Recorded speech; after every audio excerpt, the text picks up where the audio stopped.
group stage, survival stage, and grand finals. During the group stage, get 20 esports tokens by predicting the 8 teams you think will advance directly to the grand finals. Each correct prediction will grant you an additional 60 tokens. Make a total of 3, 6, and 8 correct predictions to get 300, 680, and 720 tokens, respectively. You'll get another chance during the survival stage to guess the other 8 teams that will make it to the grand finals. The rewards are the same as the group stage. During the grand finals, you must try and predict the ultimate champion. Just predicting will grant 30 tokens, and a correct prediction will grant 400 tokens. If you're unsure about your predictions, you can let your friends' predictions guide you. Find someone reliable, copy their predictions, and wait to be rewarded. The 3 prediction rounds take place on July 27th, July 30th, and August 3rd at 10:45 UTC 0. Rewards are issued the second day after each stage ends at 4 AM UTC 0.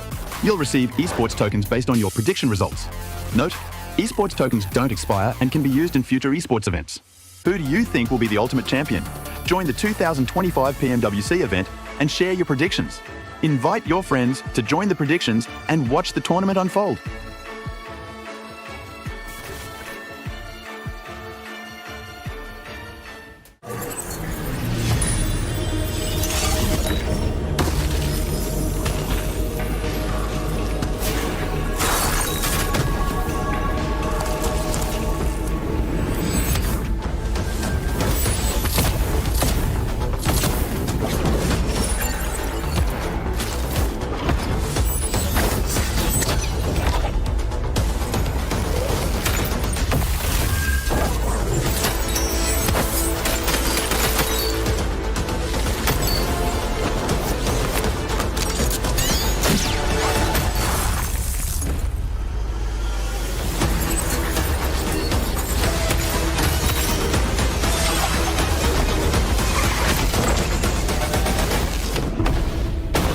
The highly anticipated addition to the Mummy series outfits is here. Paired with the new Ice Tomb Glider, the Polar Spectrophage set is just what you need to freeze your enemies. Or send them ablaze with the Inferno Fiend set's new upgradable Chain Inferno Uzi. All the Mummy outfits are back. Get them all. Join now and collect the whole series to turn all eyes on the battleground. Event period, July 10th, 2025 through September 2nd, 2025.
New Pulsar Legionnaire available now. First outfit with special head animations and voice lines. The Pulsar Legionnaire set comes with its own super cute voice lines that can be toggled on or off.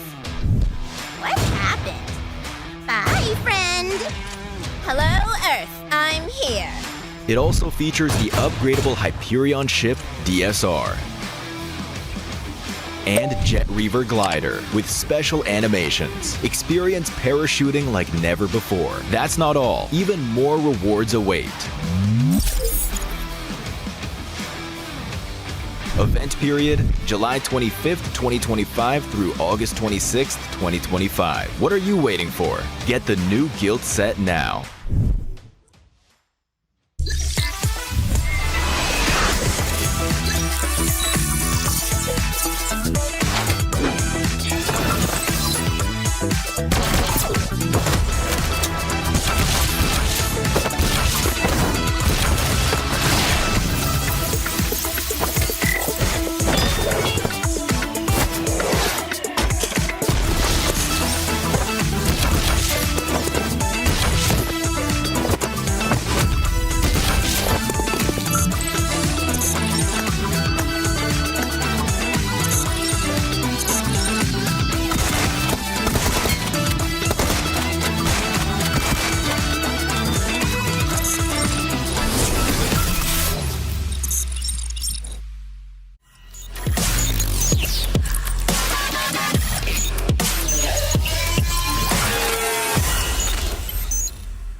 Cybertron's future is near.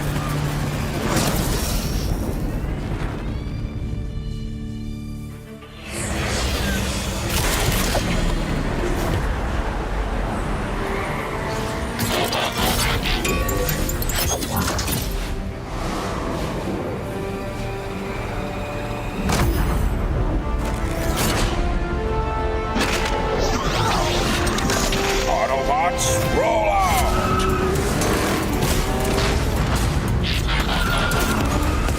This planet reeks of weakness.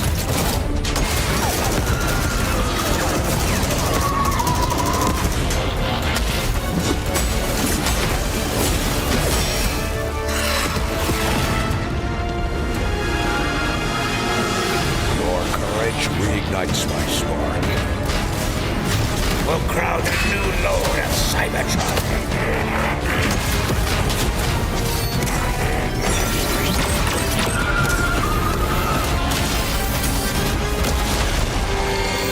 Roll for freedom.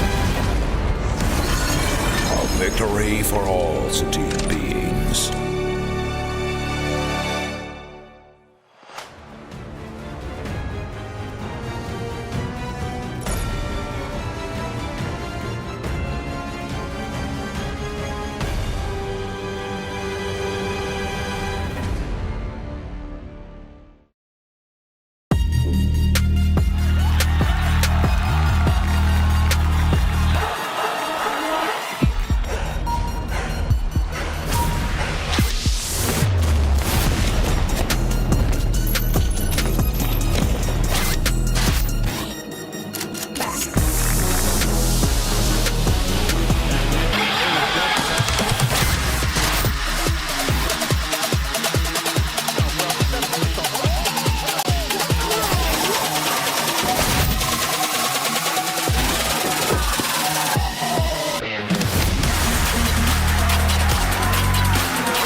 ဒီတော့ကတော့တန်းနေတာပေါ့တန်းနေတာတင်ပေးတော့ပြီးတော့ဒီကဆောင်းဆိုရင်5ပိုင်ပါ5ကကျွေးဒီကဆောင်း5ကိုပါတာကျွန်တော်အားလုံးဒီကတော့ကြည့်ရမှာဒီရန်ကကျွန်တော်မှာဒီရန်ကဆိုလို့ရှိရင်တော့အခုကလန်ဒန်နဲ့ချိန်တော့ကျွန်တေ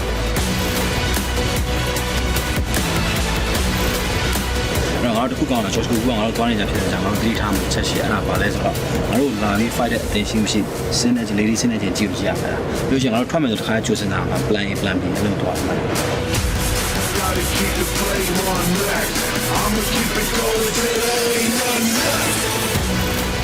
ဘယ်ရအခုဘယ်မှာကြာမင်းဘယ်လိုစနာထားလဲဆိုတော့ကျွန်တော်ကပစ္စည်းမြန်ကောက်စီနေတယ်ဒီဇုံနေမြန်ရအောင်အဲ့ဒါတကယ်လိုရတယ်ဟုတ်လားဒီမှာနောက်ကျရင်ဇုံရအောင်ပေါ့ဒီကပြည်နယ်ကတော့မြန်မာတော့ရအောင်ပေါ့ဟုတ်တယ်မြန်မာရအောင်မြန်မာတော့အီရန်ကပြောတာငါကခုနေနေမြန်ကောက်မှရ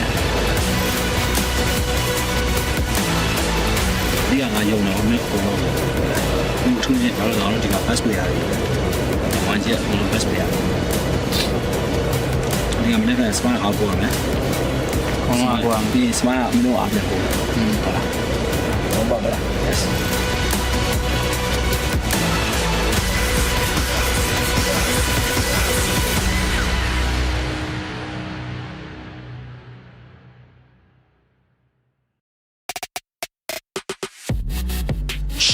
All right, move out of the way.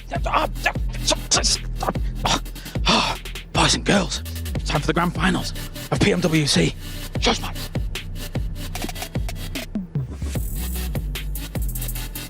Absolute cinema. What are you all doing here? You should have been at rehearsals hours ago.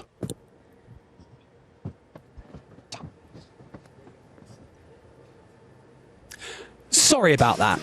Anyway, over the last 5 days, we've seen teams rise and fall. We've seen heroes emerge and others get sent back to the lobby. But now we only have the very best remaining. And so grab your popcorn because this isn't just any other show. This is the main event. This is the grand finals of the PMWC and the 2025 ESPORTS World Cup.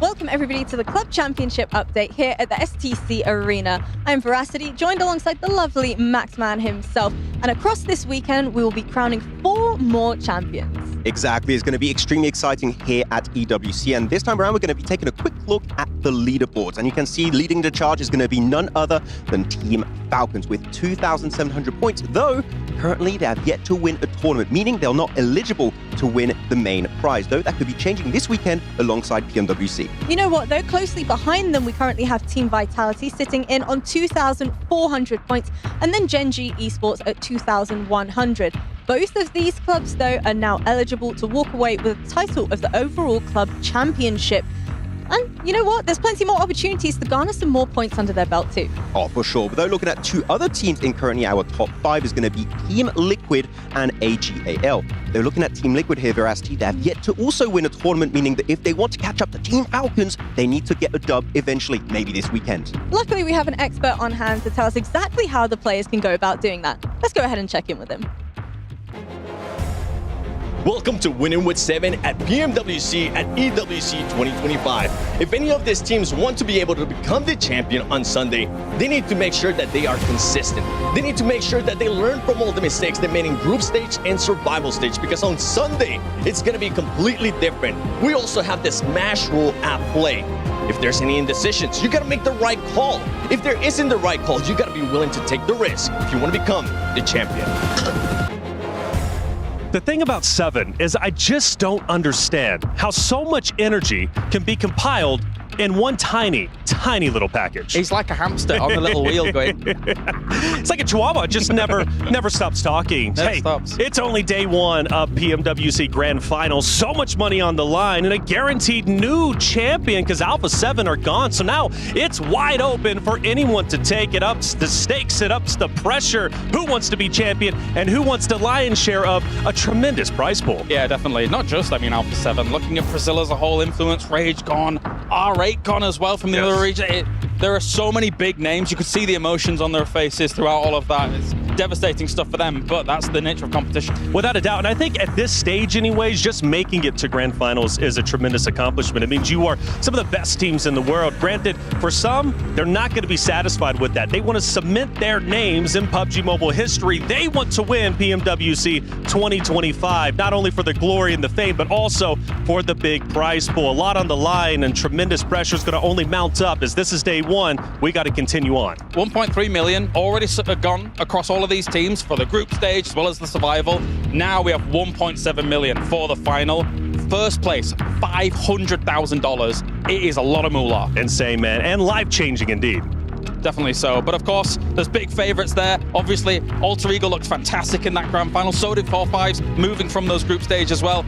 I've got them to look at here for the grand final. Let's get to it.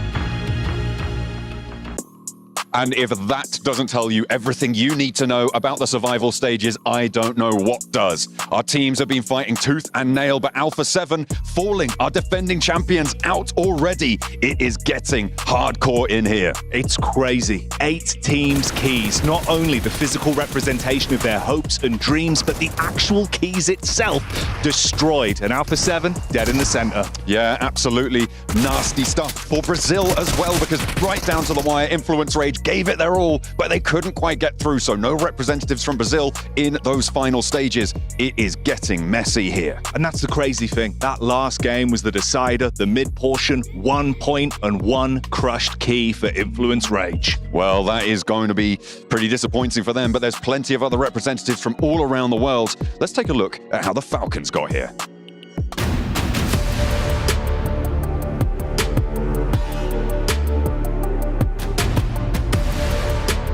For me, I think the biggest reason why Falcons didn't do so well in the group stage is because they had a couple of big mistakes that were because of some bad info scouting, and that just caused a lot of disintegration in the team. A lot of second guessing came in from them.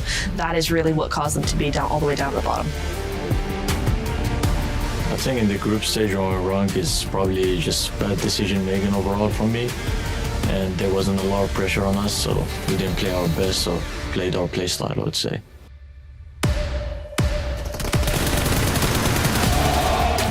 Team gameplay for the survival stage was what we practiced in the previous tournaments, so we tried to apply it in survival stage, and I'm kind of happy with how we performed, but we could have finished our games better, I would say. Their performance in the survival stage was surprising. I think they did the best they could with what they had at the time in terms of their mindset, but it was less than I expected from them, to be sure.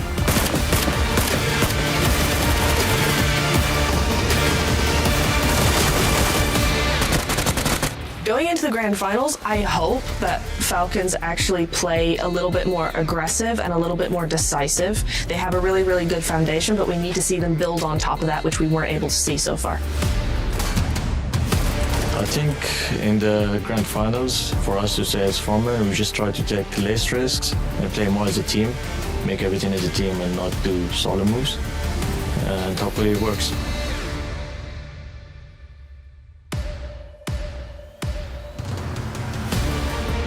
Yes, I believe we can win PMWC, that's for sure, if we play our best.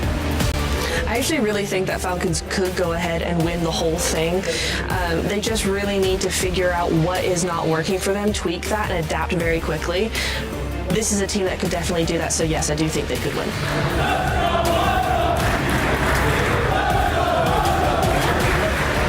Fans supporting us in the grand finals. I know we didn't play our best in group stage and survival, but hopefully we do better in the grand final and make you happy, and we can make you enjoy watching us.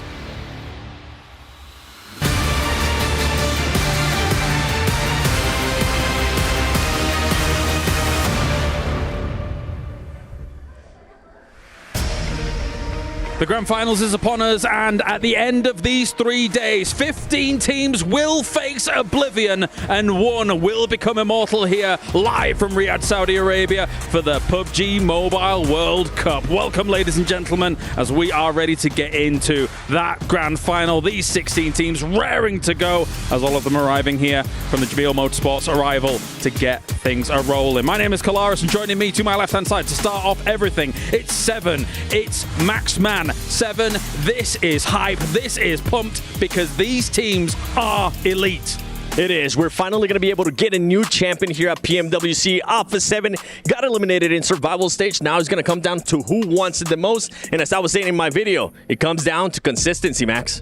Consistency is going to be so important going into these grand finals. But as you said, Alpha 7, they're not here. We're definitely going to be crowning a brand new champion here at PMWC. Maybe a whole new region too, because we have a few regions that never won a global trophy. That could be happening over the course of this weekend. It's a very exciting time, considering we know we are guaranteed that new world champion here for the World Cup, of course. Let's take a look at the Qadir top plays here from Riyadh and see how everything has gone down throughout the last couple of group stage days, as well as into the survival stage here, Seven, because we did not see disappointment from all of these teams. We didn't. We actually ended up seeing a lot of surprises. I'm glad that we're starting off here with Yangon Galacticos.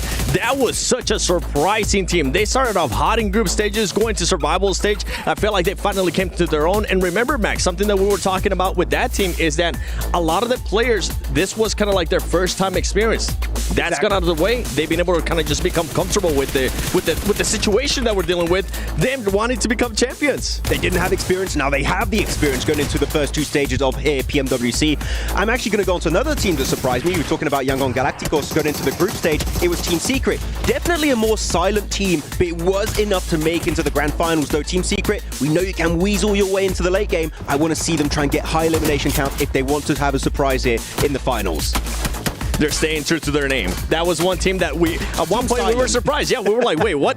Wow, they're actually up there. They're going to be able to make it within the top 8, and they were able to do just that.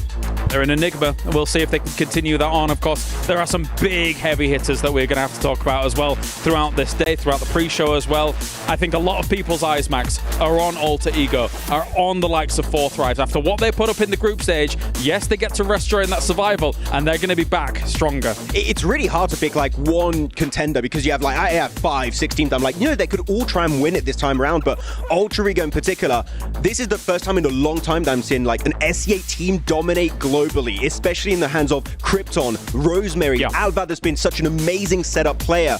If any team can bring back a global trophy to SEA ever since BTR back in like, what, 2019? Yeah. Alter Ego could be the one to make it happen. Let's take other reactions from the Crunchyroll and see how all of these players were kind of figuring things out, because there were emotions riding high, especially in that survival stage. Of course, we did see some teams leave here, Seven, but for sure, those big heavy hitters, obviously, they breezed through when it came to that group stage, and they're looking fierce. And when you talk about heavy hitters, I'm glad that we got a chance to see Power right there in that replay, because that team was just oozing confidence when it came down to survival stage, making sure they just control every single circle. They still have 4 players alive, playing that 1-2-1 split, making sure they third party as well. And when we're talking about confidence, I mean, we saw what Horob's been able to do, and I can't wait to see what Forthright is going to be doing. Bro, Forthright, I mean, we have to keep in mind, by the way, this is the first time we have a Pakistani team in an international finals ever. And if they could take it home for the first presence in the finals like this could be making history for the entirety of the Pakistani region. We had orgs like IH, strong players like Crypto. It seems like this Forthright roster could be the one to make it happen. 4 components here working as one to try and get themselves glory here for PMWC, but oftentimes these teams all coordinated very together. It's not just about their teams, it's about family as well.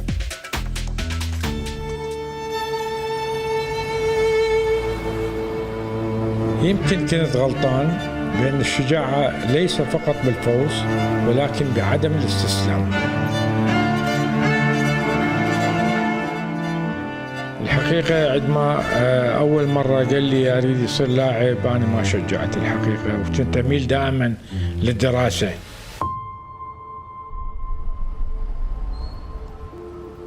لحين في يوم من الأيام أجا ابني خبرني قال لي بابا اكو موضوع عايز احكي وياه. قلت له تفضل ابني. قال بابا اكو اتفاق انه يسوون عقد وياي كلاعب ورياضي بالالعاب الالكترونيه. ولازم يريدون موافقتك.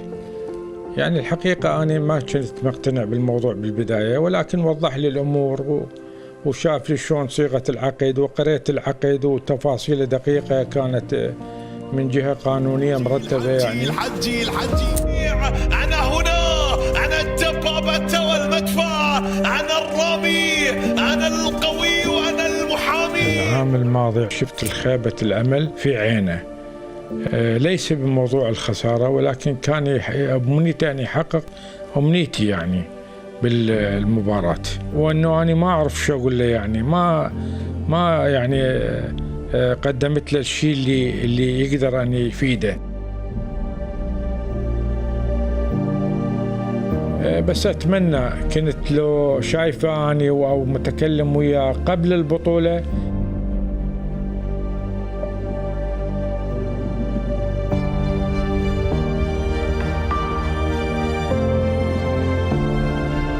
أنا أقول لابني الحجي إن أنا فخور بيك وبلعبك وبإمكانياتك، وأتمنى أن تتطور أكثر وأكثر.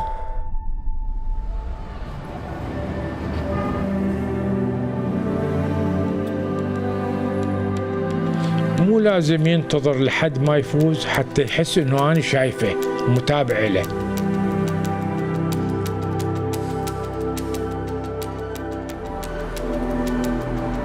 هو اللي خلاني أفتخر بيه من اللحظة اللي عاد نشاطه ووقف من جديد وأدى المباراة الجيدة.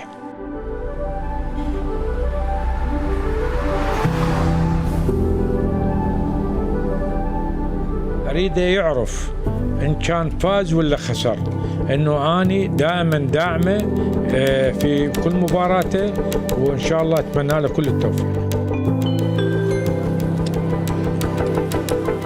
هالمرة ما راح أتأخر، إن شاء الله دائما وياه وأواكب وياه وأحضر كل مباراته إن شاء الله وأدعمه للفوز.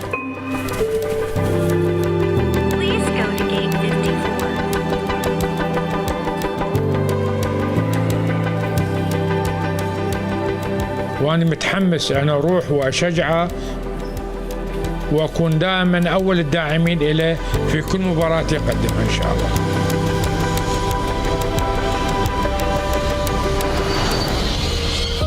هنا البداية الآن، هنا الانطلاق الآن، باور من جديد وحجي جريح في هذه اللحظات. الباور يبحثون عن الانتفاضة، عن العودة، عن رد الاعتبار. صراحة أمنيتي من غير تتويج إن يكون عائلتي موجودين هنا واحتفل أنا وعائلتي في المركز الأول. يعني هذا الشيء الأمنية اللي أتمناها. يعني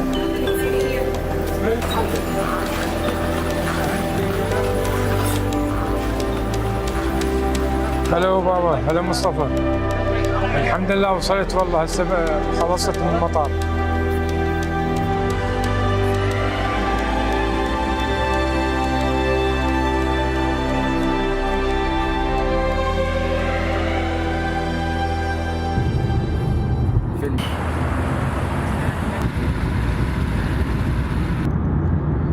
السلام عليكم، شلونك عيني؟ نورت الرياض. شلون الصحة؟ كيف صحتك؟ الله يسلمك، الله يحفظك، بارك الله فيك. مشتاقين. الله يحفظك. هلا عمو ابو عابد. هلا ابو عابد، السلام. شلونكم عمو؟ الحمد لله والشكر، بس نتمنى نحقق الغاية من السفرة.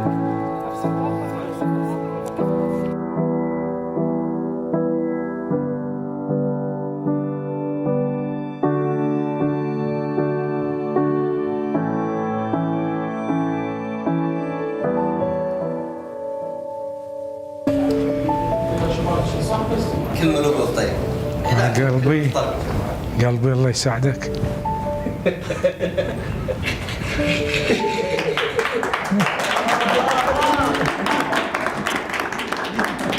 حبيبي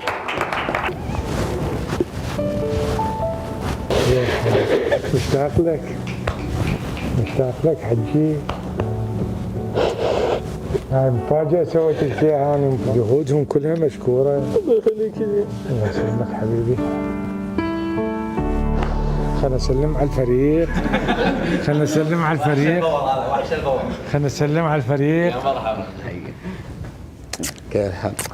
حبيبي السلامة. حبيبي هلا حبيبي هلا حبيبي الحمد لله سلامة الحمد لله سلامة شلون يا البيزا احنا؟ شلونك طيب؟ شلونك؟ يا مرحبا حياك الله شلون صحتك؟ زين ان شاء الله الحمد لله على السلامة بس قبل كل شيء أنا الحقيقة الإنسان بلا صحة ما يسوى كل شيء. أنا أريد أهم شيء على حكاية المدرب الصحة. أنا دكتور إله جايب له دواء يخلصه من الحاشباشي والشغلات اللي هذا.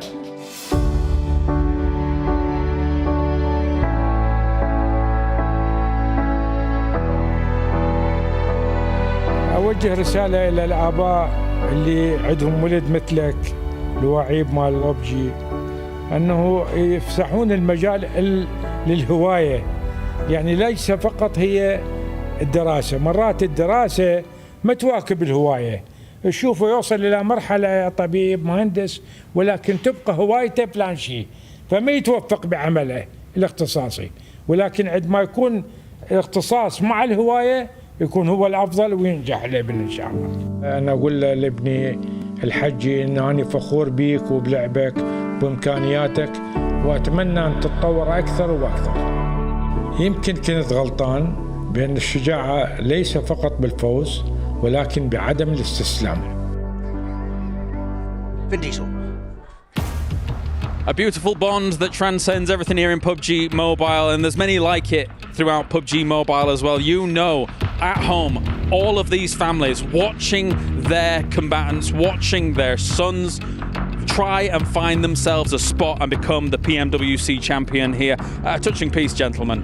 It really is, and I'm hoping that with all of this that we have put behind that amazing piece, that Power will actually be able to convert and show what they were able to do in survival stage. Because that team, I mean, they ended up surprising me how much they could just change from one stage to the other, from just a one-day break. Yeah, I mean, looking at Al-Haji in particular, this guy has been playing PUBG Mobile Esports for years now. He's been on top of his region in MENA. It would mean the world to him if he can finally claim an MVP award here at PMWC. And if anyone can do it from this region, Al-Haji is the man that can make it possible. He's definitely got a lot to think about when it comes to, you know, his father supporting him at home alongside the huge prize pool that is available here for PMWC as well. As we mentioned prior, $1.7 million with $500,000 for that first place. All of these teams competing for that. And this, again, we've mentioned the big heavy hitters coming out of the group stage. Obviously, I mean, our Chinese teams here as well coming on in to try and get themselves towards the front. Weibo as well as Thunder Talk looking hit and miss in some scenarios. I think they really need to solidify their place to become the champion here. The biggest surprise for me, I expected Weibo to be here. When it came down to Thunder Talk, I think I was expecting Thunder Talk to end up going to survival stage. Just based on what we've seen out of this team in the past global events, they always come in with a lot of hype. They always come in with just everybody thinking that they're going to smash through the lobby, but that's not the case. But for this event, it seems like they might actually be bringing it. Right. That could be happening. I mean, ever since Nova Esports, years ago, where they got the back-to-back PMGC championship, we've never really seen a Chinese team dominate in these globals. And now, looking at Weibo specifically, you have Suk, you have Order. They could be the ones to take it back over to China. Yeah, they've got to step back up from former glory for sure here. Well, we do have Neptura and Blank on stage ready to go, so let's hear from them before we get to the grand finals.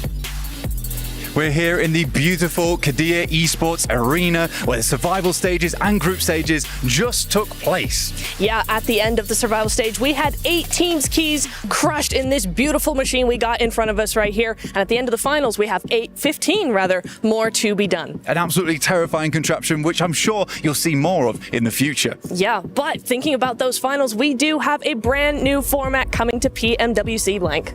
We do. It will be the Smash ruling. It will be the day 2 scoreline of our top team plus 10, and once you hit that will be match point. So let's say you end day 2 on 100 points, day 3 you hit 110. You're ready to go. You're going to hit that Smash ruling if you get that chicken dinner online. But not to worry. Not to worry indeed, Blank. If that doesn't happen, the top team at the end of those 6 matches on day 3 will be crowned our PMWC champions. We're going to head over and check out some of those storylines because the competition was absolutely fierce. But let's take a look in with Ida. I think them coming in and actually booting out Regnum Karya down to the survival stage for Ida, I feel like that really is just based on the consistency they were able to achieve over the group stage. we saw Regnan Karya not be able to hold up to the standard that EDA was putting forward, especially in the last day when they were able to just come in with a lot of eliminations, a lot of consistency through there. So again, EDA just able to come out on top. Merhaba, ben Eren. Oyun nikim Eren 7. ESPORT'da oynuyorum. 17 yaşındayım.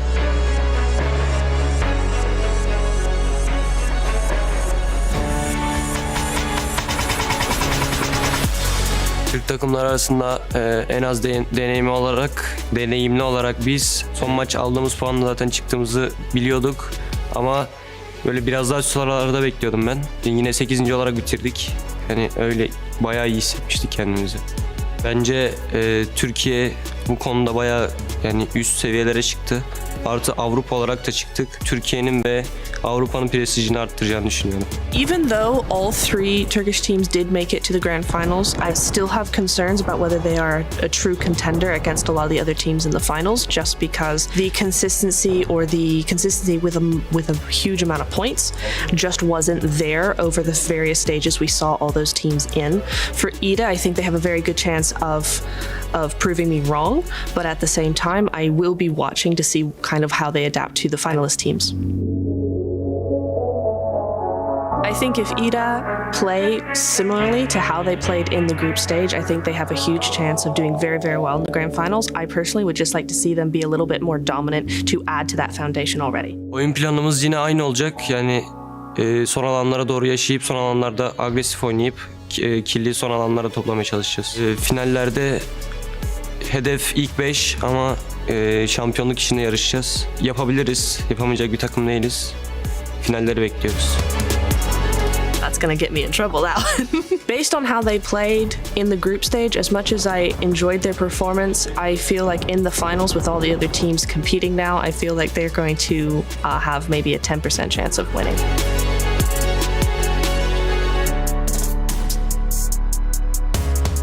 Bizim takımdaki en büyük şey çoğu zamandır birlikte oynadığımız için bir tek Emre değişti. Ama aramızdaki uyum sayesinde bence oyunda nerede ne yapacağımızı bildiğimiz için kendi oyunumuzu sergileyebiliyoruz. Bizi destekleyen herkese teşekkürler. Bizi desteklemeye devam edin.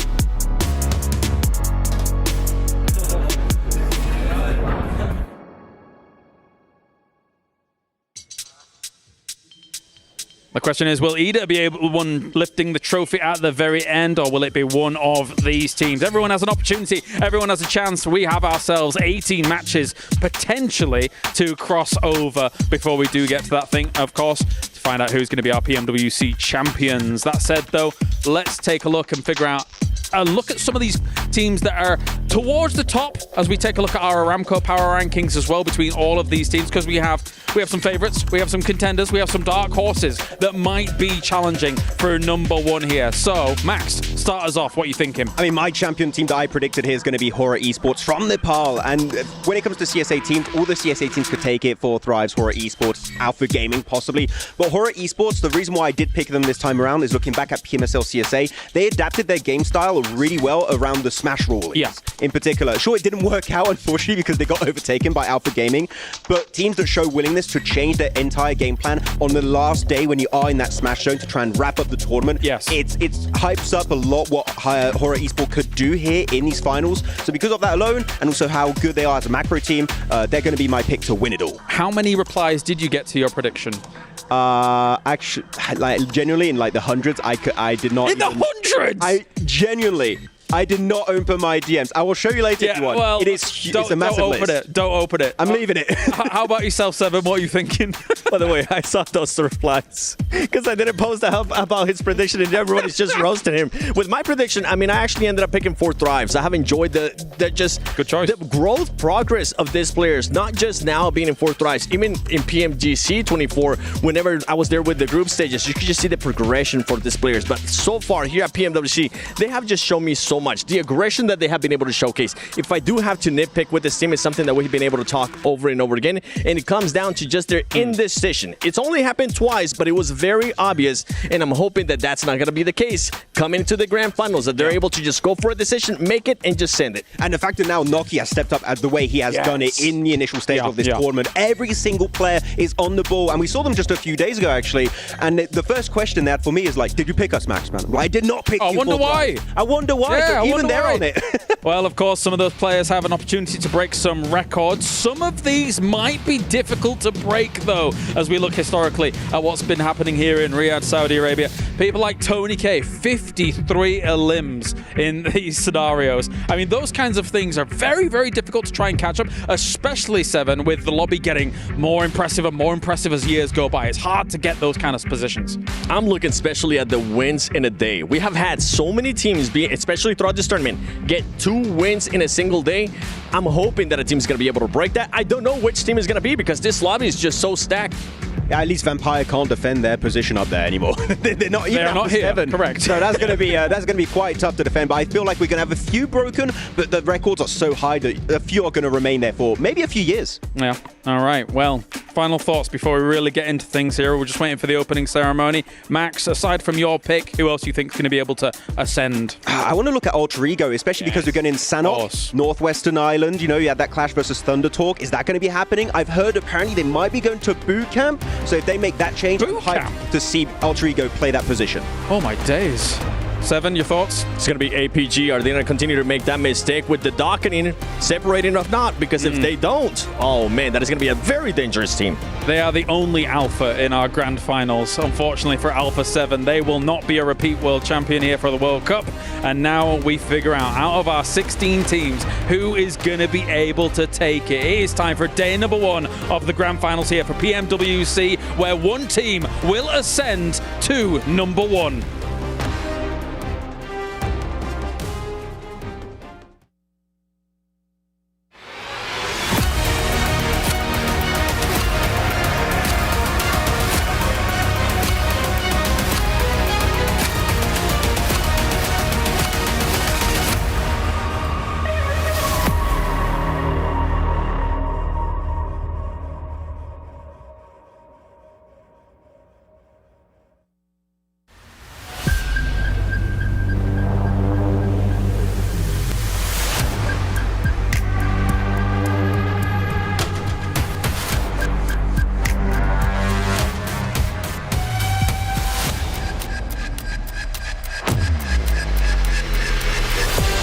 The defending champions will not be going through to the finals.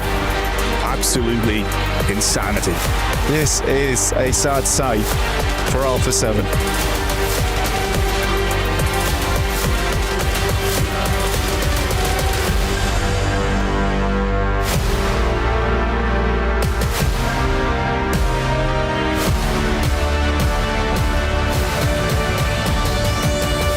Four Thrives on top again and again. Power has more control over the circle.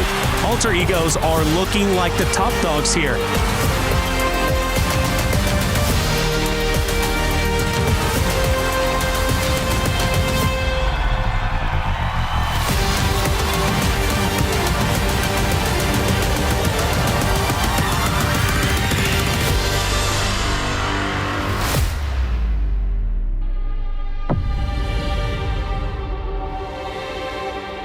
Twenty-four teams embarked on this journey, live from the Qiddiya Esports Arena in the heart of Riyadh, fueled by ambition from all corners of the world. But now, they are here. 16 teams will land on one battlefield until one team is left standing. My name is Barney Banks, and I am your host, and welcome to the PMWC, and it is of course the grand finals, live from the 2025 Esports World Cup. $3 million, one stunning trophy, and a legacy that will forever be forged onto the totem. And so, ladies and gentlemen, please join me in welcoming your finalists to the main stage, starting with EDA Esports.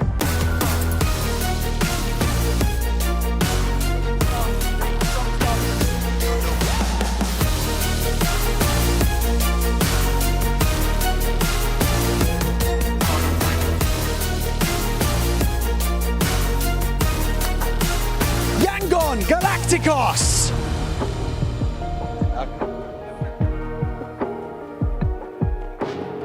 Undertalk Global!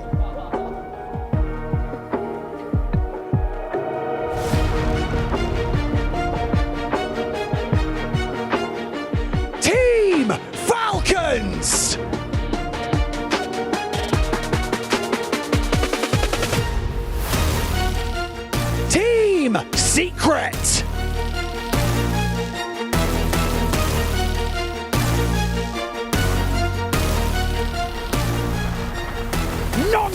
Red Force.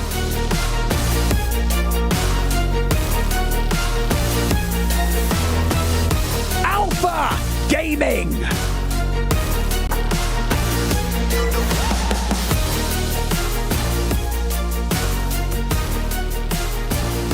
E Arena.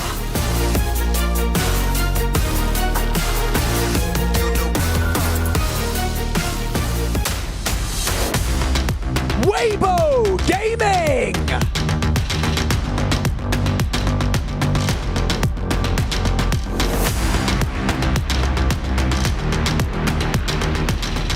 Regnum Carrier Esports.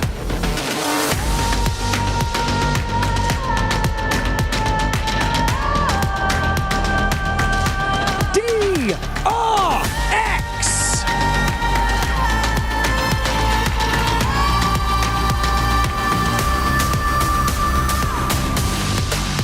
Power Esports.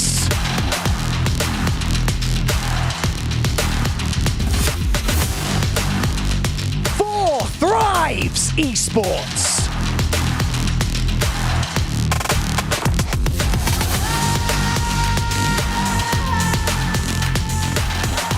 Fire Flux Esports.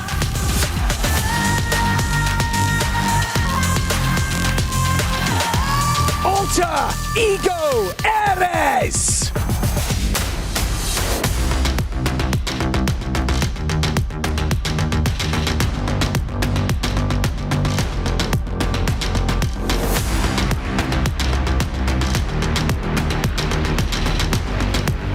Finally, Hora Esports!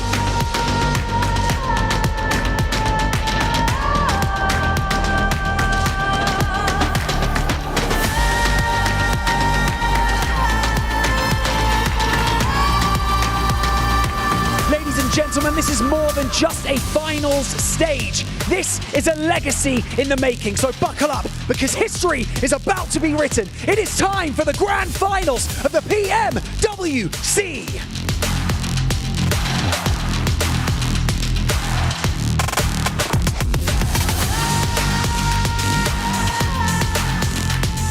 Every single one of these players, every single one of these teams has the opportunity to strike out at that trophy. Will they do it, though, across the next 3 days? We're about to find out. We're about to get the games rolling. Let the games begin as we start to break down what is going to be going on here for day number 1 of the grand finals for PMWC. Joining me, Seven, as well as Maxman, to talk about these phenomenal teams. And we have got ourselves an opportunity to see how it's all going to go down. Let's start with one of the names that really does come to the forefront when it comes to international excellence. Regnum Carrier. They didn't have the easiest of times moving forwards, Max, but they are here in that grand final. Oh, finally, we've seen Regnum Carrier make it back into the finals. Of course, our reigning PMGO champions able to claim victory over there, and they're back once again. And let's keep in mind, Silas, one of the biggest storylines in PUBG Mobile esports history.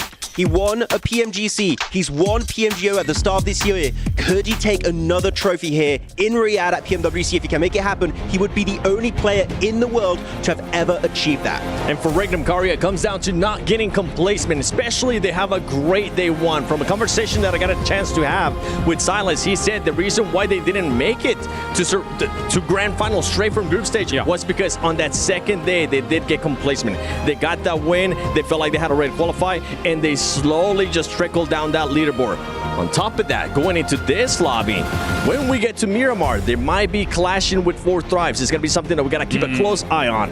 In the grand final, I don't think you can be taking these kinds of clashes. You've got to be so careful when it's this kind of money on the line, when it's this kind of prestige on the line. And speaking of prestige, on the opposite side of things as well, a roster like Alpha Gaming, they're here in the final, Max. We know they mean business. We know they can win it all. The only team to ever have 3 global tournament MVPs on the roster. Doc, PMGO MVP of this year. You have, of course, the side of Top. You have the side, of course, of Ziol that won over in Turkey the MVP award. This is a star squad roster that can make anything possible. They still have some minute mistakes that happen, especially with Doc playing split. We're going to keep repeating it. But generally, if they can fix that one glaring issue, this team could be the best team in the world. And it's not even Doc just being too split from the team. Something that they were running into group stage, it came down to them not being able to regroup in time. At times, Doc was being able to play it perfect, but then the rest of the squad was actually even further away from him, and he was able to scout. Well, gentlemen, it's time. Let's get to it. Game number 1. Are you ready? Hold on to your seats, ladies and gentlemen, out there around the world. PMWC Grand Finals begins now.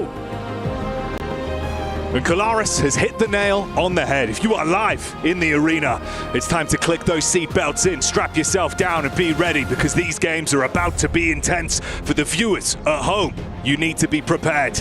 16 teams enter the arena blank, but only one at the end of these 3 days will walk away our new champion. And you better strap in, because it's going to be a bit of a bumpy ride going through these next 3 days of games. Smash Rule will be engaged on that final day, but by no means is it out of reach right now in day 1, day 2. You want to be setting the pace, setting that scoreline over towards day 2 in first place to give you that big chance to end the whole tournament early for everyone else and crown yourself the victor.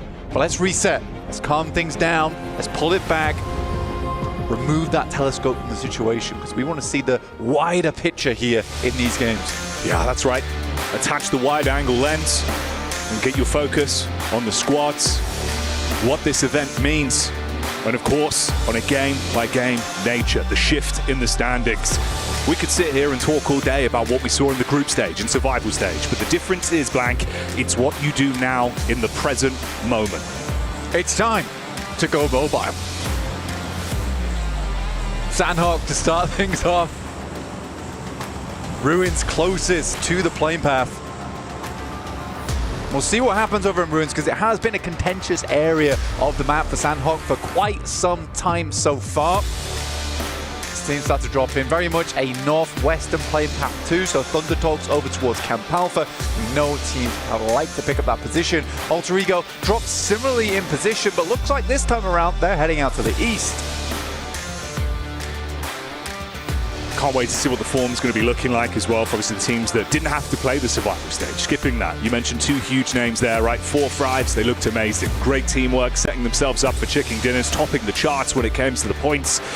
But that's a lot of similar storylines that you could paint over to Alter Ego. Rosemary, but it's not just him, is it? That entire squad playing off each other incredibly. Ooh, 4 Thrives though, a team that came out of group stages looking like roses, fall into contest with Power Esports. Both teams taking heavy casualties either side. Power 3 players, so 1 knock, 2 left remaining for 4 Thrives, who had been living it large in Hearts In on Sandhawk for a long while in those group stages. This time around, Power able to get back up to 3 and laying claim here on the map for Sandhawk.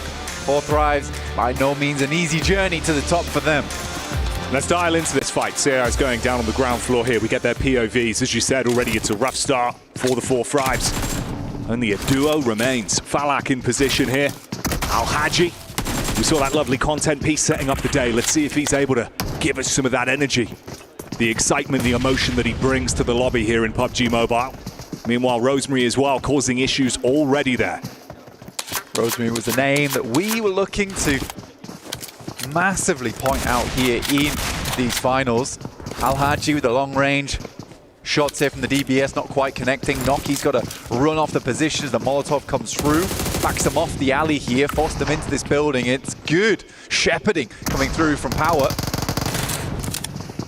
Vahidin up close, lots of damage onto Noki, leaves him relatively low. It's a DBS in hand, so even if he's low on health, he could still make a play, but easy setup in the back line. Didn't opt to throw out the nade, instead dashes in the molly, burns the stairway out, it's right on target, he's taken out a commission, and now this gets even harder for Falak. Already, this is a brutal start for them in the opening game. Falak's got to stand tall here, try and go for something a little bit large. At least show them that Hearts In is not free and open right now for 4 Thrives. I think that they're just going to keep dropping this from day to day. I don't think either team wants to give up Hearts In here. find that final player. Now, Falak had a big amount of influence in that group stage for Thrives. See how well he can step up to the plate here versus Power, because you know this team is not going to go for the 1v1s. They're not going to send in like lemmings. That's going to be a very difficult task. S12K though, gets the reload on it. They hear it, trying to bait them out here. First connection's good. That's how Haji down.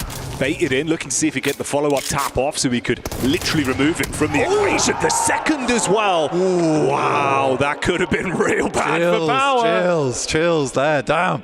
Yeah, that could have been very, very bad. Great setup though on the doorway, right? One either side. As soon as Al-Haji went down, they completely changed up the game plan. They sent in the hammer first and it was not enough, so they had to go for something a little bit more strategic. But that was good. From Falak, at least that puts a little bit of fear in Power. Now that Four Thrives understand that this is likely going to happen every game, they can be prepared for this next one. But Sandhawk is a great map for putting up big points early on and getting that initial lead, especially at the start of any Grand Finals. Oh yeah. Dream scenario for Power as well. You know, it looked like it wasn't really the true test of themselves in the group stage. But what we saw unleashed throughout survival stage, that's where they thrived. It's what we saw last year as well. It feels like they sort of dial it up a little bit. You know, they assess the lobby and realize, look guys, we just need to play to our strengths. So much of that carries on over here. It's a nice hard drop. Good result in the end, only losing one player in Ragnar. Could have gone bad, but you avoid that outcome, so they're going to be happy. For Four Thrives, that's an instant red mark, though. It's one of those games where you're thinking, okay, got to sit here, watch the flow of the action. Half an hour later, we'll be back. And you imagine they'll probably have something to say against Power throughout the course of playoffs now. Yeah, it's a big blemish. Definitely a big blemish coming through for the guys on Four Thrives, but we know that they can bounce back. They had a little bit of a slip over towards their final matches. They still put up a huge scoreline, right?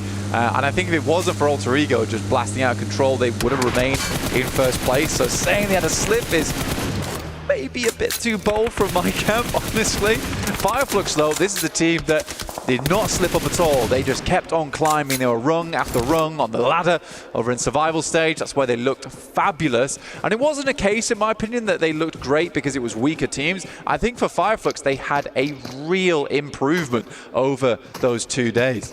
Oh yeah, you think about the positioning, the way they were playing off one another. Similarly to obviously what we were describing there and highlighting as a good setup from Power, right? Those close quarters crossfires, the way they're playing off one another. That's what Fireflux were doing very consistently, but the rotations were on point. It did feel like they were hitting a skill ceiling of there's a lot this team can give, and we were just seeing it.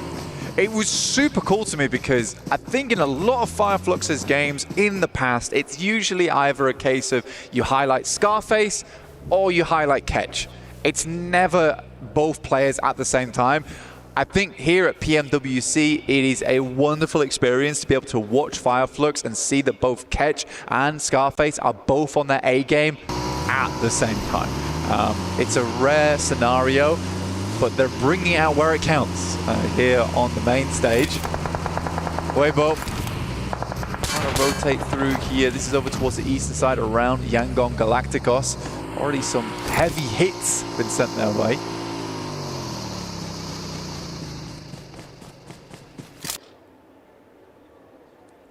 And if you're unfamiliar, of course, as well, opportunities for some, let's say, interesting gameplay from them when it comes to the weapon choices. But we'll see if they decide to pull that out in what is going to be a very important set of games here. Yeah, I'm trying to see for Sook, the bow, the explosive bow. Oh, yeah. It looked cool, right? I think that we didn't necessarily see the true power of it because a lot of it was zoning and spacing for the team, as opposed to finding the knocks. Where he did find the flushes with it, it was a wonderful moment. You know, we got to really get hype about that. But here in these matches, you wonder if he'll favor the DBS, which is much more meta here in PUBG Mobile.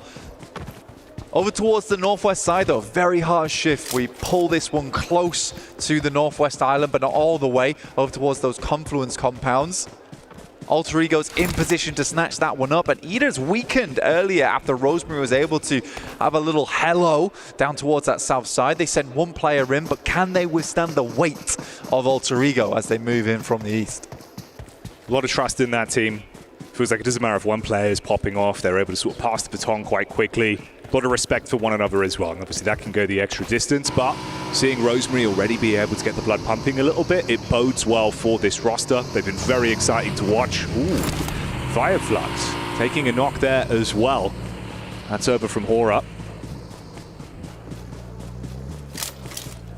Either finding Moana though, which is a really, really good start for them. It depends whether Moana actually goes down or not, because they need to reset on this one, but it is Weibo bringing up the rear here as Yangon Galacticos opted for a wild rotate over towards that northwest side, trying to gamble on this one, understanding that it's going to be extremely packed down towards the south. They'd rather not play with that. Gamble on a northwest shift. Power finding Silas. That is Al-Haji coming into contest as Regnum Karya made a big rotate over towards the northwest side as well on that bridge, and Power was comfortable just to wait that one out. And Regnum Karya starting to get dismantled as Power puts more points on the tables. Easy got visual contact though, up towards the top of the hill there. The third party arriving, Yangon Galacticos, that catch whiff of this and want to see if they can steal away any points from the head-to-head from Power and Regnum Karya. They immediately try and reposition, play off the cover they've got provided. Easy's looking for the confirmation as well. Behind the tree, just tucked in for now. Hora from the sideline, seems like Joker's showing up once again for E-Arena. This is a horrible push for a lot of teams on the southeast side. Your E-Arena, Fireflux, Hora, APG, and Team Seeker are all banding around Painan at the moment. And there's only so long until that starts to pop off and the tension snaps in that region of the map. Already we're losing more and more players, and that's Hora out, getting sandwiched between 3 teams. They desperately tried to fend off against Fireflux, and if they're able to do that, they could have maybe moved out west, but they were penned in. A horror story with Easy walking away with another pickup on that one. 6 elims already for Power. These are the sort of games they thrive on as well. It feels like this team very easily goes once they get momentum. You know, they feed that hot hand, keep it building. It's nice to see for the Power fans out there. It's funny coming out of survival stage, right? It's where they shine a lot of times. And it wouldn't really be a PMWC without Power making it through survival stage, so I'm glad they do make that happen. King finding a shot over towards Rita. Is that from Weibo? Oh, Thunder Talks here on the western side, yeah. So they do have good control. This is coming down from Camp Alpha earlier on. Ida, like we said before, did drop a player earlier on to Alter Ego, who have moved across, as you see here on the map. We'll check out where this next circle goes. Yangon Galacticos hopes it goes to the northwest side. It's not meant to be, though, as we start to come back down onto the South Island. Some fantastic compounds to play around here. Pretty difficult to get out from where Falcons is playing as you wrap around. They can be quick, though. They might be able to get some of these compounds down towards the south side, potentially play some of the ridges, but you can see DRX has clear sight lines over to them. And this is a similar early path as well from Falcons. Obviously, the Sanor games we saw in survival stage from then, they were opting to play far slower, avoid altercations early if they could, and that was working for them for placements. Again, here, though, you're going to have a lot of teams with targets on you. DRX losing a man very early into this one with their rotation, I believe, against Fireflux. Going to be in position to see if they can snatch away any points, dealing some damage, chipping down the Falcons. Would be a nice way to get started for them. You see the roam up from Power again as well. Always on our screens at the minute. Thunder Talks here playing inside the compound. You get one clean knock from King, coming alive already. Vahiden dropped. Thunder Talks do have nades to play around with, so can send them this way. And there's only so many places you can play around this coastal area. DRX is finding a huge amount of success from that high ground they're playing towards the center of the circle at the moment. It's so hard to pass by them, especially for Nongshim Red Force, who are currently trapped over towards Ruins. Hoping, praying that it moves over towards Ruins side on those central circles. King will pick up Vahiden. Al-Haji is down, and Power's run looks to start to come crashing down. Easy. We'll just try and de-escalate the scenario inside that shack. Steal from over the other side of the coast as well, actually. So Yangon Galacticos being able to rip that 1 point away. But that just sets the alarm bells for Regnum Karya, Loxy and Toshpik. From up top of the hillside, they get vision, take some bullets down range and claim one back of their own. It's a horrible approach for Regnum Karya. And they have to send it. Romeo should have heard that. Loxley's going to send forward, so at least they have a player in the back line there. Nope, never mind, both get in. And Romeo yet to take shots. Plenty of bullets to make it happen as well, and Regnum Kari is almost inviting those shots their way with the way they're lazily rotating over that hillside.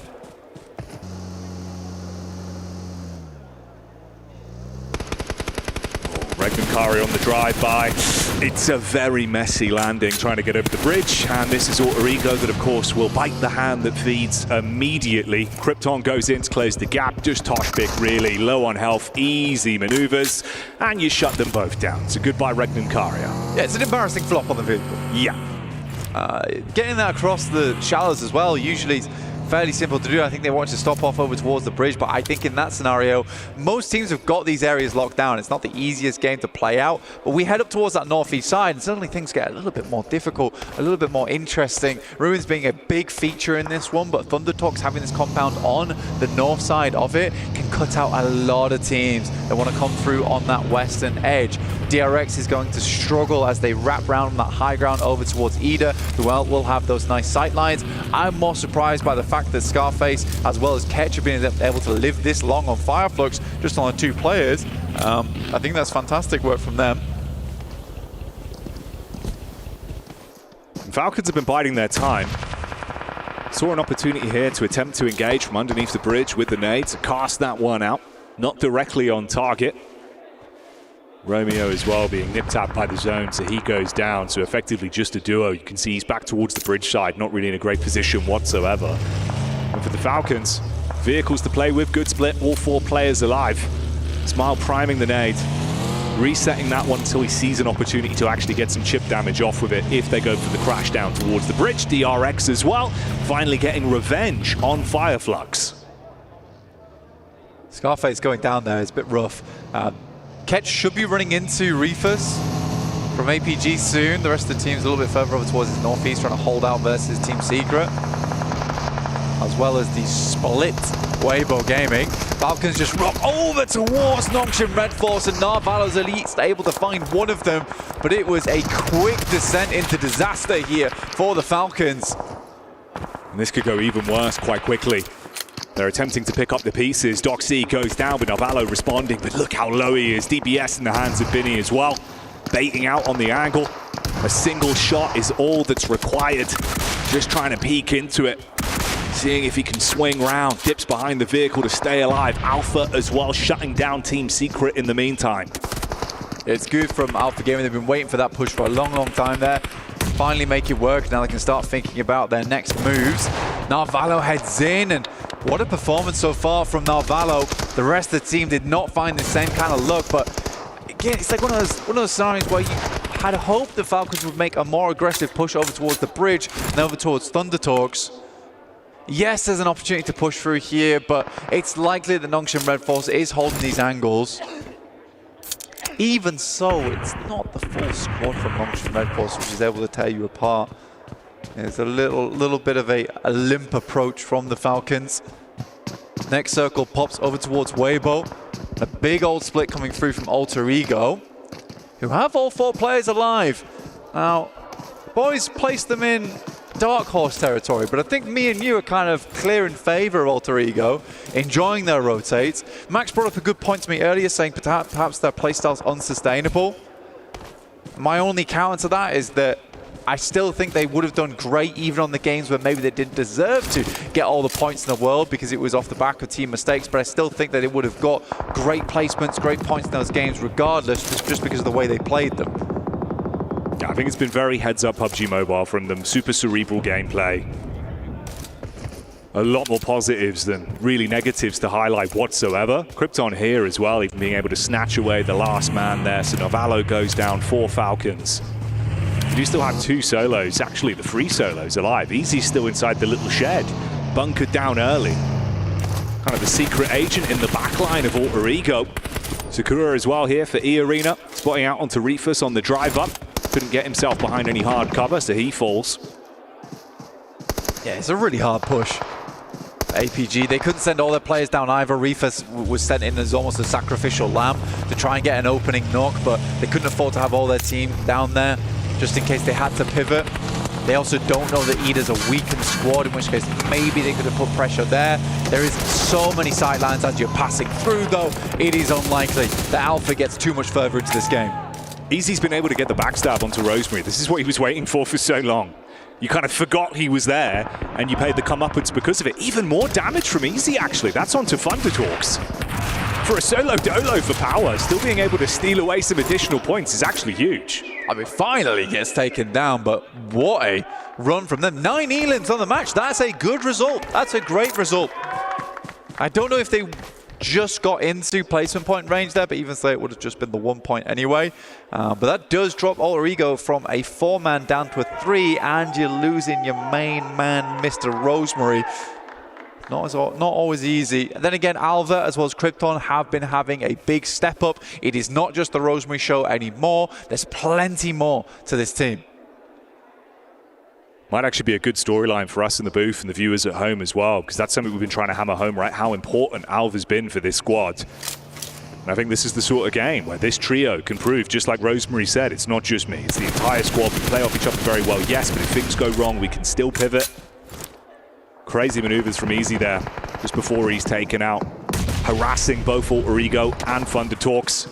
The push up onto Weibo. Finish that off. So E-Arena snatching away the odd point here and there.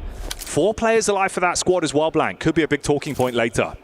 E-Arena had been a eye-opening squad in terms of we saw them earlier. We're like, well, this not a team we've got our eyes glued to. But the more they've played, the more they've had these moments of success here and there.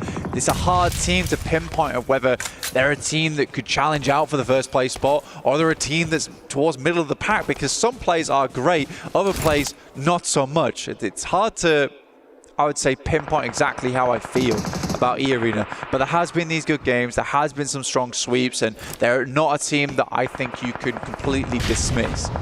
No, I think that's really fair.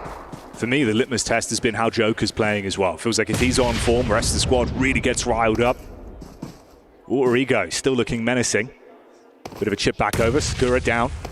3 players alive. I mean, Krypton is a rough position here on the hillside. It's a smart one, though. You play in front of the rock because you're assuming they're going to be sending those nades over the top of it anyway, because they think you're hiding behind there. If they peeked up, they would have found a clear and easy shot over towards Krypton, but he takes that risk and it pays off here. Now they get the northeast shift on the circle. They know they need to start cleaning out E-Arena soon. Oh, Mormon. The starter step round from the side is good for 1. Get the first knock onto Alva, but Krypton and Moana playing off one another. Instantaneous response. Look at the spray down. Joker trapped in position, pinned by the barrage of bullets. You can still get the save onto your mate as well. Yeah, this is a great time to reset, recalculate here for Alter Ego. They know they've got a prime position inside the circle to play off with the 3 players. Awesome nade from Eren over the top there. We'll take down Sakura. Perfect airburst on that one as well. Despite everything, it is Ida as well as Alter Ego getting it through to the late game. Good shots from Krypton, keeps going forward. And like we said, it doesn't matter. No Rosemary doesn't mean that Alter Ego's down and out. And I'm loving the fact that he kept the pressure on as well. Whilst the team was trying to reset themselves from the pickup and the heal, he was harassing. So you're still a little bit more paranoid. You can't take the fight to them. Ida have to stay tucked in for now. Rita's incredibly low as well. For Ida, their big opportunity here is the shack right in front of the hard cover in the rock. They can get over towards it. It's big news, and Krypton had to hit that shot over towards Darkin. Now Eren moves up into position, and they find a decent nade over the back. Not quite, a little bit short here. They have a very strong position now, and that reset you were talking about does hamper them. Yes, Krypton was in position. The rest of Alter Ego weren't quite there to take shots as Ida crossed, and that was the prime time to do it. Trying to force out the last man. Nice. Who find Doc? Okay, you remove him. Focus up on what's ahead of you then. This is a good wrap now as well. It means they can play off the back of this hard cover. Again, approaching this position over towards Ida is not going to be easy, especially with the fact that resources, utility, extremely low on the side of Alter Ego. But what a banger of a first game. 10 eliminations, as well as a chance at a chicken dinner here. It would be massive for them. Keep that energy going from the group stage. Show us that it wasn't a fluke. Chip damage there is going to be monumental as well. Oh, he got no beds at all. Moana goes down, there is one shot out, Eren very low, and Krypton has to step back into cover. Rita playing on the back foot. You're being pushed upon now. The last man. Timing is absolutely everything on this. And Alba, we said to highlight him. He's got the DBS in hand, wants to close the gap, looking to harass. And that's how Alter Ego do it. Straight back, showing us that they've got the talent, they've got the communication, and they've also got themselves the opening chicken dinner. It's a great game from Alter Ego, and a promising one at that as well. We have it at home there saying that just because Rosemary down does not mean that this squad is not as fearsome as they come. That was an incredible match. Yes, they missed the rotate over towards Ida as they were coming across the road, but it was smartly played. A 3v4 versus E arena as well there, where it counted. Really good plays from Alter Ego all around. But there were other things happening around the map. Easy get himself into a late game position there, getting 9 elims off the back of that one is a big result for them. And 4 Thrives going down extremely early. It's a bit shaky. Oh yeah, the power head-to-head on the hot drop. Scary stuff, and already you can see the intensity. Join us for more PUBG Mobile action in a couple minutes' time.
Cybertron's future is near.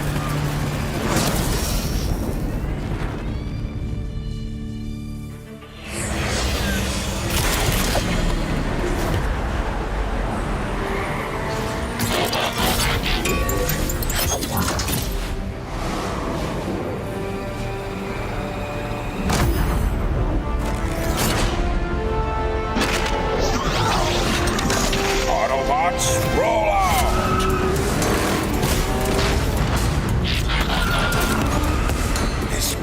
Reeks of weakness.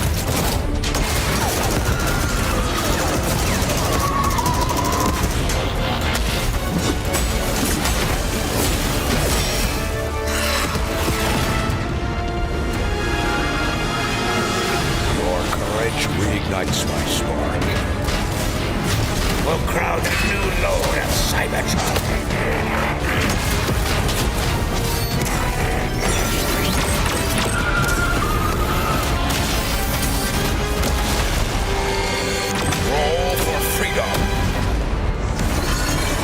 Victory for all sentient beings.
Gue ada prediksi sebelum semuanya terjadi. Tekanan. Apa itu? Final, saatnya kita bersinar. Lu nggak bisa ngalahin apa yang lu nggak bisa prediksi. Dan bakal ingat tim kita. Number one in the groups and now number one to start off the grand finals for PMWC. Alter Ego is operating on another level. Who is going to be able to stop them? It's only one game down in the final, but that's a terrifying statement to make from the word go here, Seven. It is, and I mean, continuing on the performance that we saw out of them in group stages, being able to control a lot of the circle. Once they felt comfortable, they started doing a 1-1-1-1 split, and that ultimately gave them the lead when it came down to Regnum Karya trying to push in. They had every angle, and it was an easy fight for this squad. I mean, when you look at Sanhok in particular, Trifecta is just such a key transition point. They controlled it from like the early stages of the game until the very end, and it started with a hot drop against Thundertalk. They fixed it, they go boot camp, and because of that, they have an easy chance to go for the win. 23 points right out of the gate. SEA here to win it all. Impressive high ground control, impressive fight against the arena as well to be able to salvage everything after that and then get the 23 points. It's brilliant stuff from them. Following things up as well, Alpha Gaming with 12 points, being able to position themselves after a lot of eliminations, Max, getting themselves in a decent spot to start off the tournament. Yeah, I mean, big fight happening in Painan versus, I believe it was Team Secret, able to get the squad wipe onto that one. And actually, we were critical about Doc. He kind of saved this game for his team. They got them right into the top 3, eliminated most of DRX as they were trying to exit out of Ruins. Are we going to see them be at the bottom of the rankings and Doc MVP like in PMGO? I hope not, but it's so far it is going that way. If it's this kind of performance, I mean, I don't hate it from APG. As you mentioned, it came down to Doc being able to clutch up a top 3 situation for this squad. If they continue like that, one thing that I do have to kind of nitpick a little bit, even though it is Sanhok, is them losing top early. If they would have had a little bit more of those players left alive there towards the end, it would have been a lot better. Do you know, there were so many favorite moments from this game. Do you know what my... why are you already saying? Don't. Do you know what one of my favorite moments was from this game? Stop him. It was both of your guys' picks going out straight away in the game. Max, what do you have to say about yourself? So, Horror were alive. So, yeah. I blinked. Yeah. They weren't alive anymore. That's weird. That's all I have to say. How about yourself, Seven, with 4 thrives? It happens when a team decides to hot drop in the grand finals on day 1 on the first match. 4 thrives. Come on, what are we doing? To be fair, though, they said that after this, they don't really have to worry about anything else. But I don't care. 4 thrives. Please stop hot dropping, even if we're only going to be playing Sanhok twice. And who was my pick coming into the grand finals? What's wrong, Max? Alter Ego? I'm annoyed. Was it actually your pick? Yeah, of course. It was his pick. Barney too. They look crazy good in the group stage, and now they're controlling crazy amounts of space. Anyway, that's by the by. Let's take a look at the highlights from this game as well. One thing I really liked, actually, we're talking about it a little bit, Seven, during this game, is the rhythm at which Alter Ego play. Not talking about the control on Trifecta, which we already highlighted was phenomenal. Is the way they take engagements that make sense. They take a big fight, they maybe take a few knocks, full reset, bring everyone back up, get information, transition to a better position. It's just very by the book, and yet so efficient, so well executed, so snappy. The Alter Ego, I was a little bit scared that what they did in group stage, it would be hard to replicate here in the finals, but they proved us wrong right away in the first game. The main one comes down to that scouting. I'm really enjoying the scouting that they do, and as you mentioned, just the pacing of their playing style, making sure that they do end up clearing everything. Rosemary, though, to be fair, Rosemary ended up getting caught off guard there by Power, and talking about Power, what an impressive match out of this team too, winning that hot drop. Yeah, very important, all things considered. It might make 4 thrives now think twice about that. They've still got 2 more Sanhoks to play here, Max, so maybe not coming back in those next 2 Sanhoks. Look, you maybe don't want to ruin your Sanhoks when Alter Ego already created a big lead for themselves, you know what? Because it's not about you need to be top 8 to be in a good position. You need to win it all, and you're not going to do so by hot dropping on one map. Yeah, the thing is if one member of Power isn't there, I think Alter Ego wins this even harder. They've got Rosemary and Moana just waiting for that Thunder Talk kind of rotate around on the left. What am I doing? I'm supposed to be the desk host. Go on, talk, Seven. Good. I think, what was it? It was like 13 eliminations. I'm with you. If they would have kept Rosemary, they would have been so much more aggressive, because what we have seen this team do, which is just gain all of that control. They would have been willing to take those fights, and even at the end, when we saw them having to just slow down and get a reset, it would have been a lot faster. Yeah, I kind of want to steal a point that you were talking about earlier, Kalaris, during the game. It's actually, they're very good at knowing the weaknesses of their position. Thunder Talk up northwest, they were trying to wrap around. They instantly understood, okay, this is our weak point. We are going to get wrapped around. They set up a little bit of a defense. Power, as we said, that one solo player does kind of ruin it for them. They do lose Rosemary. Yeah. But Thunder Talk, if they don't take care of that main threat at that point, chances are they don't win that match. So they're very, very good at just understanding what is going to be the issue in matches when it comes to taking wins. That said, I do have a lot of hope for our Korean overlords, as I normally do in these tournaments, boys. And take a look at Nongshim Red Force going up against DRX as well. Two teams that could do a lot here. But DRX in the distance, dodging bullets left, right, and center, then being able to shut down Nongshim Red Force. There was some cool moments all over the place from this Game 7. There was. I mean, you have Narvalo being able to clutch up for Team Falcons, too. That was a pleasant surprise. Remember, last time I was talking about him, he was just getting eliminated too early on for his team. So it's good to see it now, being able to see the evolution of Narvalo. Yeah. But I got to call out two teams. It has to be Nongshim Red Force and Fireflux. Nongshim Red Force, I'm going to give you a bit of a slight one because you did have a lot of the area. You had a circle that was kind of blessing you. But these two teams just play a little bit too passive for what the lobby is currently showing us. Let's check in with our teams coming into Erangel. Erangel is an unbelievably important battleground here, and Four Thrives alongside Alter Ego have been able to truly thrive on this battleground, Max, but who's going to be able to do it? I mean, if you're able to get these point averages we've seen in the survival and the league stage, right, coming in from Four Thrives, Alter Ego, if you're getting around like 6 elims, 7 elims average on every Erangel, again, you're playing this battleground 3 times per day,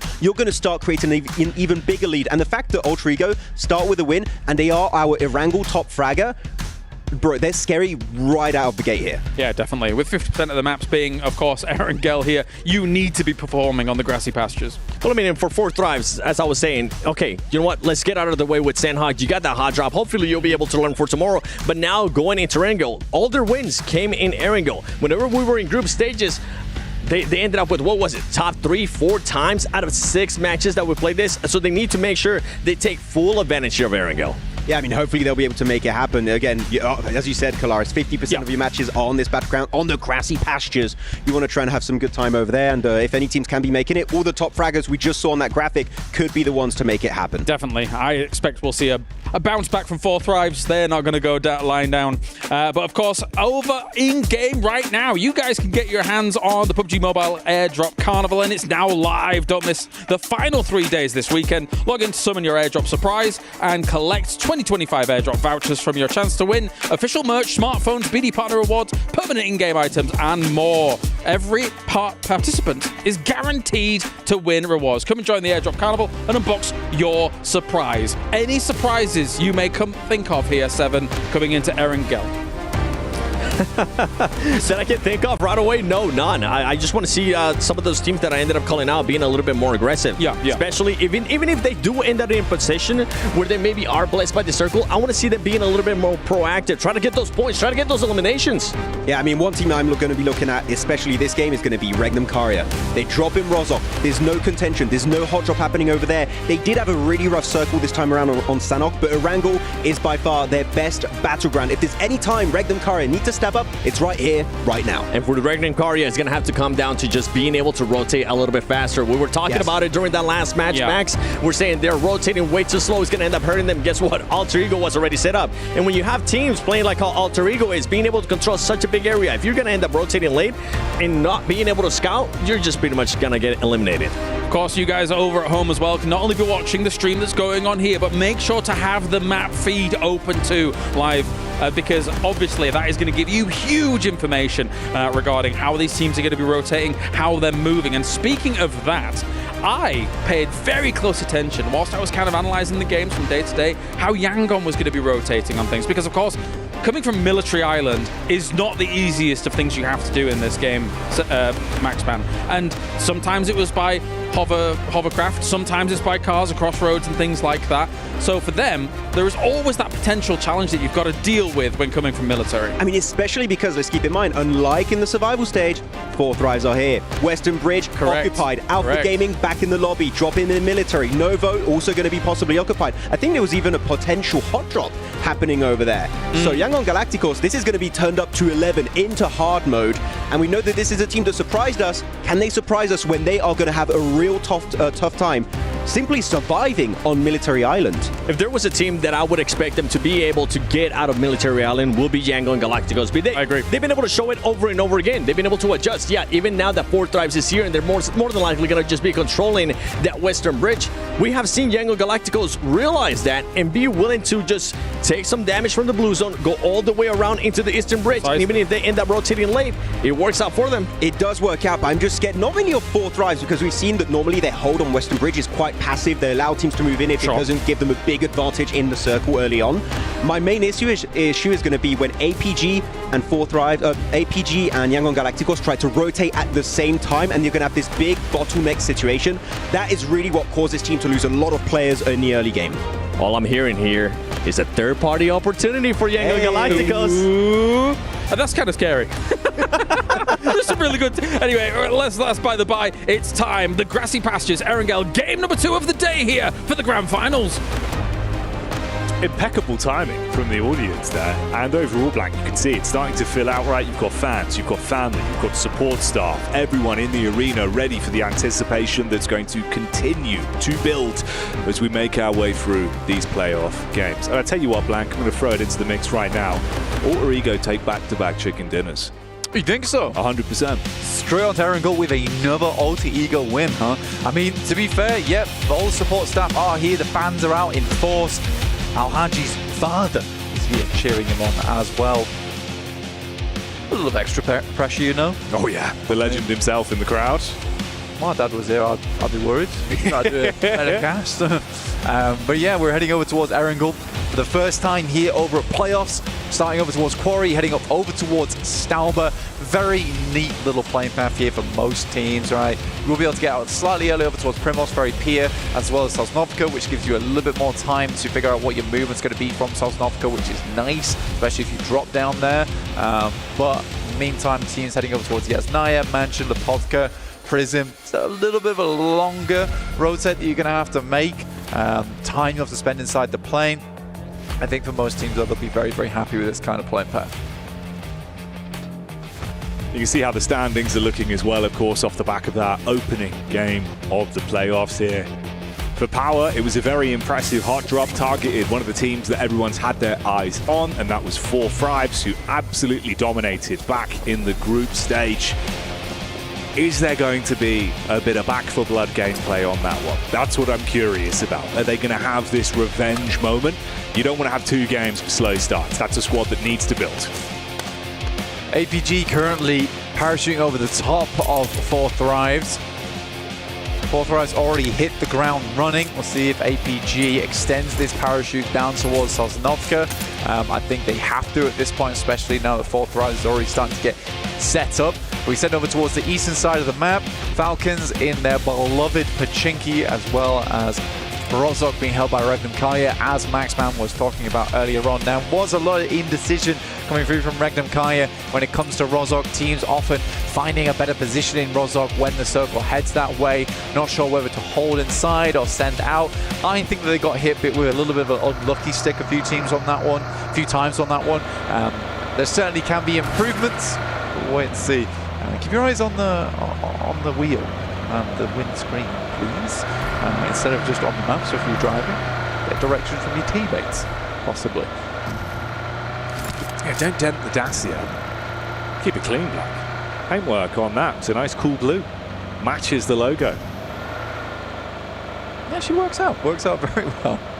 But everyone in this one all rotating together here for Thunder Talks, sending down towards Milta, which is free right now, so Thunder Talks can play that one out. Alter Ego sending far over towards Lepovka right now, which is very much out of the way, but on this kind of circle, it's completely fair. You don't want to send your entire team over towards Lepovka, though. You would like some scouts on the outside. Right now, it looks like the entirety of the team is just going up towards Lepovka, though. I think they expect that they're going to have time, especially on the plane path being so long over towards the eastern side of the map.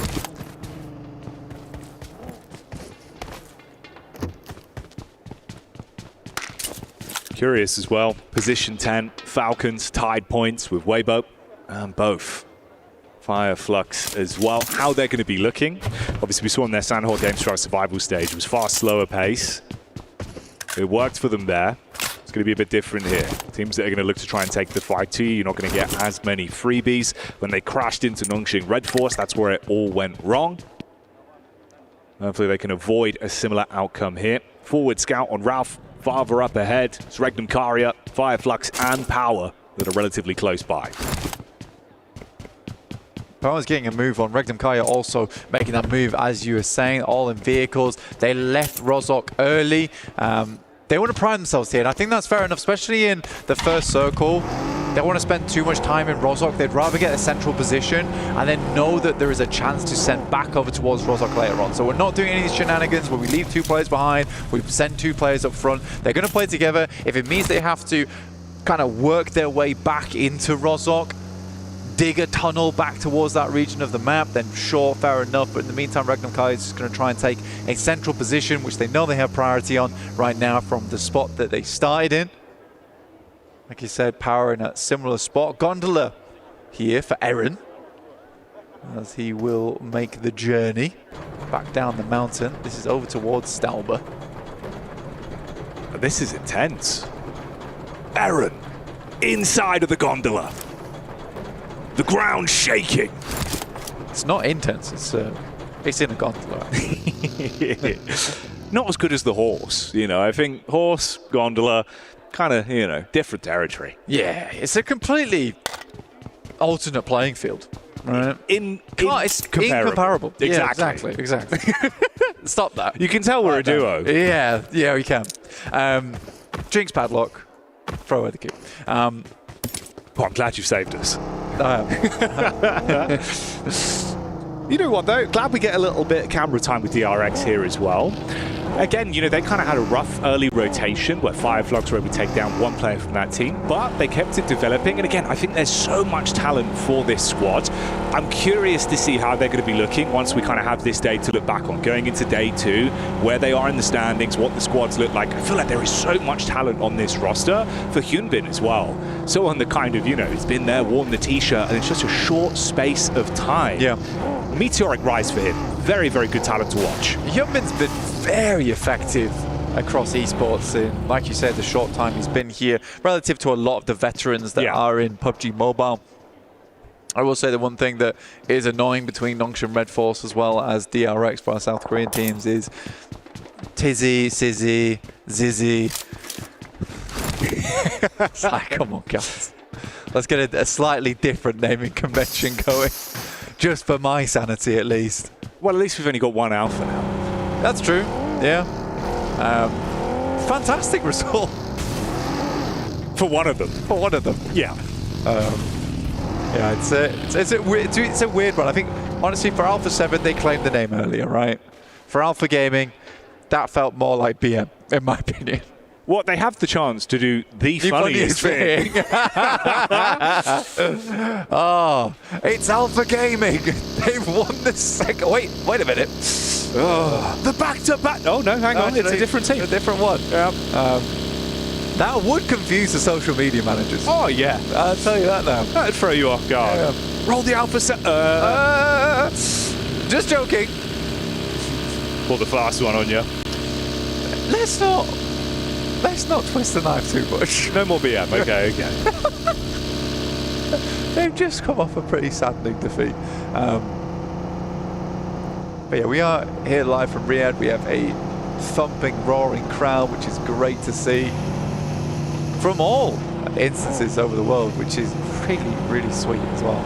Everyone coming out to support their team of choice. But it's been a slow game so far. With just a lot of rotating happening. I think we've lost 0 players. All teams still up and kicking as we head over towards Farmway. Most teams just looking for a more central position on the map. We are moving more and more away from edge gameplay. A lot of teams putting a lot more stock here towards the center, which will change as time goes on, as more and more spots open up around the edge of the map. You'll see teams getting a lot of success off the back of that, and it's crazy they're coming into playoffs, and that is sort of the change we're going to see probably day 2, day 3 if this thing continues, and it really depends which team's going to be able to take advantage of that, because a lot of times, in my opinion, it's teams that have very good sweeping capability. One team in particular that does that very well, Alter Ego. Oh yeah, and we've seen that as well in their gameplay already. I think again, you know, it just sort of hammers home that point of the fact that this team couldn't do it all. They could pass the baton amongst one another. It was very nicely played. Krypton with the setup, even when Rosemary goes down, the way they're building back into the game, walking away with chicken dinner. And there's a reason, you know, you throw it out there saying, obviously, I think they could take a back-to-back chicken dinner here today. But with the talent they've shown, I think they genuinely could. We'll keep our eye on it. See how it goes over the flow of this one. Nice as well when you brought it up, obviously. Everyone in the crowd, we saw the highlight there on Al Haji's father. That segment of the crowd representing power. If they keep playing like they did, try and build into that, well, there they are in the Elim feed, taking fights to Thunder Talks. You know they're going to be getting loud. Yeah, Sighting actually does go down straight away to Ragnar, which is a good opener. He does take a fair lick of damage, but should be able to get back into cover here. Just compound-based gameplay between both teams as the circle did push out towards the western side. And I think it's the first time this tournament we've really seen this area of the map in full over towards Potato Hill and the southern reaches of it. There's a lot of water. It's not as much as you might think, but you've got to consider that edge down towards Sosnovka that's still in is also a playable space. You'd be a bit mad to try and confirm down there at this point in the game. So we are cutting around about 30%, I'd say, out of this map. So it's becoming a little bit more cramped, a little bit more crowded. Scary as well, watching this rotate in from Team Secret. Another squad that I think, you know, could be described as preferring to have those passive setups rather than being the one to instigate firefights. You run into the crosshairs of Alter Ego, they are going to take that fight to you. They won't let you get away cleanly. You had a spot in the backline there with Rosemary very quickly jumping out of the driving seat to attempt to set up in cover. Didn't take the fight in the end. Hasn't fired out a few bullets to see if he can get a connection over, but they can still chase on this. For Alter Ego, they were sort of giving ground here to Team Secret as they get ahead, but it is Krypton who's been able to swipe around, get in front of them.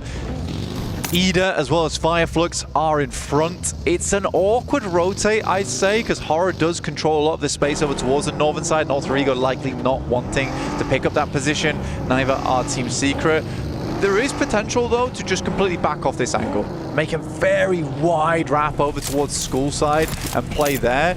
It is out of bounds in terms of where a lot of the high prior locations are, but it gives you a safe approach into the circle. Alva right now, the Hound on the team of Alter Ego, looking to take a sniff over towards Shelter. You can get a good read on this as well with the placement of the squads round towards that side. You've also got another scout from Emre who's actually bypassed one another. Inside of the blue is Alva. Jumps out of the vehicle for a second, quick bit of looting. Rosemary in close position there as well. You see it established here on the map screen as we get that next zone coming in.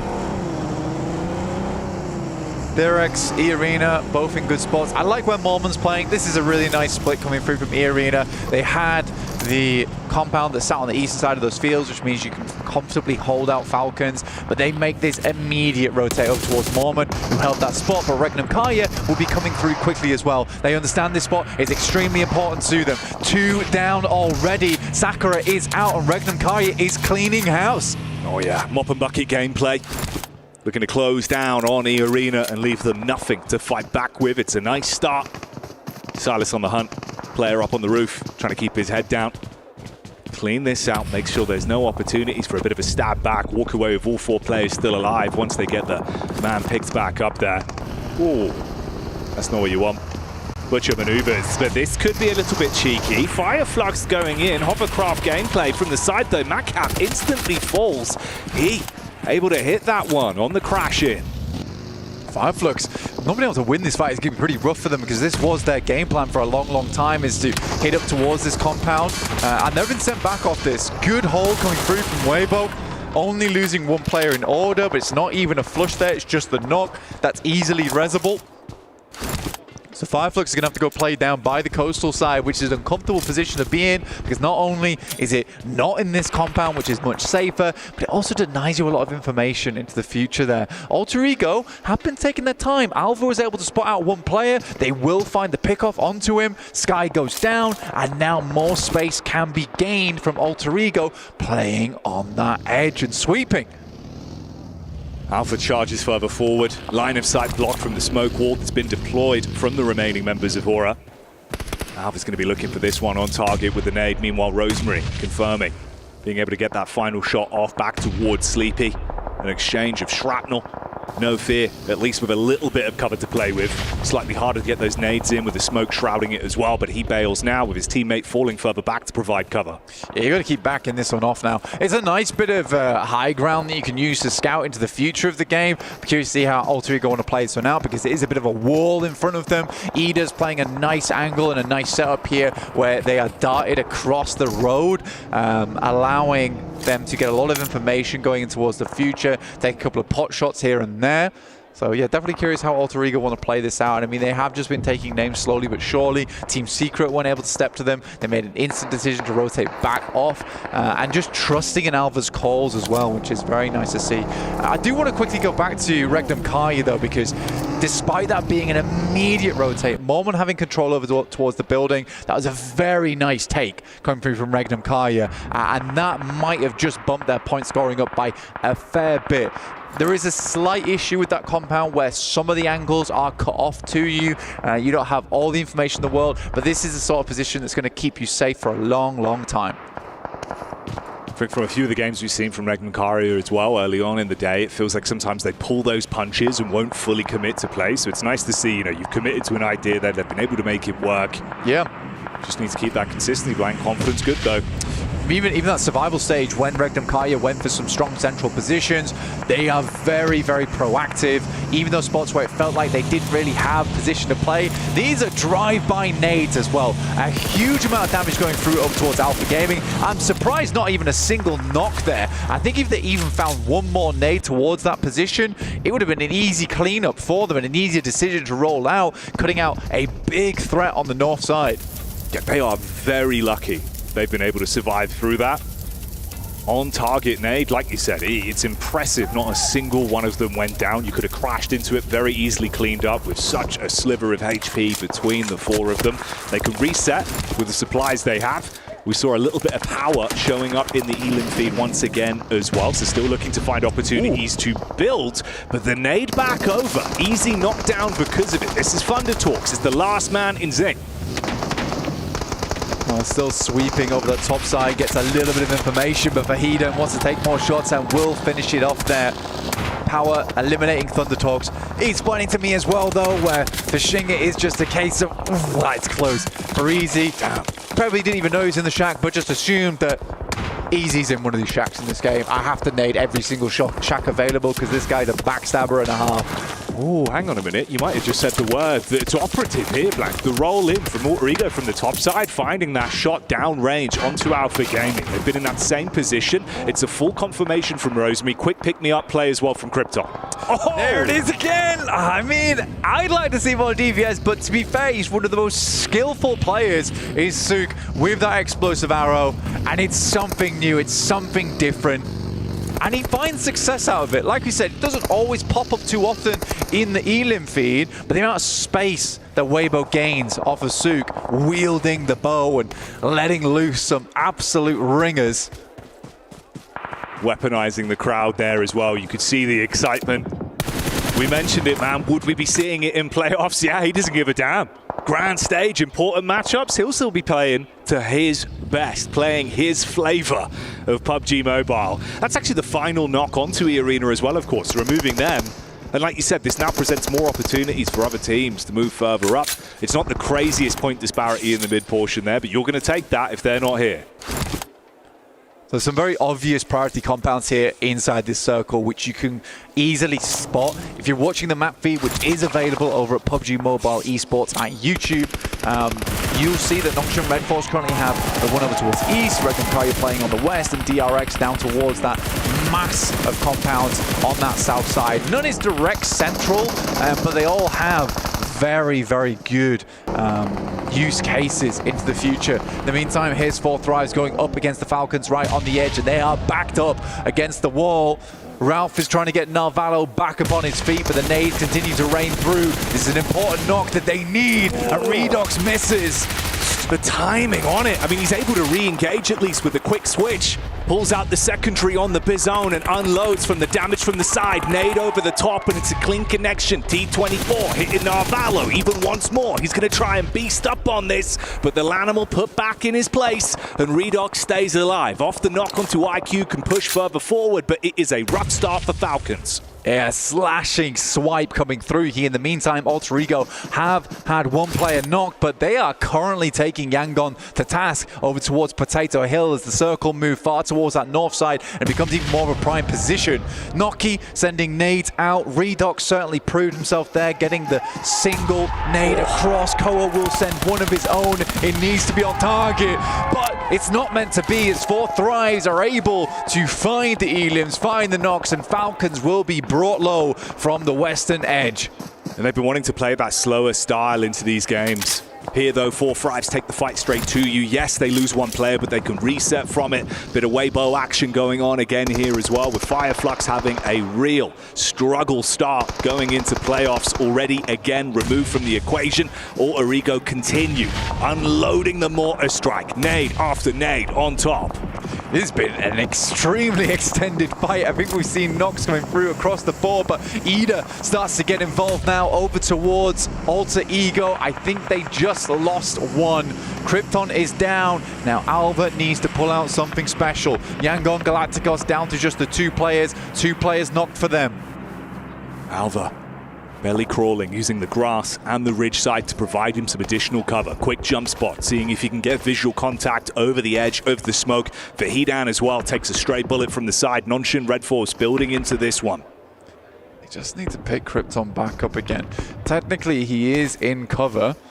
So Alpha will head back down there, but a full 3v3 and plenty of nades to work with. Saycloud might just be on target there with that one. Descends over the top, and it won't be a lot of damage needed to take Krypton out, and it will be a knockover towards Alva. And despite a massive spree coming through in this game from Alter Ego over towards Yangon Galacticos, it is the Galactic comeback coming through on the north side of the map. Very surprising that Yangon comes out of this one with the 3 players. That's the go pistol to push up for them as well. And similarly for Moana, it's time to bail. That fight has gone no way near how they wanted it to go down. Trapped as well as he gets the overall lay of the land with the squads that are close by. He's just got to get his head down, tuck into position. It's Ida from the sideline that takes shots towards him, opens up an opportunity for Nonshin. Alpha with the nade, rolls it on target, and it is a strike from Reefus. That is an unreal nade through the trees, through the leaves. And like a dead leaf falling, that will be the final player from Alter Ego out. Incredible stuff there. You don't see those ones every day. No back-to-back chicken dinners to start us off. Another team will walk away with a big W on this one as the battle continues.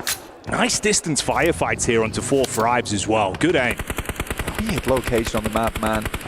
Ida currently looking very good from this spot, but we moved away from a lot of the more prominent compounds on the map.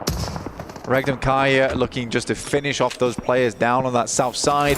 And Power still running through with 3 players as well, so they're not down and out yet. Nongshim Red Force should be able to hold out strong on the south side though, having very, very good buildings to work with going forward. Nades over the top, they do. A little bit of damage coming through from Regnum Kaya over towards DRX, who are now opting to see if they can just swipe right on this one. Spin out on the burst tire as well, because Ida are just firing shots down Rage. You've instantly got to try and reset from this one, but there's further damage done. Knock behind the tree. Quick bandage from Hyunbin, looking to reset himself. Easy sees that opportunity though. Clean connection back onto DRX. I mean, for DRX trying to get through here, Nongshim Red Force wasn't going to let it happen. Al-Haji finding Hyunbin as well on the back lines there. Very, very long-range spray to make it work. Make it work, it does. There is still one building available for Regnum Guy to be playing out on the very edge of the circle. I'd be excited to see a Yangon podium finish here just because of how hard they had to fight for their lives on the north side. It's a hefty investment from Power. They really clamored to try and steal away some points from that one. Damage is good onto DRX, but they both go down because of it, resulting in a bit of a stalemate from the crash in, only leaving one representative of Power left. It was Weibo that were able to cause issues behind that smoke wall. And then, of course, Regnum Kario, the compound high ground position as well. The nice split, Silas set up further ahead. Yeah, this is going to get more and more intense. Secret, catching vision. This is the nice thing about Regnum Kario as well, is that we mentioned it beforehand, where they're a proactive team. They don't allow themselves to be caught up in the moment and just sit around, feet up, watching telly inside these compounds. They are very much active on the outside there. They took shots over towards Alpha Gaming. They cut out over towards that south side. It's not a crazy amount of points they're able to find this game in terms of elims, just to 3, but they've confirmed a strong spot on that southwest side. Weibo are in front of them, as you've mentioned. I'd like to see how they're going to handle this into the future, because it's some weird terrain that they'll have to push through.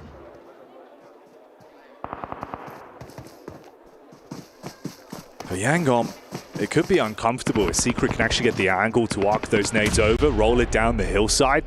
Spacing could be problematic. That's what you were talking about, of course. Obviously for Weibo, just a few steps ahead, just tucked in. A little bit of cover to work with at least. You've got the detonated vehicles, and it's actually Fahiden that was the last man left for Powder. So he's just over by the tree line there. It's very, this is why I'm saying, ooh, wow, what a shot coming through from Fahiden. A bare chance as well, and he took it immediately. This is what I mean for Regnum Kai. It's very hard because you want to take shots down towards Weibo Gaming, but as soon as you leave this compound, you're in sight lines of Ida going forwards. That next circle doesn't cut Ida out either, so now Regnum Kai has to go for something very quick. They know the exact location of Alpha Gaming though.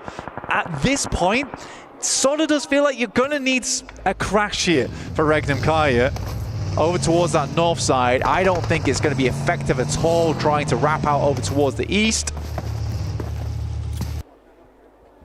He down though, maybe the chance on towards these two players, play behind the car cover, but then what chances do you have later into the game? That's the real issue. So it looks like they are going to roll out over towards this north side, as I was mentioning. And as we've seen, Ida have been able to do so much from this position. This might actually give them an opportunity. Yeah, non-shing engaging. Yeah, this is go time for both squads. You've got to build off the back of this. Crash in, up towards the compound. Nade close. Sizzy takes the brunt of the damage. Aaron priming another one as well. It's Doc C. He saw him. What's going on? Goes back in for a second look. Finally shuts down Rita. That was crazy. Silas moving up top there. We'll find Silas. We'll finish him off there as well. I mean, Regnum Kaya just spent all the way over towards Yangon Galacticos, and they were doing damage, but they're out now. What? You knew about Alpha for so long. The minute an opportunity was presented from the commotion thrown between this fight on your screens, they go for it, but Alpha just absolutely upset. Goodbye Regnum Karia. It's now not a bad position for them to build from.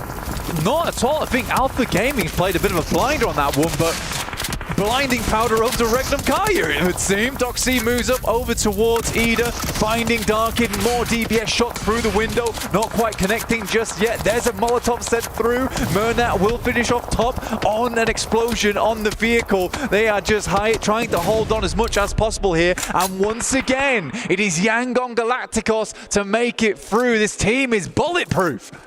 You got Team Secret as well, playing that classic slow build, playing from distance, looking to third party onto this one. This elongated bout between Nonshin and Ida. Aaron dodged the explosives, but he can't dodge the slugs. That's the peek up from Doc C. The DBS finally able to finish him off, but at what cost? One player left, just him. Gives me Yangon Galacticos as well, as Team Secret has some very favorable positions going in towards the future. They can effectively sort of ignore one another and rather take shots down towards that south side at teams that will be making their way up this hillside. I think it's going to be tough. Here's Suk with the bow in hand, just sending shots in, making life extremely difficult for Doc C. He is on the low ground though, and Suk may be just sending in ammo for no reason.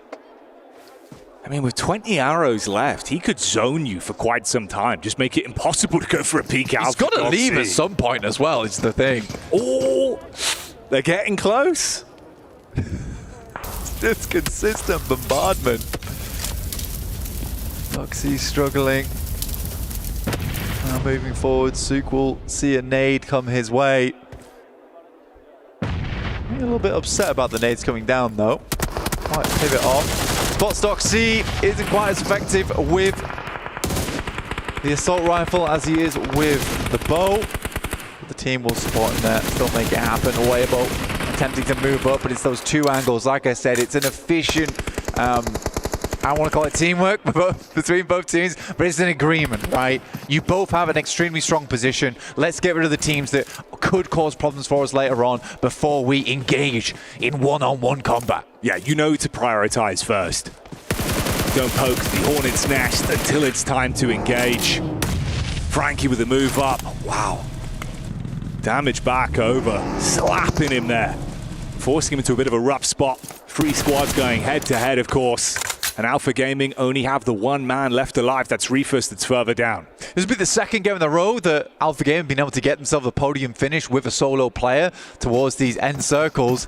He's going to make a break for it. Murnat definitely saw him, was wondering why he went for that play.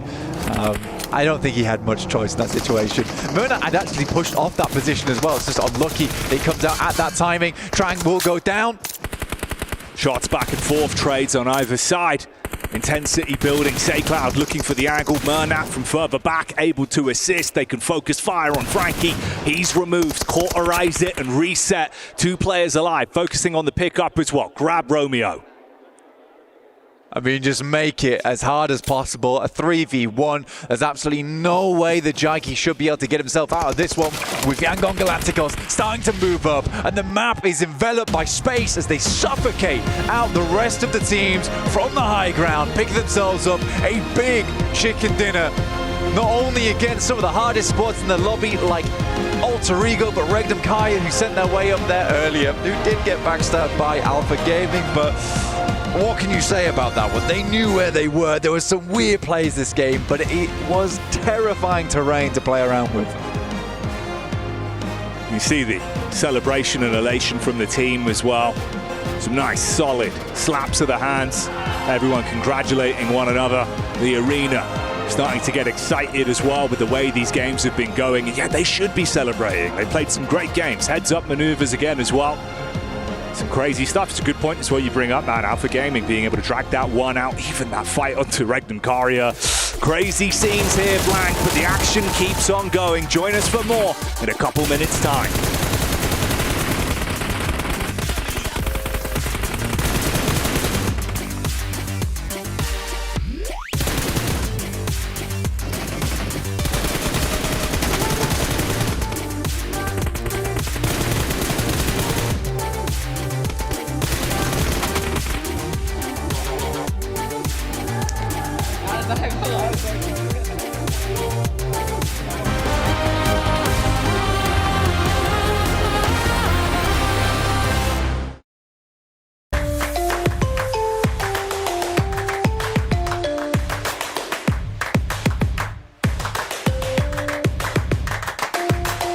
Level up your gaming experience with over 8 billion playlists, only on Spotify, the official audio streaming partner for the 2025 ESPORTS World Cup.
Yangon Galacticos blasting off at the speed of light. All the other teams better surrender now or prepare to fight. We have got ourselves Seven and Maxman here to talk about this victory from them, coming in from Potato Hill, looking really cool, looking strong, taking out the previous winners from the previous games. Maxman, Yangon. I think they're happy they had a very northern plane that was not good for them, because that allowed them to drop into crates in George Bowl and actually get the northern rotate into the circle. And actually, there were very little teams going up in that northern position. We did have Ultrigo eventually try and clash on Potato Hill itself, but the nades from Say Cloud in particular were key to claim all of Potato Hill for themselves and take the win at the end. One of the slowest teams to rotate as well. They took their sweet time. I think at one point it was Circle 3. All the teams were just focusing on that center area, and Yangon Galacticos were the ones towards the north. I really enjoyed how they were able to surprise Alter Ego. Alter Ego was not expecting the team to be able to come up from behind them.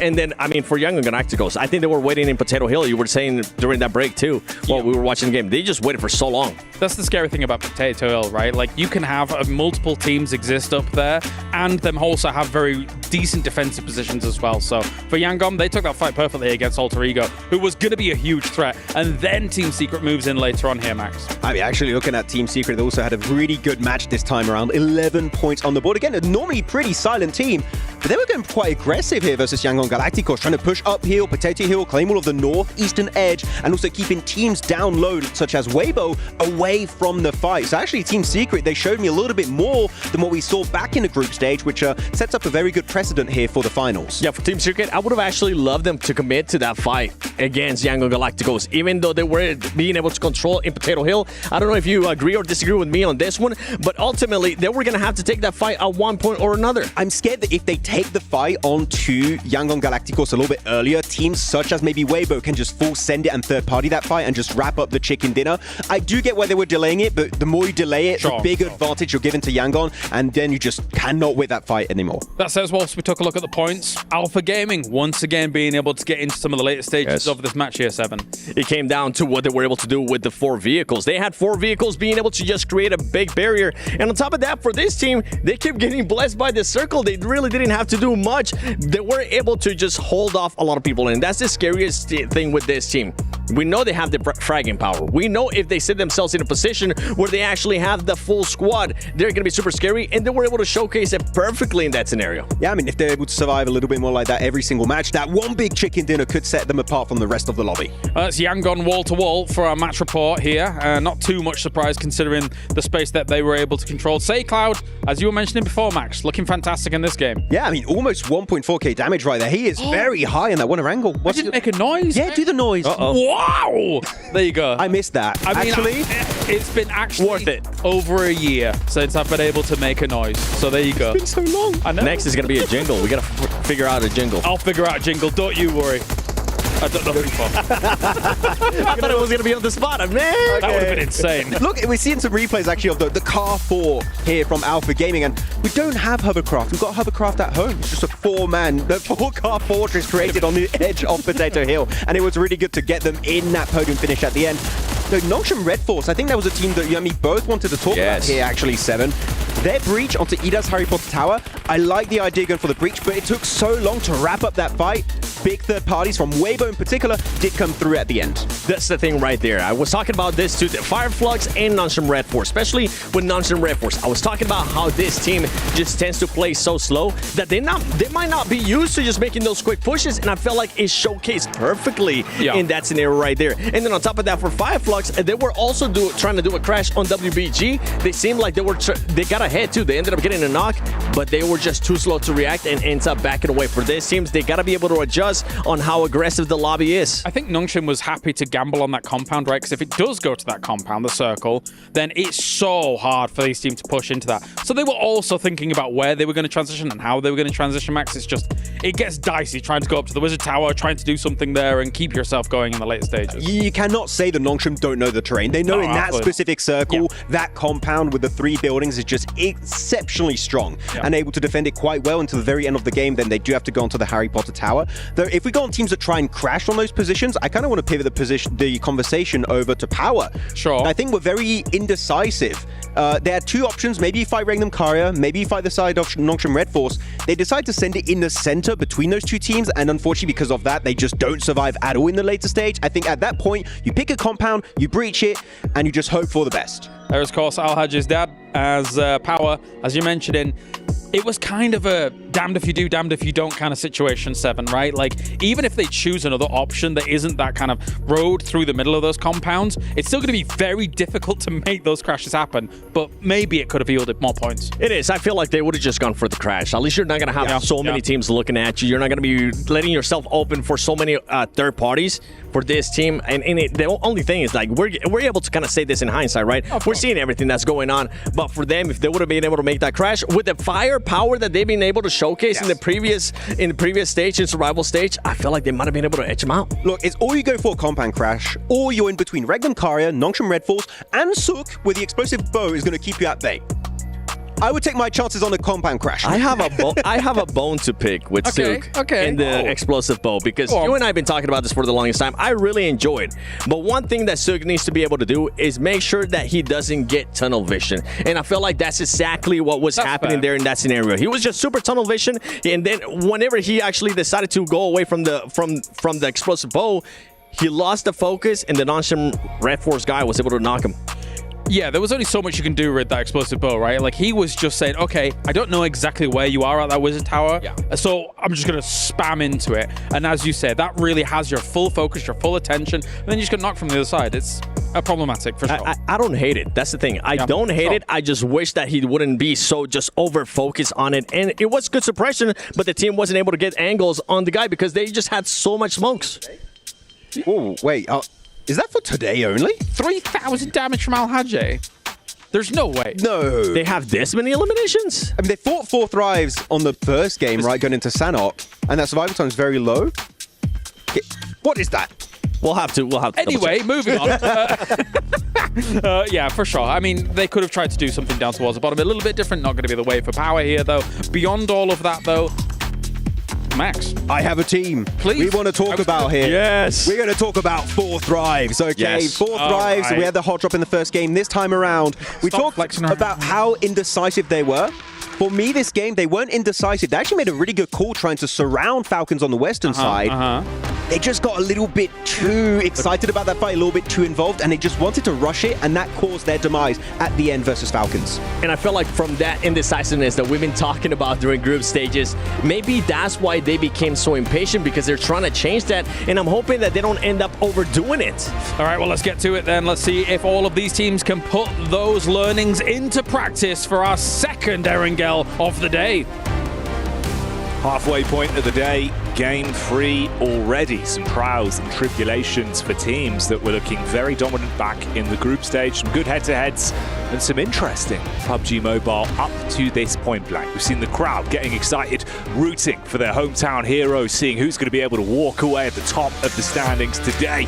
Intense action, and you'd imagine a lot more of that to continue right here, right now. A lot very amazing usage of the map and the terrain in general. Overall, I think it's a great point to pick up on there as well, where it is just a case of, even in those tough scenarios, a lot of teams know the best areas to play, how they want to move out. I think the big mistake from that last game was definitely Regnum Karya's push over towards that north side.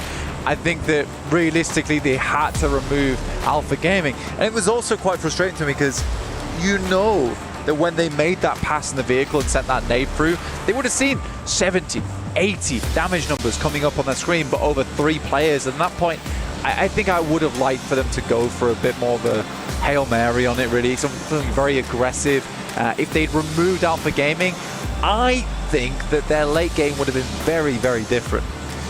Yeah, I felt like they were setting themselves up for a ton of success there. It was good timing on the call to actually commit to it as well, but that 5 versus Alpha completely turned the script. The difference, if you even cast your mind further back, the drive-by nade on the scout, all of them left on what, you know, sub sort of 12 HP, really. You could have converted on that. 1 knock probably would have been the go pistol for them, but ifs and or buts won't win you championships. It's like I'm saying, they saw 370 hit markers. It's like, yeah, you should have probably went on that one. And I think you're right in the sense of maybe they would have done if they'd seen a knock. Yeah. There were only 2, but I think that scenario is you just have to take your chance. And I think for Regnum Kaya, that's what is difficult for them, is that it is very obvious to me right now, it's very obvious to me right now that they're trying for a little bit more aggressive plays, more aggressive maneuvers, but there they were falling back into old habits. No, they definitely were. They definitely were. Man, let's see. Maybe you can reset from it blank. They'll be able to get themselves into a better position to show us what they're made of and what they're capable of. For Yangon, they were certainly capable of greatness into that previous game, casting a shadow over the lobby. Out here up against Thunder Talks early on the drop. Bit of room to work with those. They could avoid the fight if they want to.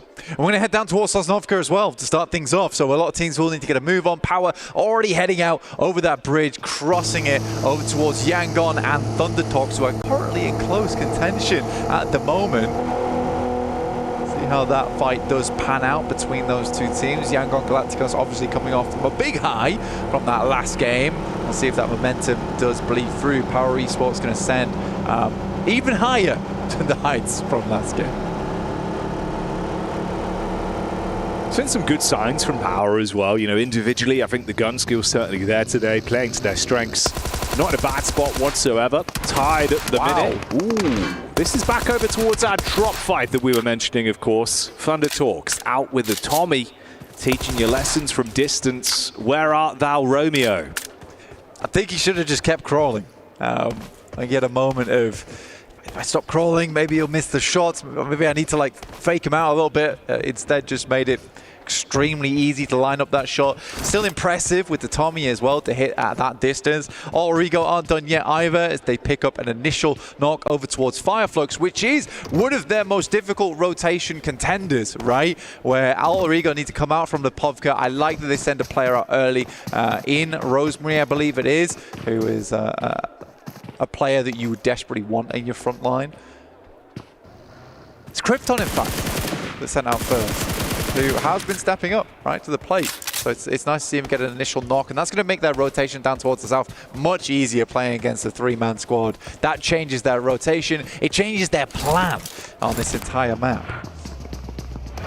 Scary as well for Fireflux as a roster overall, because I think that squad, you know, we were sort of talking about this idea of being able to build your confidence, feed the hot hand, keep that momentum going. They've been hitting dead stops again and again, where it feels like, you know, the floor falls out from underneath them, they're not able to build themselves, not getting too late into these games, and that could come back to haunt them. Oh, you're just bullying on the exit as well. They're literally trying to retreat from this, and you still find a second knock into a full takedown on SayCloud. Wow, that's a bit of a rough start, considering you've just taken your opening chicken dinner. Yeah, King living up to the name of the weapon used there. Doing a nasty mark over towards Yangon Galacticos with the Scar. There's that shot from... It was Rosemary, I wasn't wrong. Seeing things. But yeah, so nice play from Rosemary there. Able to find the initial player coming through from Fireflux, and as Yangon Galacticos tried to escape, it's no secret that that kind of rotation is not going to go unpunished. Felt rough to watch that one.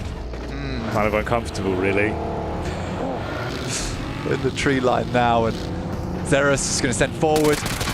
It's a straight shot over towards him. Murnat likely to go out, and Yangon Galacticos, after what was an incredible performance last Erangel, do end up going out in 16th here in our second Erangel of the day.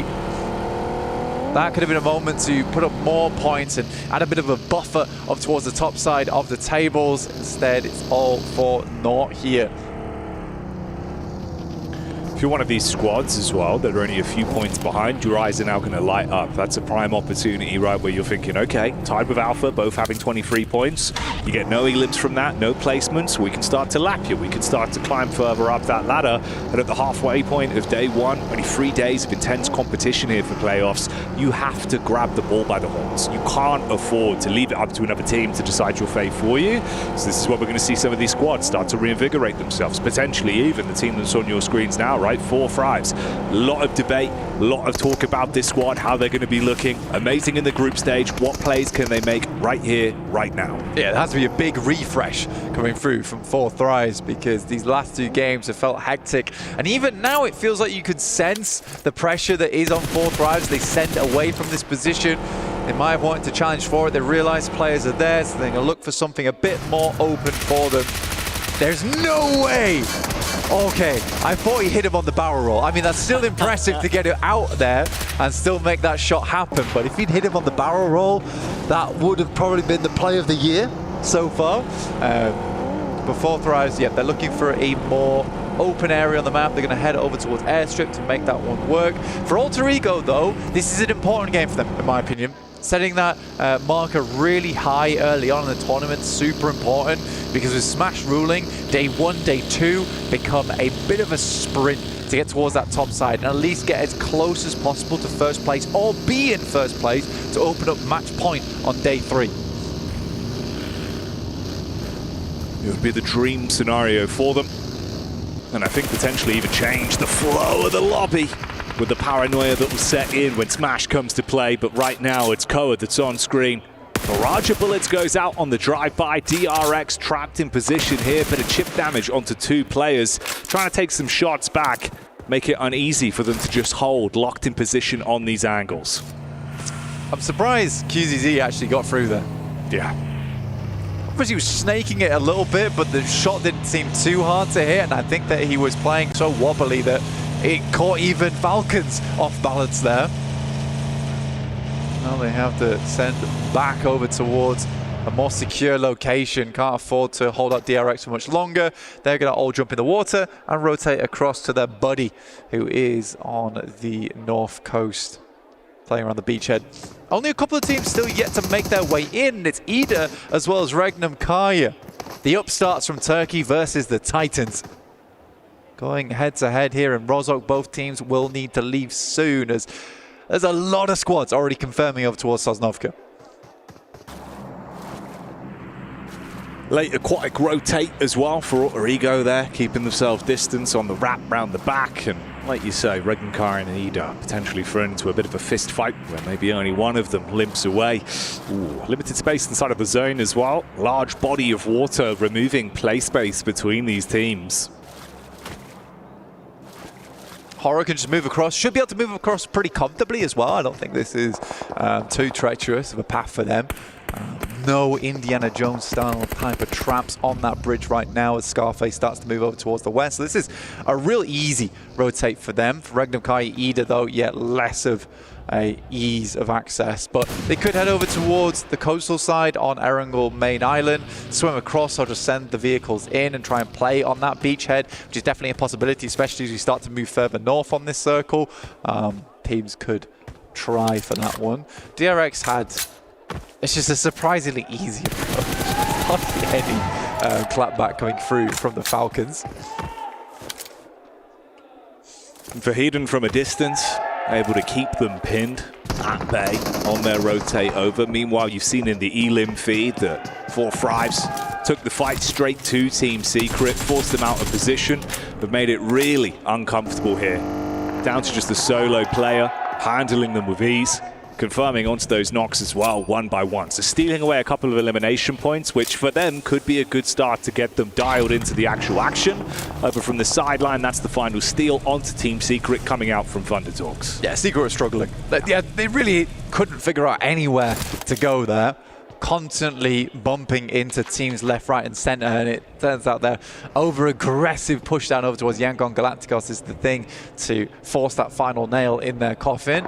Power still hitting some nasty shots over towards Weibo, playing on that coastal side. I mean, that drops Weibo now down to just the 2 players. Don't think they're getting Suk back up again. Al-Haji is going to wait for this fish to resurface. He knows he's got to come up for air at some point. He can sit pretty and wait to finish that man off. So Power looking to just take away points where possible. He'll just commit to it. Left in the blue, gone for good, down in the deep depths. Regnum Kai's still in Rozhok? more school now, actually. It's crazy on the indecision where they're happy to send straight out when it's around Rozhok area. But when we get Sosnovka finished, they decide that they're going to stick on the northern side of the map for a long time. We'll see how they play this one, because the play area is getting very limited now. Especially even over towards this north side of the map. Grandma's pretty much taken for Fireflux. The small compounds that are available on that side, pretty much going to be playing around the tree line, but potentially over towards the western side, or using that ridge as cover, as we do confirm even further over towards the north here. I think we're on zone 3 now, so the circle and the blue will start to tickle quite a bit before we head towards stage 4, where it's advisable not to still be in that blue for too long. You do wonder if that'll be a bit of paralysis by analysis there for Regnum Karya, taking a very slow approach this one. A snail's pace that could come back to bite them in the bottom. We'll see. They're starting to get a bit of a move on now, though, and so are the remaining squads on the periphery of the zone here, slowly advancing further forward. You were fragmented down towards the south side. It was a bit uncomfortable. A bit of a push up now. Alpha Gaming coming over, 4 Thrives in position there as well. Nongshing Red Force feels like they've been really willing to take a good majority of their fights. So I wouldn't be surprised if we see some sparks starting to fly, especially with this rotate coming in from Ida. Oh, Nongshing Red Force has a real glint in their eye during these games. An aggressive team, a hunger for team fights. And you're right in the sense that they're a scary team to come up against, because you just never know when they're going to pull that trigger. It might just be you that faces the ire of Nongshing Red Force in the end. Falcons find themselves a nice central position on this circle, though. We'll see what they can get done with it. Usually Falcons can find themselves over towards the late game with 4 players. Tend to do quite well. It's that interim period of getting to around about zone 7, which is very shaky on the side of Falcons. There's some big nerves before they lock in.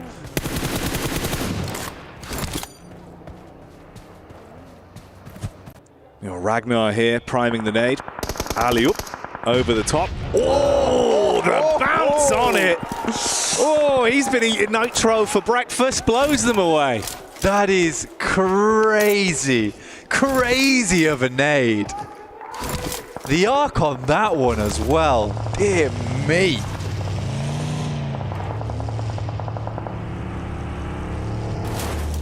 You love to see it. The Power fans are going to have their eyes light up at that one. Already 4 eliminations for the squad, topping the charts at the minute in the lobby.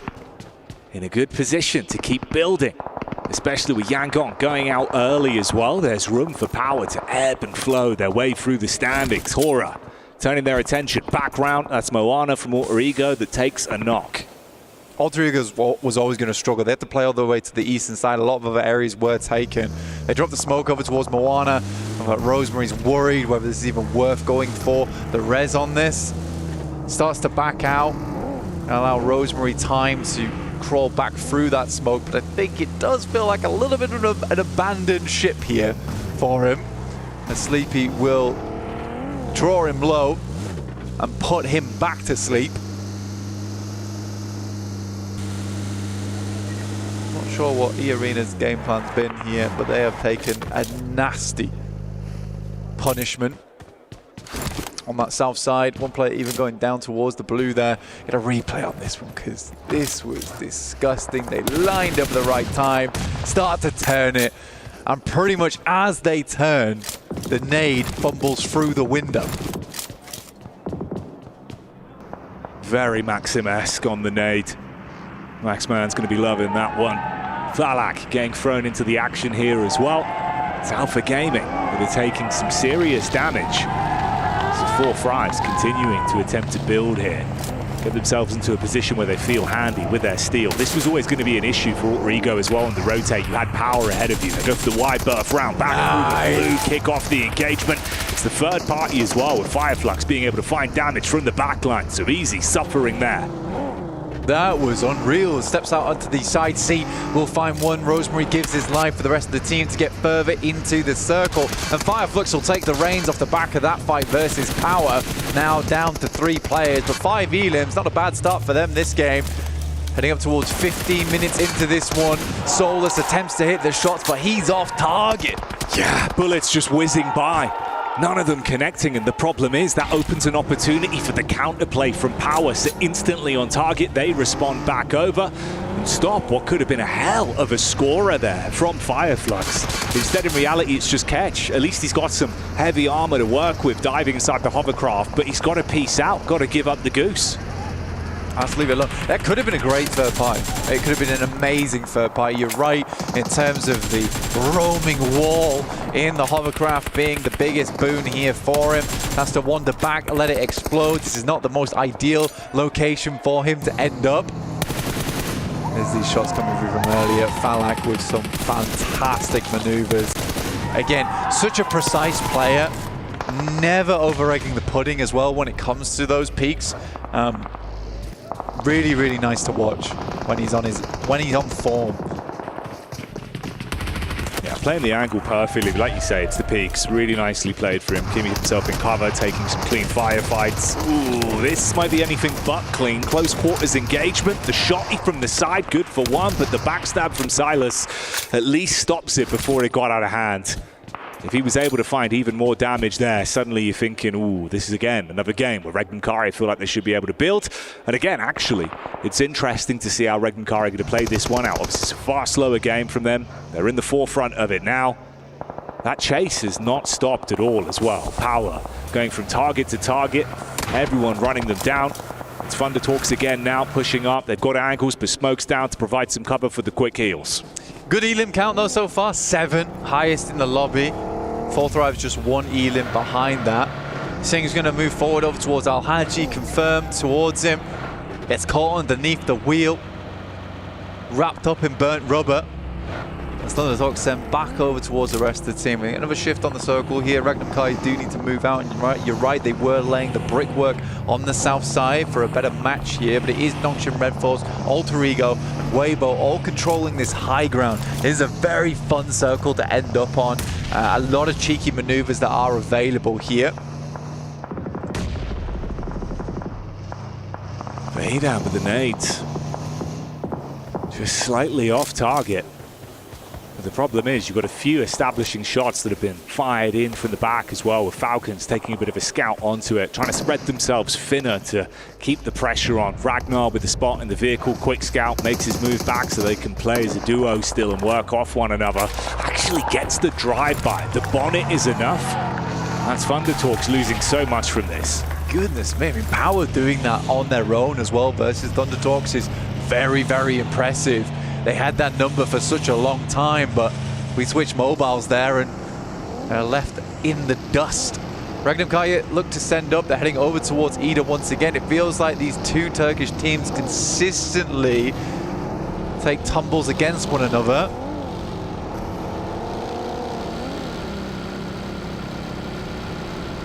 They're going to send far over towards Alter Ego, Alva, as well as Krypton.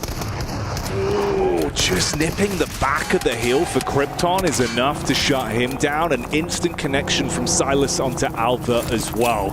It's a good heads-up play. You're saying, look, they were going to cast round towards Ida. Instead, they avoid that cut, center circle, straight path, shut down a big squad there as well, stop them from stealing away points. And get a fairly decent position. We know how much Regnum Kaya do like their ditches.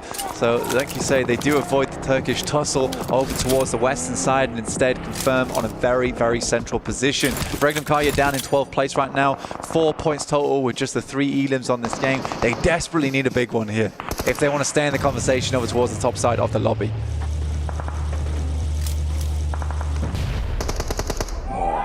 This is for Hedown, finally going for Hedown as he gets finished off by Falak there. Shots to the side. 5 elims for Falak as well. I mean, he is going off this game. It makes sense as well. I mean, he's always been such a strong player on the squad. Ragnar steps up. Falak won't quite find it, but 8 nades to work with. Yeah, he's probably going down. Such an easy lineup as well. Only took one. Still 7 in the back pocket for play later. The crowd enjoying that one. So Power go down. Vahidan and his brother in arms finished off. Falak certainly showing us what he's made of, and the Falcons still attempting to find opportunities to scramble some points away on this one. top 4 are all out, so this is a great opportunity for the teams underneath to equalize now. We're looking at Ida, Weibo, 4 Thrives as well. 8 elims this match, which is phenomenal, by the way. 6 of them on Falak so far, and he looks to push that number up slightly, just a little bit to the left. He might have just found that knock. Looking to explode the vehicle instead. It's Noki who moves forward, will knock a grenade of his own, sends it through, might just be far enough, but they turn tail and run, and sprint they'll have to. You are so low though. Bounce around the tree. Redox on the drop, belly on the ground, but it's not enough for the follow-up. T24 with that one, and Narvalo is so far away, couldn't assist for the rest of the squad. He's tucked in for cover, but it's just him now. This feels like classic 4 Thrives as well. The nade play has been wonderful to watch. 4 players sweeping in from that eastern side, and from fight to fight, they've looked strong. Not really been much response their way either. Very much a one-sided argument for 4 Thrives so far. Nade's been sent over now to DRX. This is from Horror attempting to cut their way in on the northeast side. Regnum Kaya much more concerned right now with the beast lying in wait on the east side of 4 Thrives. That's what we wanted to see. 4 Thrives, not just surviving, but like we've said time and time again, absolutely thriving in the lobby, living up to their old tricks, showing us the powerhouse that they could really be. Aura here trapped in commotion versus DRX as well. No fear. He bails out. Quick move. Silas still finding impact in the elim feed as another squad feels the wrath of Regnum Karia. With 33Z going down, now we're in a full-on brawl, likely to spark soon between 4 Thrives as well as Regnum Kaya, but it's Horror coming in from that northern edge. T24 immediately passes that information back, and Noki will stand at the forefront as the vanguard versus Horror. IQ playing far back down towards the southeast, trying to gather some information over towards Regnum Kaya. And all the while, Nongshan Red Force has been living it large inside their mansion, almost. Yeah, living their movie, sitting pretty. No one's contested them. They really haven't had to do too much whatsoever to get closer and closer towards some sweet, sweet high-end placement points on this one. Falak, though, finally comes unstuck. He's been ripping and tearing his way through everyone in this lobby, but now you've got to play medic if you want to save him. IQ from the side, hits back onto the sky. Sleepy, closing the gap with the scout in play, bails out the vehicle. Oh, the shots connect as well. 4 Thrives losing a lot of their stock on this one now. But Regnum Kaya trying to steal away some of these elims. They will find a couple, and Wild will find another knock. Falcons go down to DRX as they try to get involved in this one. But it's Regnum Kaya taking that opportunity. It's a perfect opportunity for them to swing round on that southeast edge. They want to clear as many teams as possible. 4 Thrives move back over towards Horror here. And for Regnum Kaya, that was a lovely trade for them. Aura going to be dropping the hoorah as the energy's there.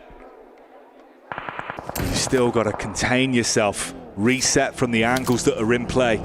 Sleepy and No Fear, they're split up. Hyunbin finding impact back over onto Ida as well, and this story continues. DRX decimating onto Ida, and Nongshan Red Force finally, they get thrown a bit of a deathly blow as there'll be a connection back over from Regnum Karia. Handle them, keep them at bay here, and it has to be done as we get through in towards our next circles. Most teams desperate for this one to move away from Nongshan Red Force, but will it ever? Directly on top of them, and realistically for a lot of our other teams, they're playing for second now. Nongshan Red Force, as aggressive team as they are, will just have to bide their time. They're going to have to sit still and just make sure that blood doesn't thump too hard and they get the signal to send out of the building with the rage that is building. Getting ants in your pants at a time like this could be the worst outcome for them.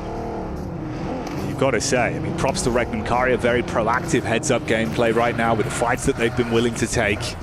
They started slow, but they have not stopped since they found momentum. Nades being thrown back out as well, trying to get that one on target down towards Aura. And then DRX ushered further forward, slowly advancing, looking to play off one another with cover. Sleepy in the vehicle makes a move. Ida still getting hit by the play zone as well. Really could not move at all here. Regnum Kaya is trying to slow things down. thinking they're looking for that second place here. They know they need to get the placements as well as the elims.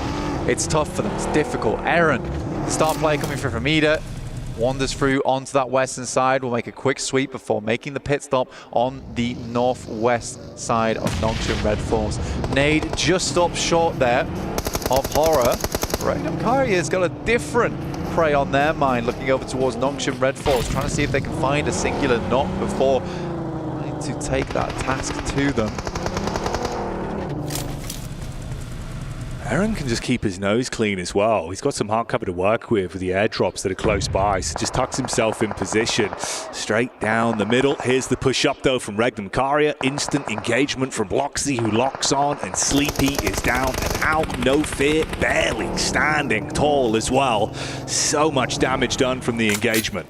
It's going to be a long nade, by the way, he's sending here. I don't think it's going to go far enough. I think you're best off holding these nades for the initial push that's going to happen over towards Nongshim Red Force, and that is good resource control there from Regnum Karya. You can see Wild's got 3 nades, I think Silas had 6, but they don't want to expend too many here versus No Fear. They definitely have some that are expendable, but they need them if they want to push over. But it's good to know that there is at least a plan in the mind of Regnum Karya of how they're going to assault this building. Got Aaron as well, throwing out nades on the push-up from Hyunbin. That's what I was saying. He tucked himself into an angle to actually make it kind of uncomfortable. Ooh, Nongshim Red Force baited into this one potentially, though. Looking for a look over the top of the ridge. Aaron trying to keep himself down. Nades coming in. First's on target. Follow-up's good. Doxy dismantles Ida. They're out of the running now. There is a slight distraction here. Going through up towards Nongshim Red Force. I think that Regnum Karya is going to try and play this one out for Zone 9, honestly, and hope that this is not central. I don't think it is, and it will force Nongshim Red Force out. But Toshpik sends in first and will manage to get towards the backside here. Nongshim Red Force weren't able to control it, and Nongshim Red Force, they see red. They move out of the building, and Regnum Karya's picked up position. DRX are dealing damage and handling themselves up close and personal. For Nongshim, it's going wrong. Binny now with a thin veil of smoke to protect himself, but look at all of the nades. Everyone priming these from the top of the roof, dashing them down. They had such a power play position for so damn long, but the minute they advance, DRX makes it uncomfortable. And Binny, you're living on borrowed time. Regnum Karya, if they find this one, they're setting themselves up for a huge chicken dinner. 10 points on the game and plenty more eliminations to be found here for Regnum Karya. Like we said before, they've been holding on to these resources. They knew the angle they'd need to take. Silas goes down, but not before a nade sent through. Sizzy goes out, and it will be Regnum Karya looking for the big finish here versus DRX Jackie. They just need that final knock. Convert this one, close it down. The slow build-up. Oh, and that's enough. All it takes, the push-up from the zone, being the 5th man in the lobby for Regnum Karya as they're able to convert that one. A great game, good decision-making. The third parties were on point, and they walk away with a chicken dinner here in the playoffs. It's a big game for them, a much-needed match. The top 4 went out early as well, as we talked about, so this will bump Regnum Karya back up towards that top side of the tables. But for Nongshim Red Force, like we said, that force from them builds quite a bit. The rage needs to be contained. They can't always be looking for these massively aggressive plays. They could have sit still for a little bit longer, but that leg was jiggling and they wanted to get it moving. Yeah, baited out by the last man from Ida. Aaron just behind the box causes problems against DRX. They swoop in thinking we could just clean up on this one, take it all home, but it was not a spilled drink. They did not clean it easy, and it presented opportunities for this team on your screens to run away with it. Regnum Karya make it messy towards the end zone. But we're going to clean up right now, and we'll take you to a break, in which case we'll come back with the desk.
This land is calling.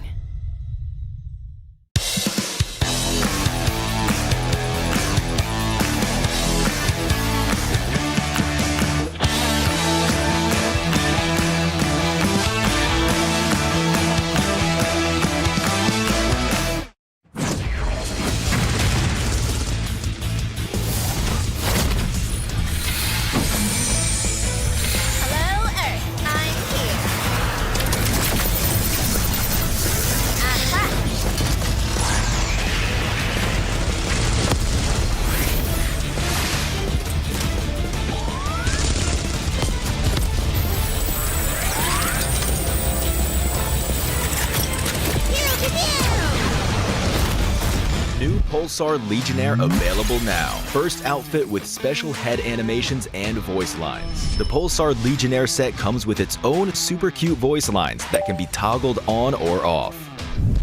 What happened? Bye, friend. Hello, Earth. I'm here. It also features the upgradable Hyperion ship DSR.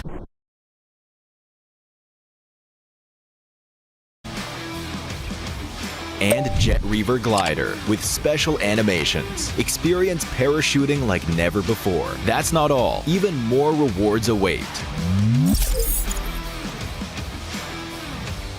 Event period, July 25th, 2025 through August 26th, 2025. What are you waiting for? Get the new Guild set now.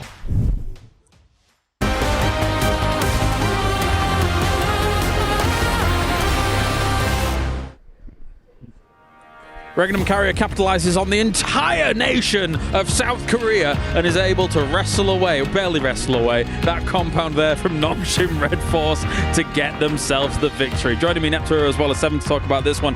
Neptura, this raised some questions, but Regnum Carrier looking strong.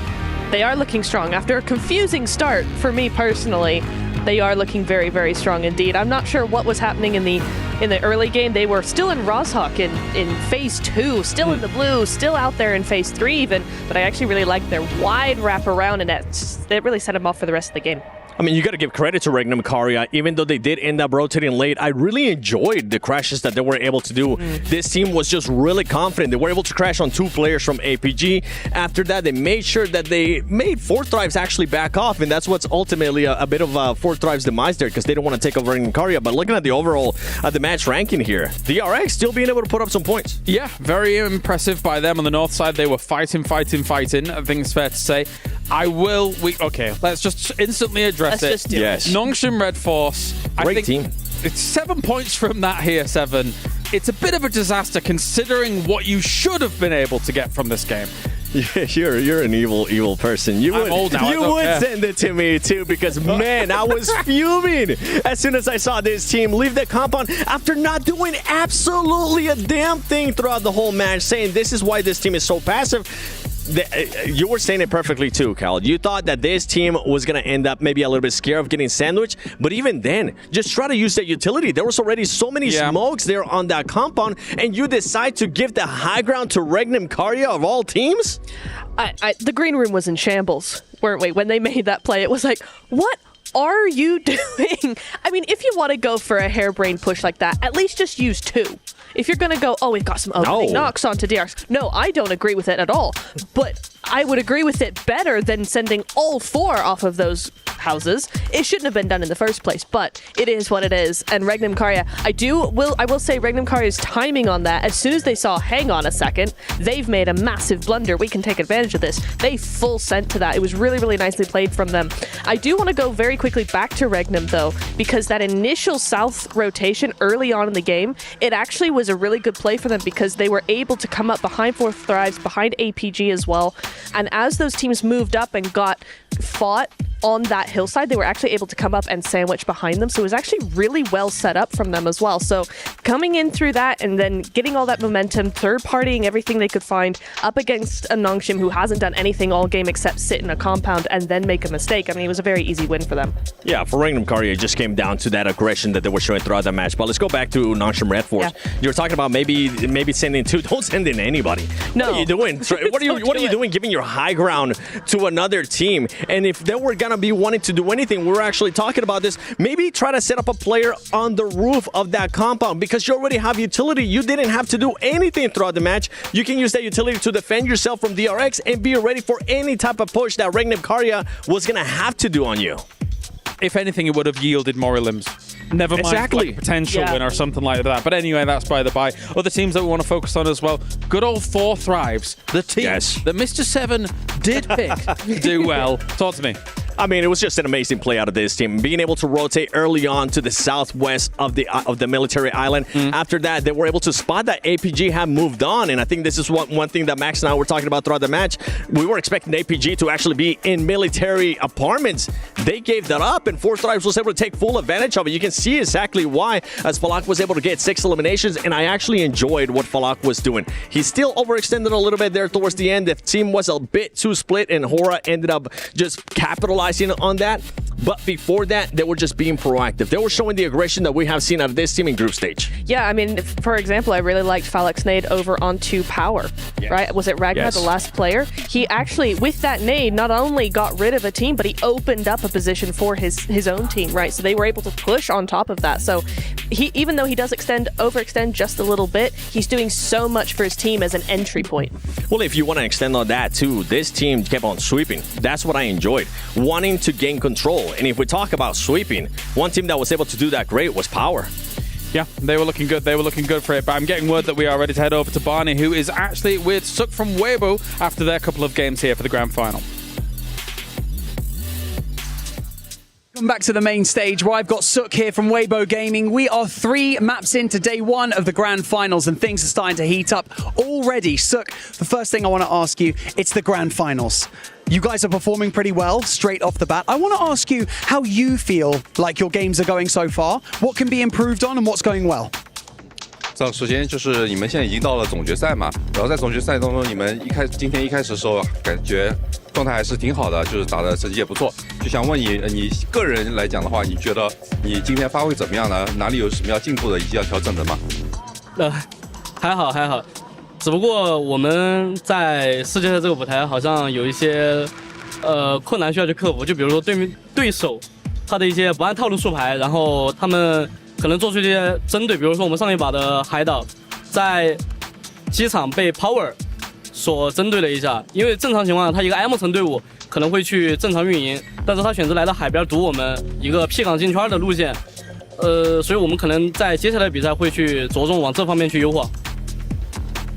Well, it's we have done pretty well so far, but we do feel like this is the grand finals, this is the main stage. We are noticing that some of the other teams are obviously doing or at least strategizing around us. Like for example, in the last map, Erangel, when we landed at the airport, I think P team they are a team that usually lands in like an M city or something, and then they actually came over to airport with us, and they kind of targeted us. So we kind of need to adapt around that. We need to make sure that we are more on our toes and be able to counter whatever strategies that our opponents have prepared for us.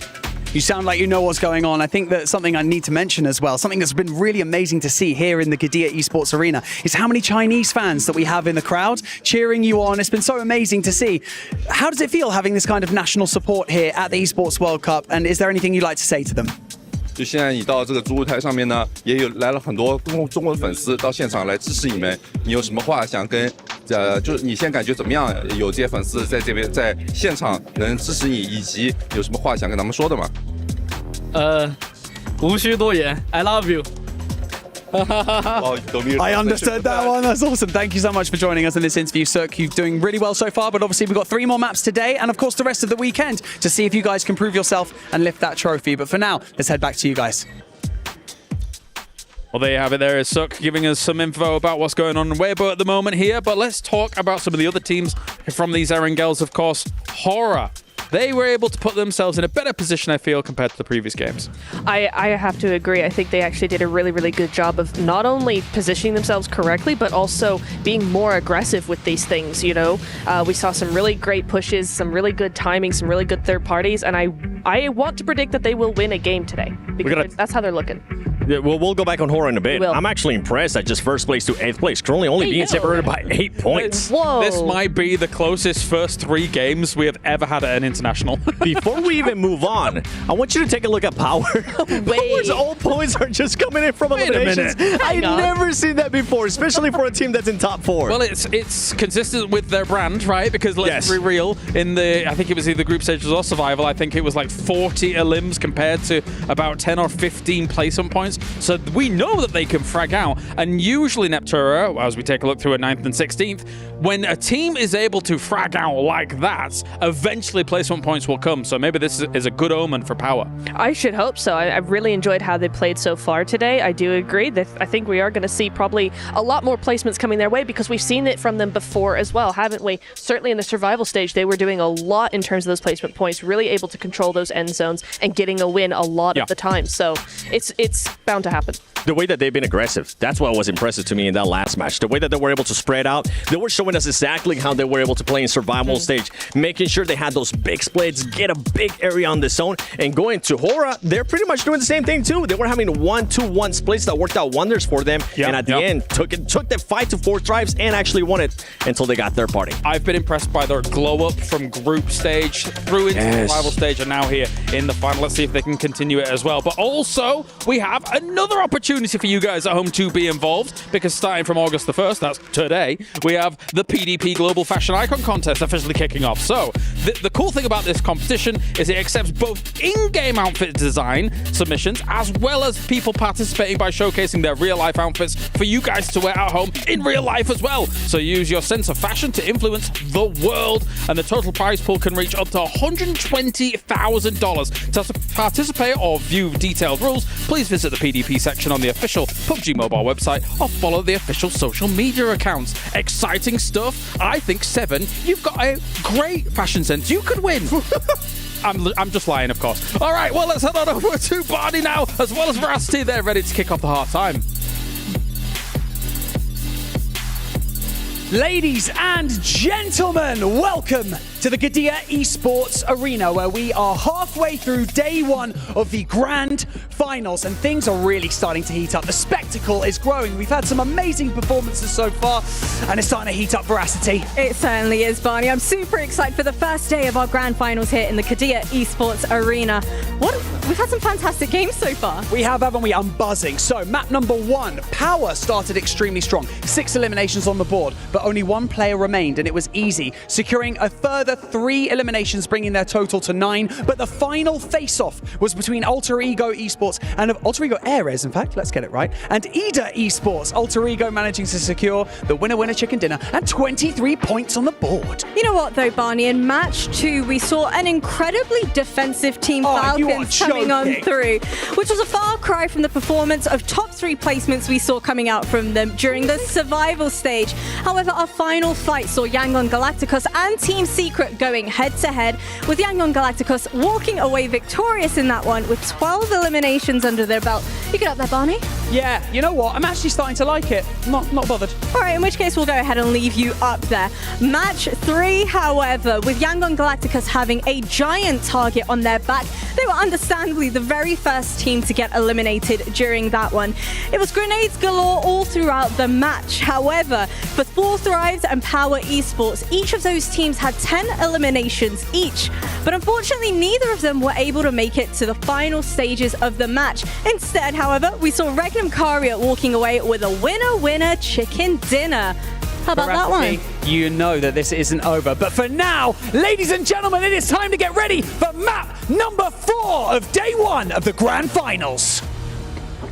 There it is, map number 4 coming your way, our final Erangel of the day before we head into back-to-back Miramars. It's been a lot of fun watching the front end of the matches, and now it's time to watch the back end and see if some of our teams towards the bottom, who might be on the struggle bus very early going, however, start to rise up.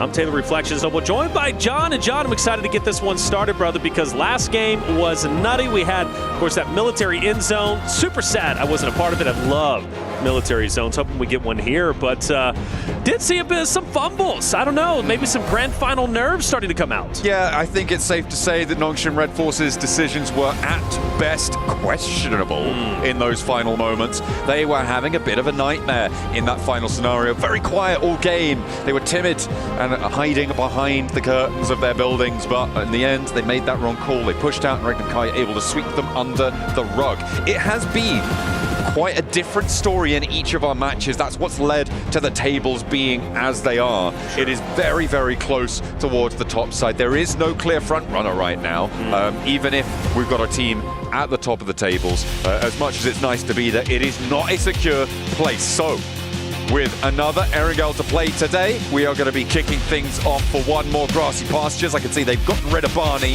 off that stage. His square has descended and he's allowed back to the green room. He can have a drink of water, get refreshed, because it is about to get messy. Let's get it going. Game number 4, back to Erangel, and time to see who's ready to perform and who is ready, well, to drop the ball.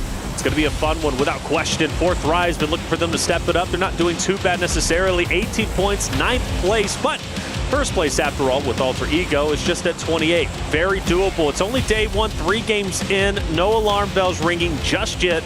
Maybe we'll start some tomorrow when we get into game 4, 5, and 6. I do want to see Horda, though, do a lot better than where they currently are at 13. I really think that's a roster that performed very, very well throughout the group stages, obviously throughout the survival stages.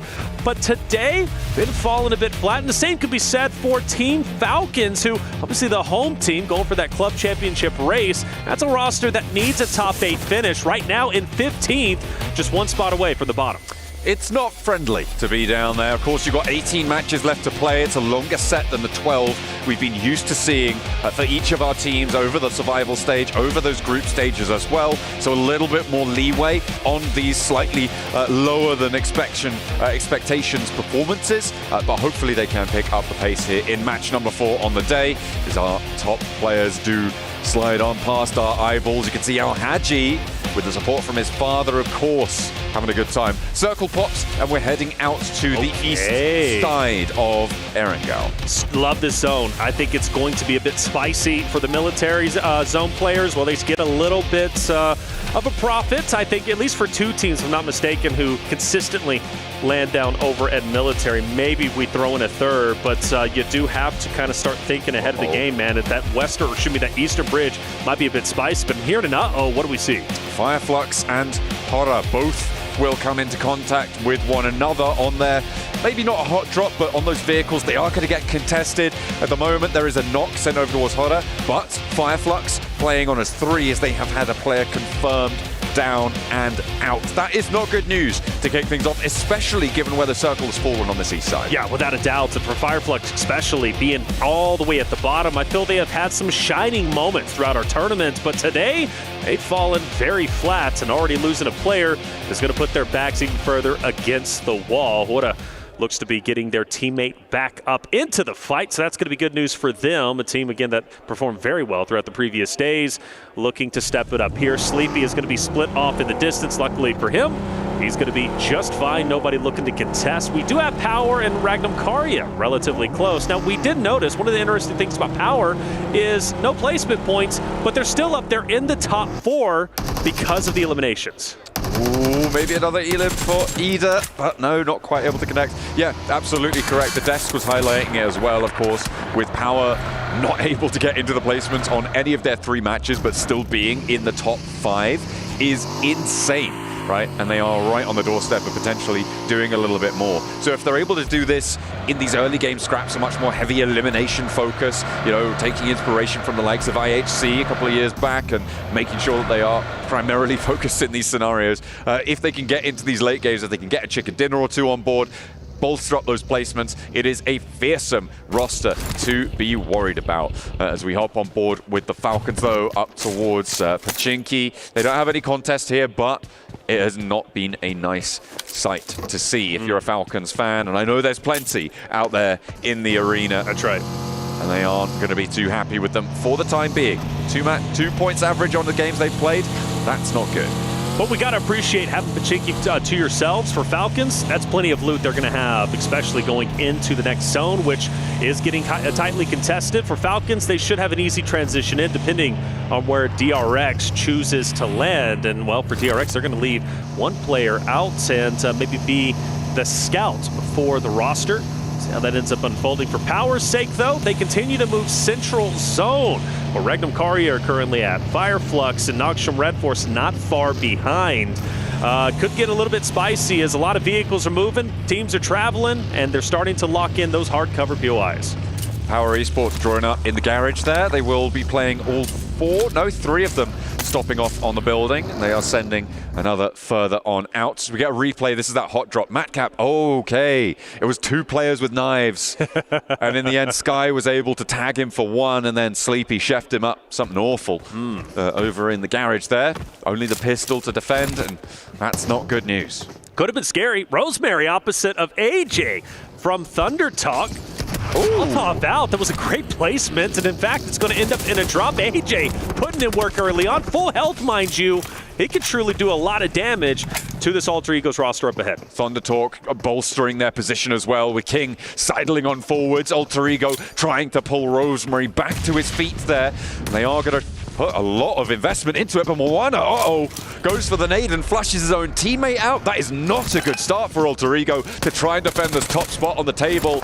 And now it's Thunder Talk looking to keep this pace going. All 4 of them now in situ, and they can play on a numbers advantage. A little bit split for Alter Ego. Alva under a lot of pressure there. The reload needs to come through. Can he connect with the auto shotty? He stays in the corner, dodging those jump shots, goes for the retreat, and is successful in getting some distance between them, which means he can reposition and fight the duo of Thunder Talk. That fight still going to be well underway, and he's going to continue to distance himself, maybe get an off angle onto AJ. It pays off. The down is in, but the 2 members from Thunder Talk are hot on his heels. They're still on the outside of the wall, though, and with King falling, this means that nobody is forward for Thunder Talk. They're now trapped on the outside, out in the cold, and Thunder Talk are getting rinsed right now.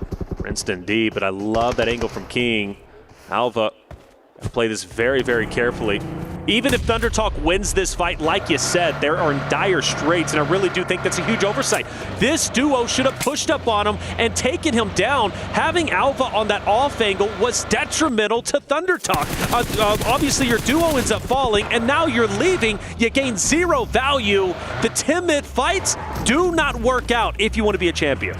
I mean, much like the Omnidroid from The Incredibles, right? The only thing tough enough to take down an Alter Ego player in this match is themselves. The only thing that has taken one of them down fully is that team nade. And that's not the sort of coordination that you want to see coming on through, especially in Mill to Power on a circle like this. You know, it's so important to have everybody alive in a central location in these early circles, right?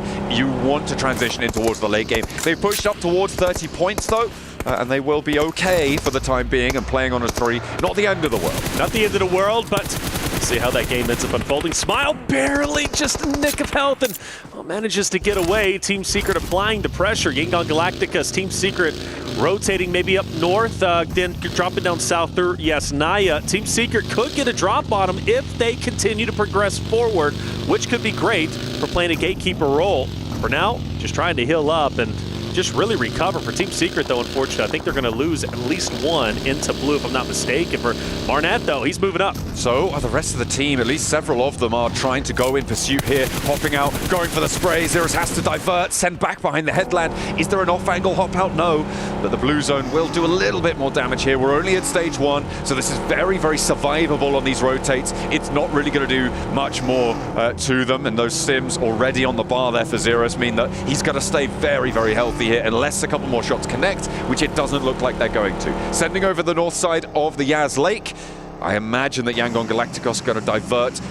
Not too keen to go in behind them, but we'll have to wait and see. The plane path, sorry, the next circle just about to come on through. Yeah, Yangon Galacticos, I thought we're going to take the roadway and then cut through, but SayCloud has stayed up top. He wants presence behind Team Secret. Meanwhile, the other 3 are in fact going to go in succession down low, and SayCloud does deviate away, maybe wanting to stay in Team Secret's mindsets, but getting tightly contested in the southern portion. And E-Arena versus Falcons, a team that's been on the struggle bus, or E-Arena. I love the way that they've been playing. Granted, today, they've been falling flat, so this fight critical for both rosters.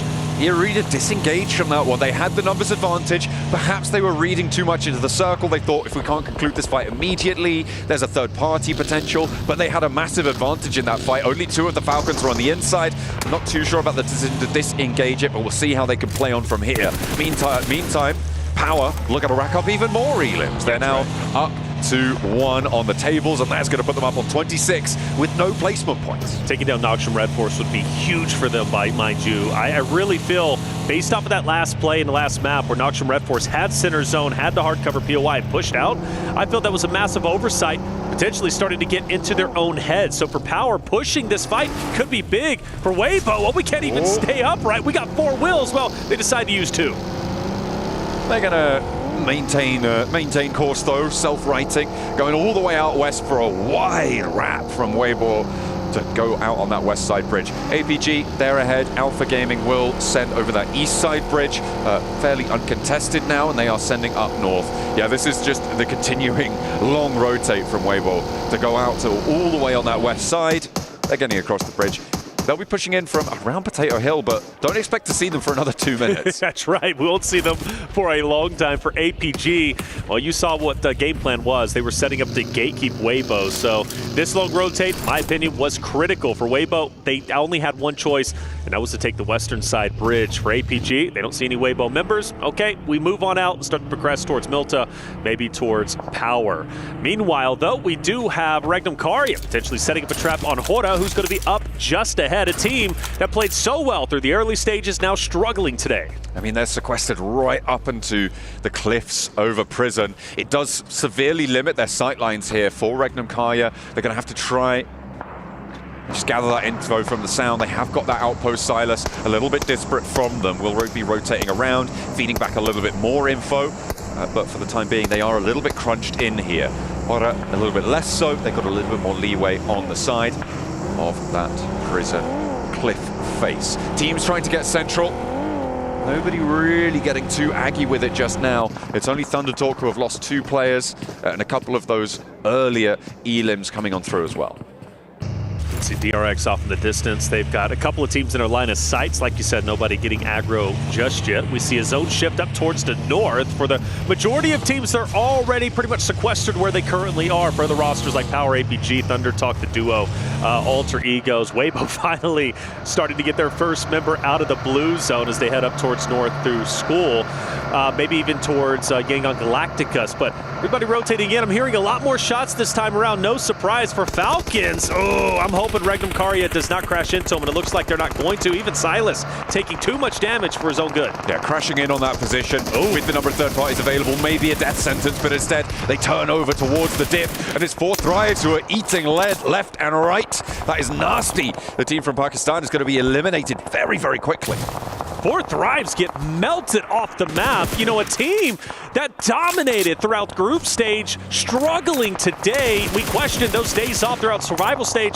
Would it be helpful? Would it not? Well, for 4 Thrives, they need to get their legs back underneath them. But Power's also rotating in. Ragnar taking a ton of damage. We got Wild also falling. Ragnar now down. Haji getting active. Ida's going to fall. It's just a mass amount of teams and bodies on the ground in this area. Haji getting the cleanup. Starkin up ahead, cooking a nade. And this nade, if placed right, could be devastating to Power. Darkin unleashes it over towards Badan. The bounce is good, and it will connect for the knock. Haji now, the last player alive for Power. They have 4 elims. They'll want a little bit more, and he's now got a nade cooking. They know where Ida is playing, and nobody's getting out of this dip unscathed. The nade goes long, and Darkin pushes forwards. Haji around the smoke, goes for the spray, and of course he connects it. But there's the shutdown from the off angle. Fireflux shut everything down, and there is no one alive. We just lost 3 teams just like that in one engagement. Fireflux playing spoiler, and we'll talk on that in just a second. Team Secret now against Alter Egos. You called it. Caster Curse, nobody getting aggro. Well, now we got everyone getting aggro all at the same time. Krypton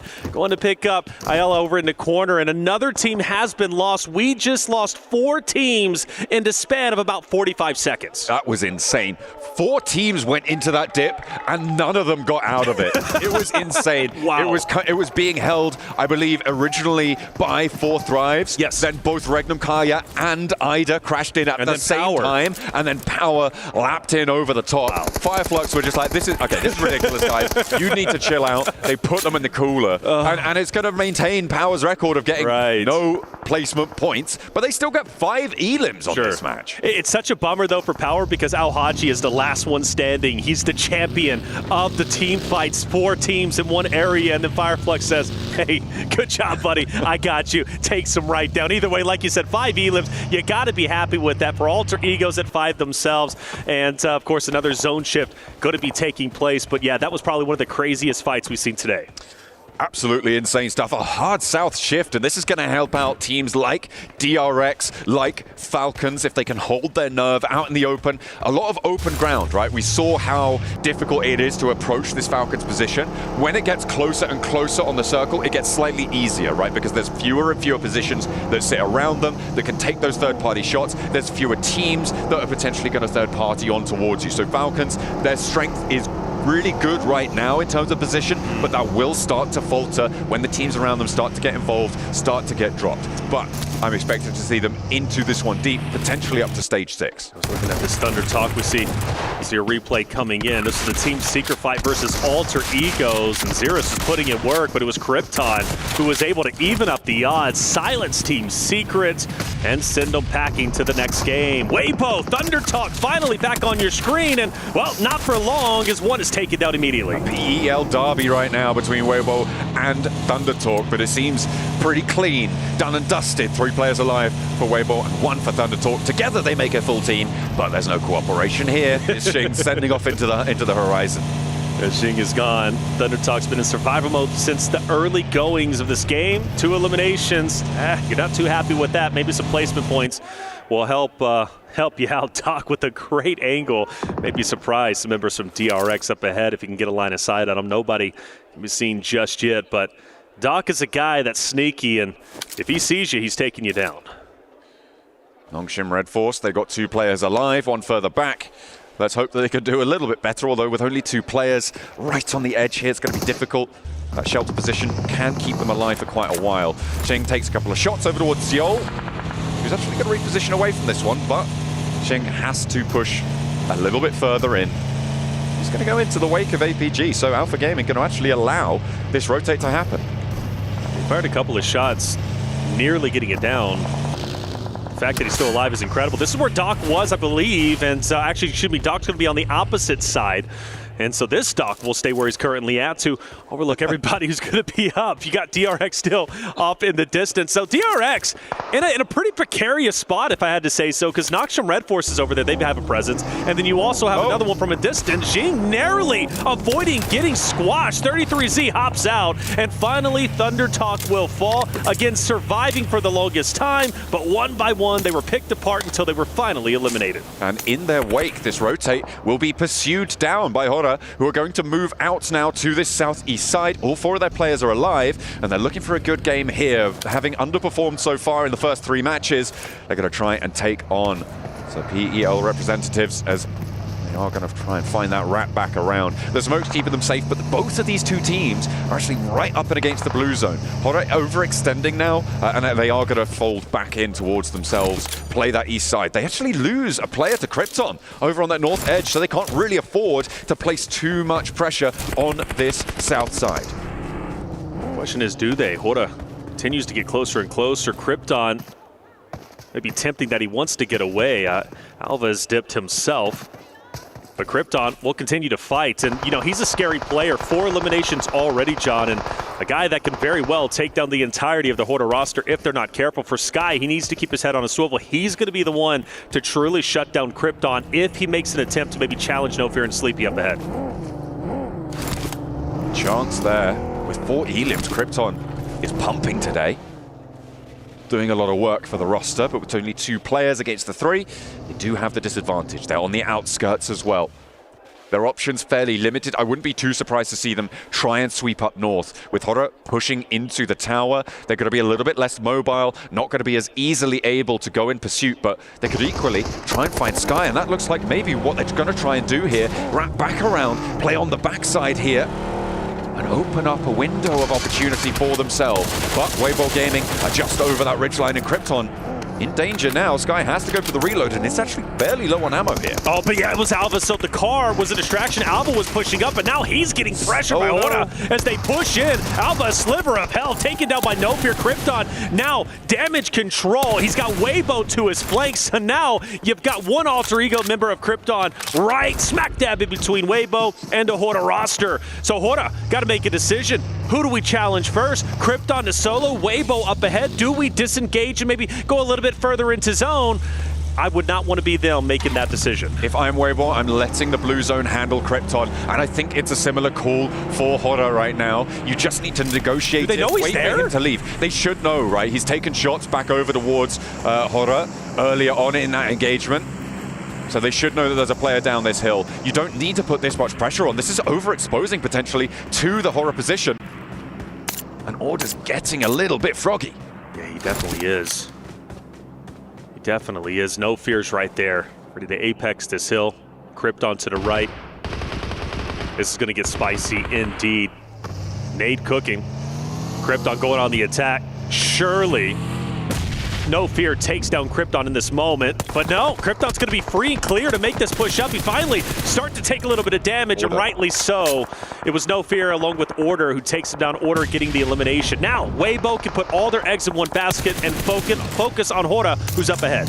They can try and now turn and get ahead of this one. They do still have a couple of players in tow. They've got that outpost down to the southwest side in 33Z, who's been scouting, who's been gathering that information. Hora, they've been locked into this fight for a while. Looking at the rest of the circle, meanwhile, Falcons, they've been chilling in their building for a long, long time now. They have managed to rack up 3 Elim points and actually make that maybe a couple more as the nades land over towards Fireflux. They're going to have to think about getting out of this business, though, for the time being. They are right on the edge of the circle. They'll be safe for now. DRX have been holding out on the southwest for a nice while as well, but Yangon Galacticos going to be putting pressure on. I feel like that's the next crash coming on through, and SayCloud's going to send it. Yeah, absolutely going to be the next fight. Falcons, mind you, also focused on Fireflux over here in the shed. They took a little bit of damage from DRX. In fact, Redox is going to fall once again. Scarface getting some shots. SayCloud onto Quiz. You mentioned it, Yangon Galactica starting to push up, but they've also taken some damage, a downed player, so they're going to have to go at it 3 strong.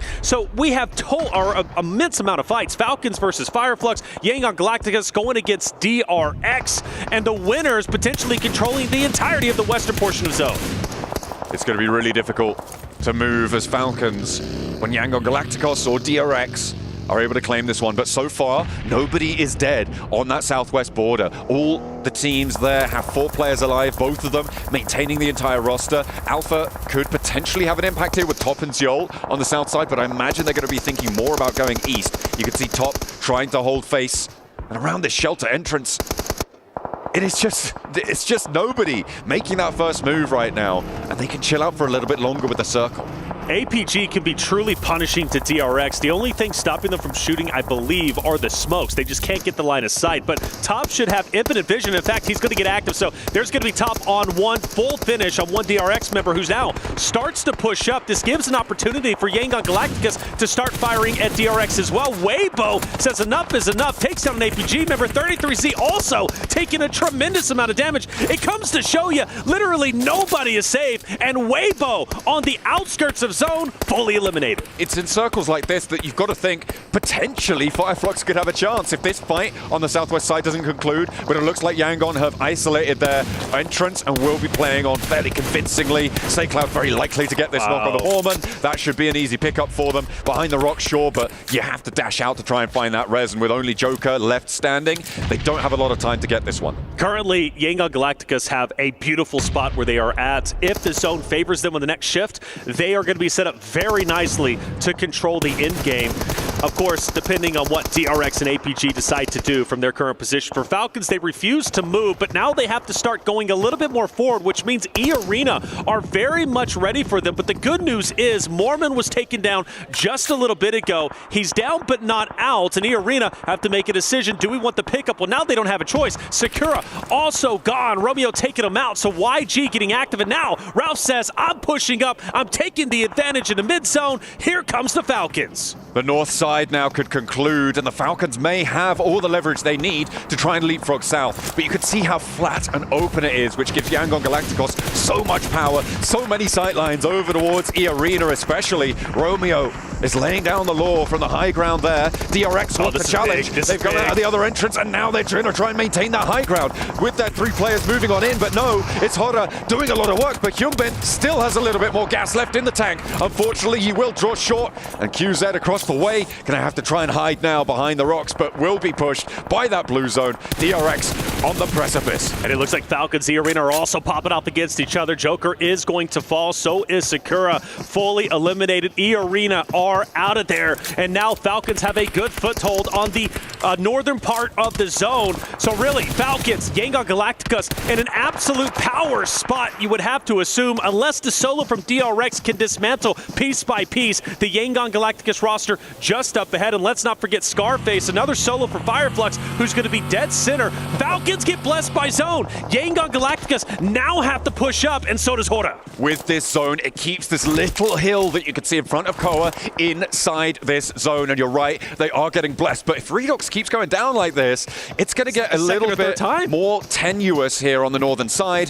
Redox not happy. Behind the wall for Falcons to flex back out. I don't know if they can commit to this. They'd have to expend a lot of smokes. In the meantime, Yangon Galacticos, they are going to have to make a move. Yes, they got to push forward, and there's a lot of open space. They've been hanging out next to this cave for the longest time. I don't blame them, but now the time to get active is in, and you got No Fear, who's been doing such a great job from a distance, being detrimental to each and every roster he's come across. So he's going to be the X factor for me for the Hora roster, at least when Yangon Galactica starts to rotate over. For the solo from DRX, I don't know if he's going to be able to survive this. I really don't. But for him, all eyes on YG, who now start to move forward.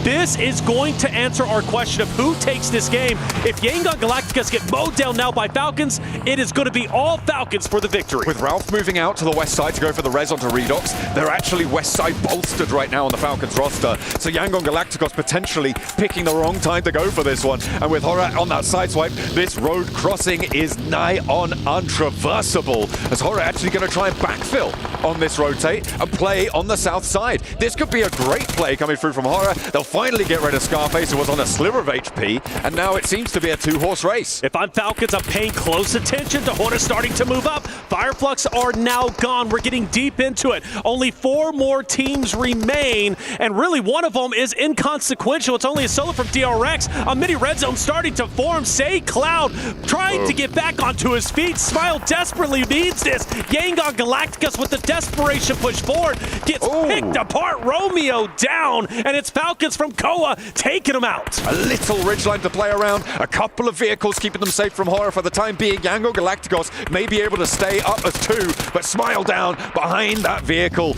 And that crate has been beautiful for No Fear. He's going to try and get a little bit more, though. They're putting pressure onto the Falcons because of the rotate out to the west side to deal with that res, to get Yangon Galacticos out of the mix. Hora taking the timing of this very, very well, and they get that flex out to the side, but Falcons are piecing themselves back together and out over towards Narvalo. Koa finds that retreat, and things simmer down. No Fear has been the guy, the linchpin for the Hora roster, and now he has totally caught Redox and Ralph off guard. They know where he's at, but he still has such a great advantage. Now this rotate's going to be big, and Koa is going to knock down one. A second is also going to fall. Hora starting to collapse. No Fear needs to get active. A Hail Mary attempt, but is this Falcons? It looks to be the case. No Fear, does he have it in him to clutch this up while he continues to push up? Falcons can hit the shots needed, but they finally do it, and Falcons will get their first win during this, the grand final stage. A big finish for the Falcons. The north side control was great. That first rotation on in to the mansion to play on that location. They held ground, and on the north side, nobody challenged them. I felt like Hora maybe were able to slip the noose there, but in the end, they were hung out to dry, and that is a beautiful way to close it down. A nice chunk of elims as well added on to the Falcons' count. But not only that, Yangon Galacticos, they're pulling down numbers in that final serve. Without a doubt, and you can also give their flowers over to Hora. Hora needed some points. They were down in 13th place at the start of the game. Getting that second is going to be massive. And while the same thing could be said for Fireflux, surviving as long as they did, yes, it's not going to be a tremendous amount, but it's at least a start. It's something. It gives you new life. It's only game number 4. 2 more to go today, and therefore a big chance to rise up the ranks. There it is. Our final Erangel has concluded. Team Falcons on top. 2 Miramars coming your way after the break.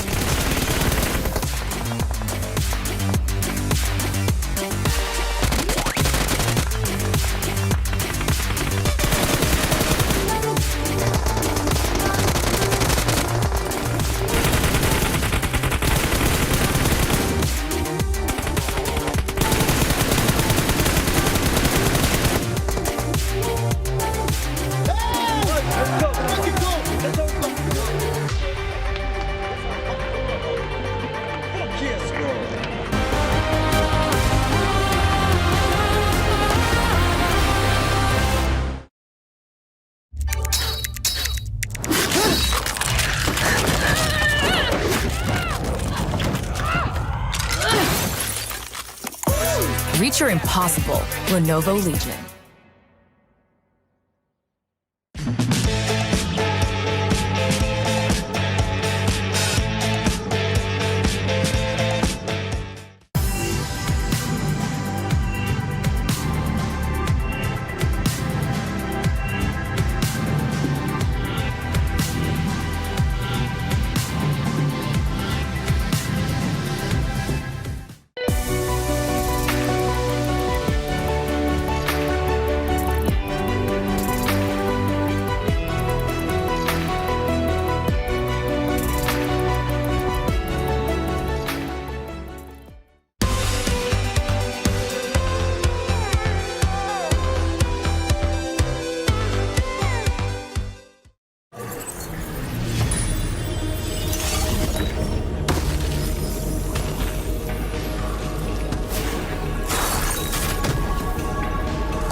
The highly anticipated addition to the Mummy series outfits is here.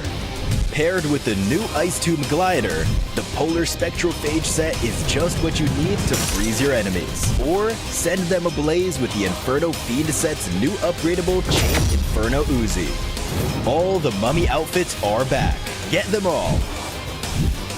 Join now and collect the whole series to turn all eyes on the battleground. Event period, July 10th, 2025 through September 2nd, 2025.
Falcons flying high for the last Erangel of the day for day number 1 of the grand finals and looking to be one step closer towards that trophy. Joining me, Neptura, as well as Seven, to talk about this game. Neptura, Falcons had a good compound and they were able to play it out nicely in the end. Finally, it's about time we see something from the Falcons. Dare I say I want to see a little bit more. I wasn't entirely pleased with how that game went, but they got the win. That's what they needed to do. Fair enough, right? I did like how they played some of those things. I want to start off by saying that initial push onto Fireflux was the wrong play, and I thought that. I was like, no, you need to be looking at E-Arena. They did in the end on the circle shift. They were able to take them out completely. That frees up the north side of the zone, really able to then do what they want. I will say, Seven, Hora really tried their best. Some really nice controlling angles that they got there, but I think Narvalo in particular, able to have that off angle, really helped.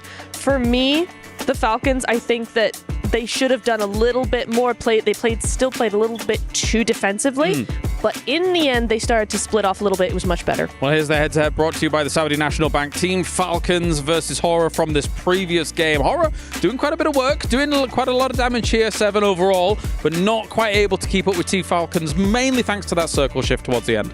Yeah, Team Falcons having that circle shift that definitely helped them big time. And I think one of the main worries that I had looking at Team Falcons was that they just weren't spreading enough. They weren't gaining enough control of that circle. And meanwhile, Hora was being able to do that. But due to the fact that Hora has just been fighting so many teams that whole match, and they had already lost a player, it became almost near impossible. As soon as Sky went down trying to get that off angle, it was set and done for Falcons to be able to get the win, but I got to give compliments to Hora. I have been enjoying those splits that this team has been doing. They have gone from 1-2-1 splits, 3-1, and then they end up mixing it up to everybody just going solo. They're making sure that they just get a lot of the zone, and they were able to do that perfectly at one point. They had full control of the southeast. But Falcons will walk away with 22 points there with the 12 eliminations, thanks to Narvalo, the Frenchman. We love the French being able to hold on to that position towards the top there. Neptura is able to overlook exactly what was going on and hold their opponents at bay.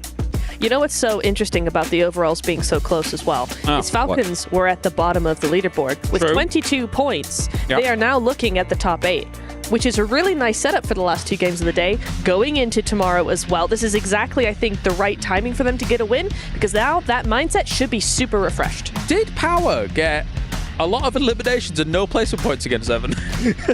Power's like placement points. What are those? We're just going to go with, you know what? Let's continue to be aggressive. Yeah, they ended up with 5 eliminations. No surprise there out of that team. DRX, I was actually really surprised at the push that DRX ended up doing on Young Galacticos. They thought that maybe they were going to be able to just win that engagement, but little did they know Hora was looking to third-party that fight, and it kind of opened later the area of just for Hora to try to gain more control of the circles. Yeah, that's kind of the important thing when you get a shift like that, right? Neptura, the fact that those teams down in the south, they're very likely to not win out that game. So focus on those eliminations down to the south with the Yangon and the Hora situation going on. And Hora was able to do that brilliantly, I think, in those final moments. They were. I mean, I think Yangon did the only thing they could do. It's so open. It's such a wide area to use. They did what they could. Hora were very, very proactive. I love this new Hora that we're seeing, that they're able to not only control and be passive, but also be super aggressive and take those fights. Yeah, and for Yangon, I got to give them some props, because as you mentioned, they did exactly what they needed to do,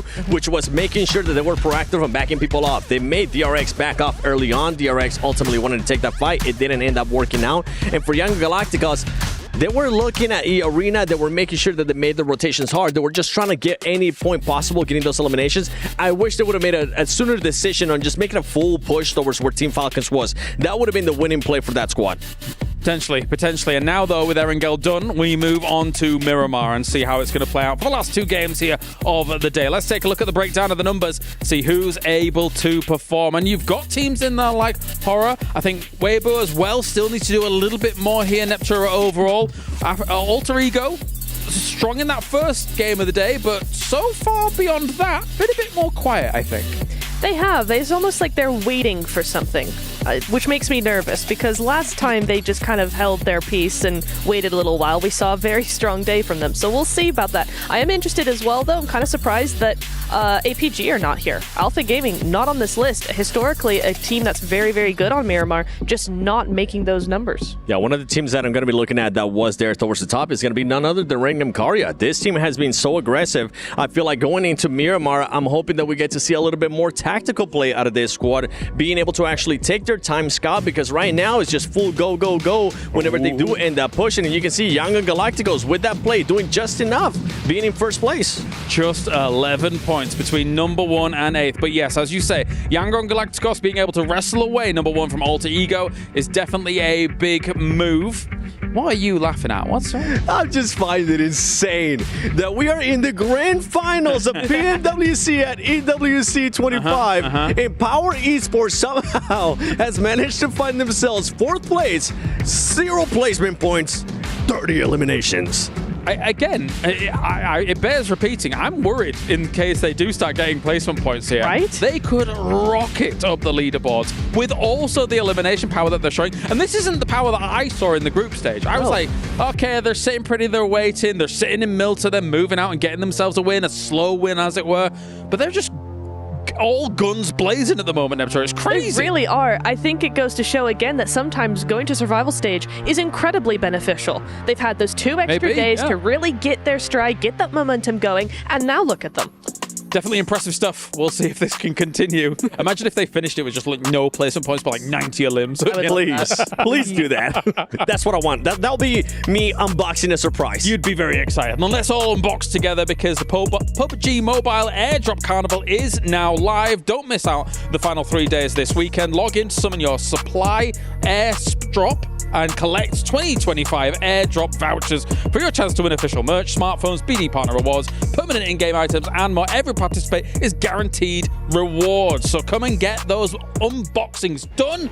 All these players, they can't unbox right now because they're ready to get into Miramar. So without further ado, thank you very much, guys. It is time to head over to the Dusty Dunes. It's Miramar. Let's get it for the penultimate game of the day. Falcons are able to rise again with a chicken dinner in match number 4 on the day, but they need to keep pace now. Goodness me. Try not to swallow the water next time. But either way, they are going to have to try and keep pace with the top page because they have managed to breach there. But, you know, Power currently no placement points, still ahead of them, right? There's a little bit more to do. And if you want to keep track of exactly what every single one of our players is doing during the PMWC, you can on our official map feed on the PUBG Mobile eSports channel. You can see where everybody's rotating all the time, all day. It is useful if you want to break things down, if you want to get a little insight as to what teams are doing at every step of the match. That's it, isn't it? Well, hey, we're getting into it, Miramar, and you mentioned Falcons, but I love what the desk said about Power. It's insane how high up the standings they are purely based off of eliminations, and you do raise the question, they start getting placement points, I think they're going to be the champions. I really do, at least based off of their performance over the 4 games that we have witnessed. It is spectacular, and I think a rarity, really, to see how well Power is doing, and, well, you got to appreciate it. You got to love it. Falcons jump up the standings. Power still doing very, very well. Yangon Galacticos taking over first place for the Alter Ego Eris team, who was there for the longest time. Things are shifting about, and the most important thing, right, is to make sure you are the team going into day 3 setting the threshold. With 6 matches to play today, getting anything over 50 points will be great news. I mean, the biggest games that we've seen, or days rather, that we've seen for teams like Nongshim Red Force, I think, they were able to get over 60 points in a single day. That's right. So getting up there would be phenomenal. But the fact is, this table is looking really flat. You can guarantee that there's going to be a little bit more volatility towards the top side of these tables with how close things are. I mean, from first place down towards, getting on towards 8th, right? There's an 11-point difference. That's really closable, especially in these stages of the tournament where teams are able to take those risks.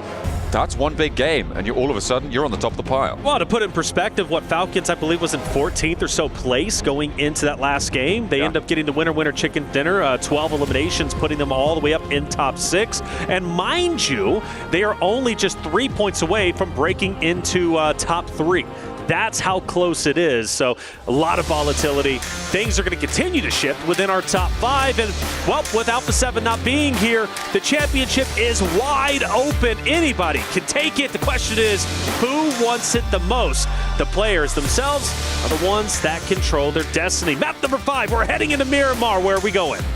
Ooh, playing path on the south side this time around, from Valle de Mar over towards Impala. So north entrance a little bit difficult, and so potentially tricky to get towards. Of course, now uncontested because Alpha 7 did so badly that they weren't able to make it into this stage of the tournament. Falcons would be alone on there, but they have to get there first, and the question is, do they want to get out there? It's about 3 kilometers away from this plane path, maybe a little bit more actually, so it could be difficult to get up towards. But that western path rotate can be nice and friendly. It's a question of getting those vehicles on side though, as we head on in. Our plane now just crossing Chumasera. Don't think we're going to have any hot drops, at least based off of where I believe these teams are going to be landing for our first Miramar in grand finals of day 1, but there is always a chance, right? Things get spicy. Even though people put their landing zones out there, doesn't mean they're not willing to change it up and take a team by surprise. And, well, that could very well happen. I believe going even back to the survival stage, we had a bit of a hot drop over in El Pozo. That was an area that we were watching very, very closely. So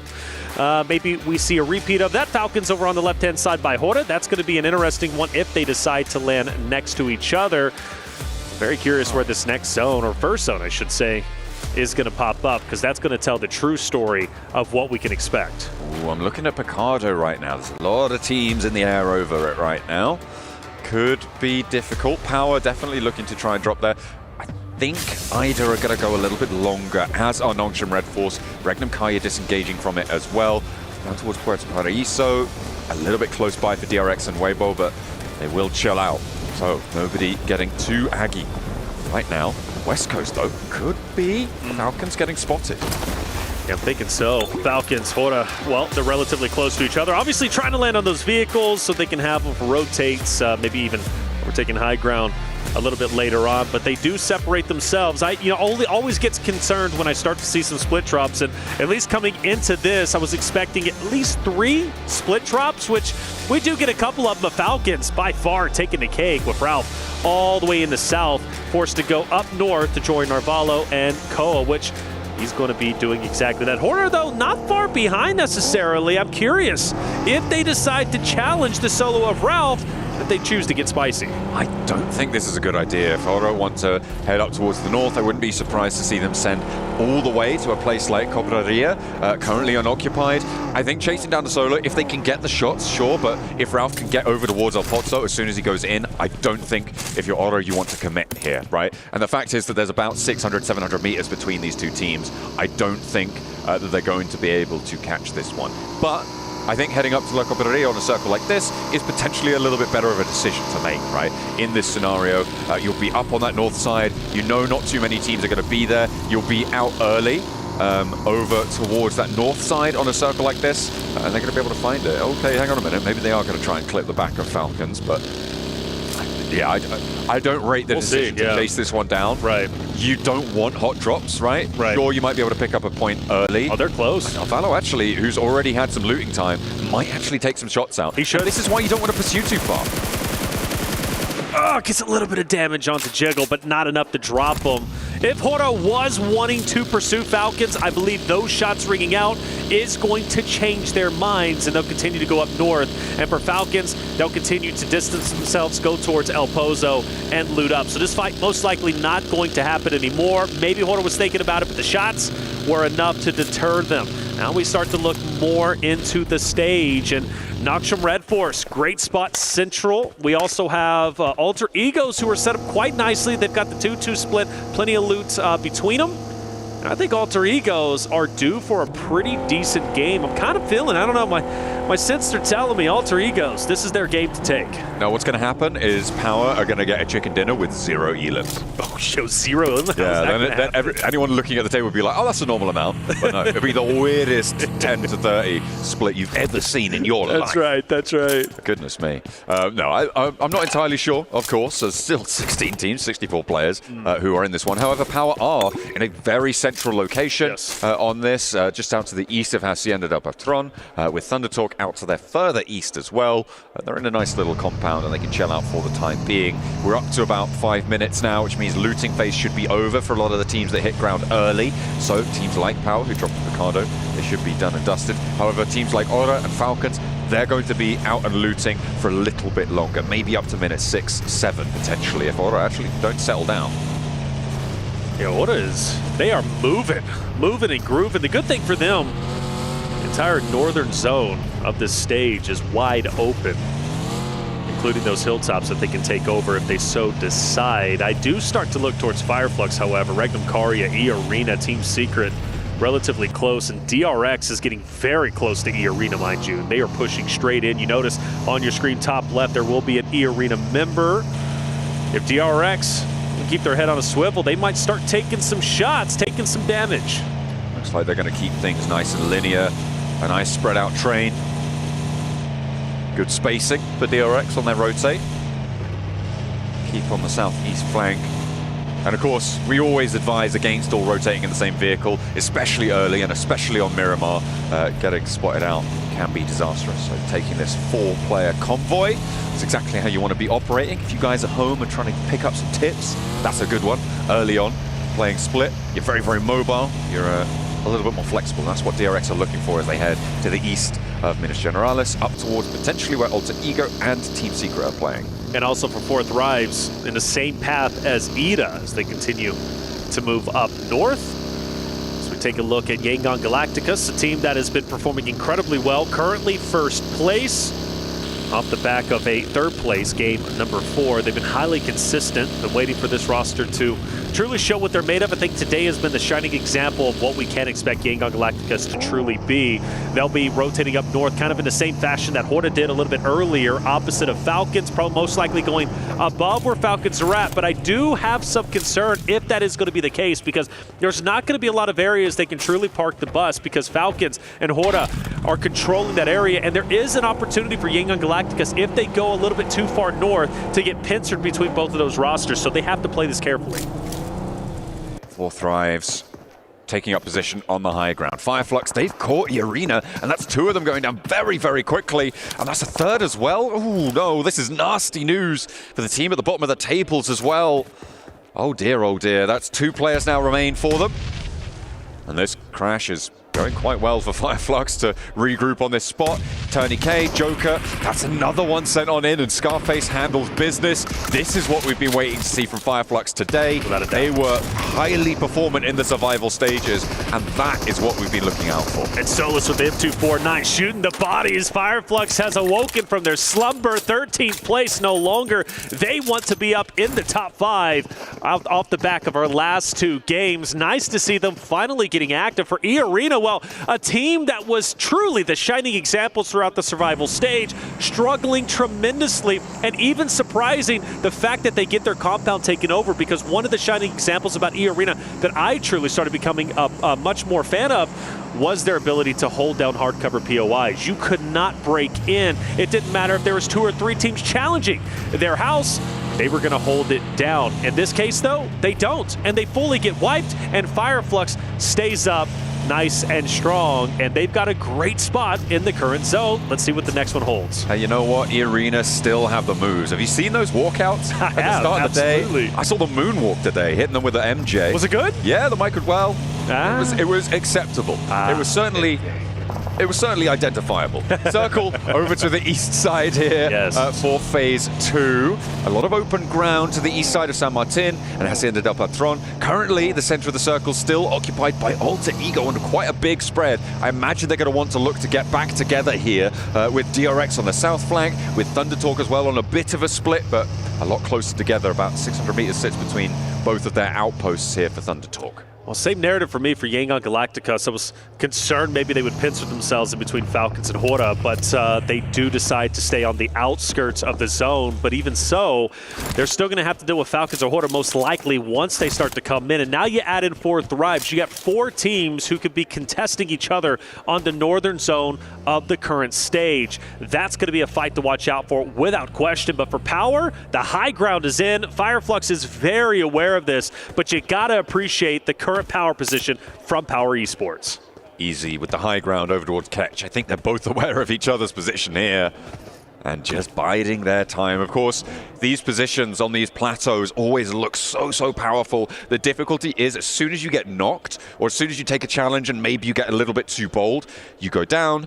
It's a massive mission to try and get you back up, right? You have to either send another player up there or you have to drop down when you've already been knocked and someone has to rotate out towards you. It takes a lot of time, a lot of investment on that, so you do need to be very careful with those high ground positions.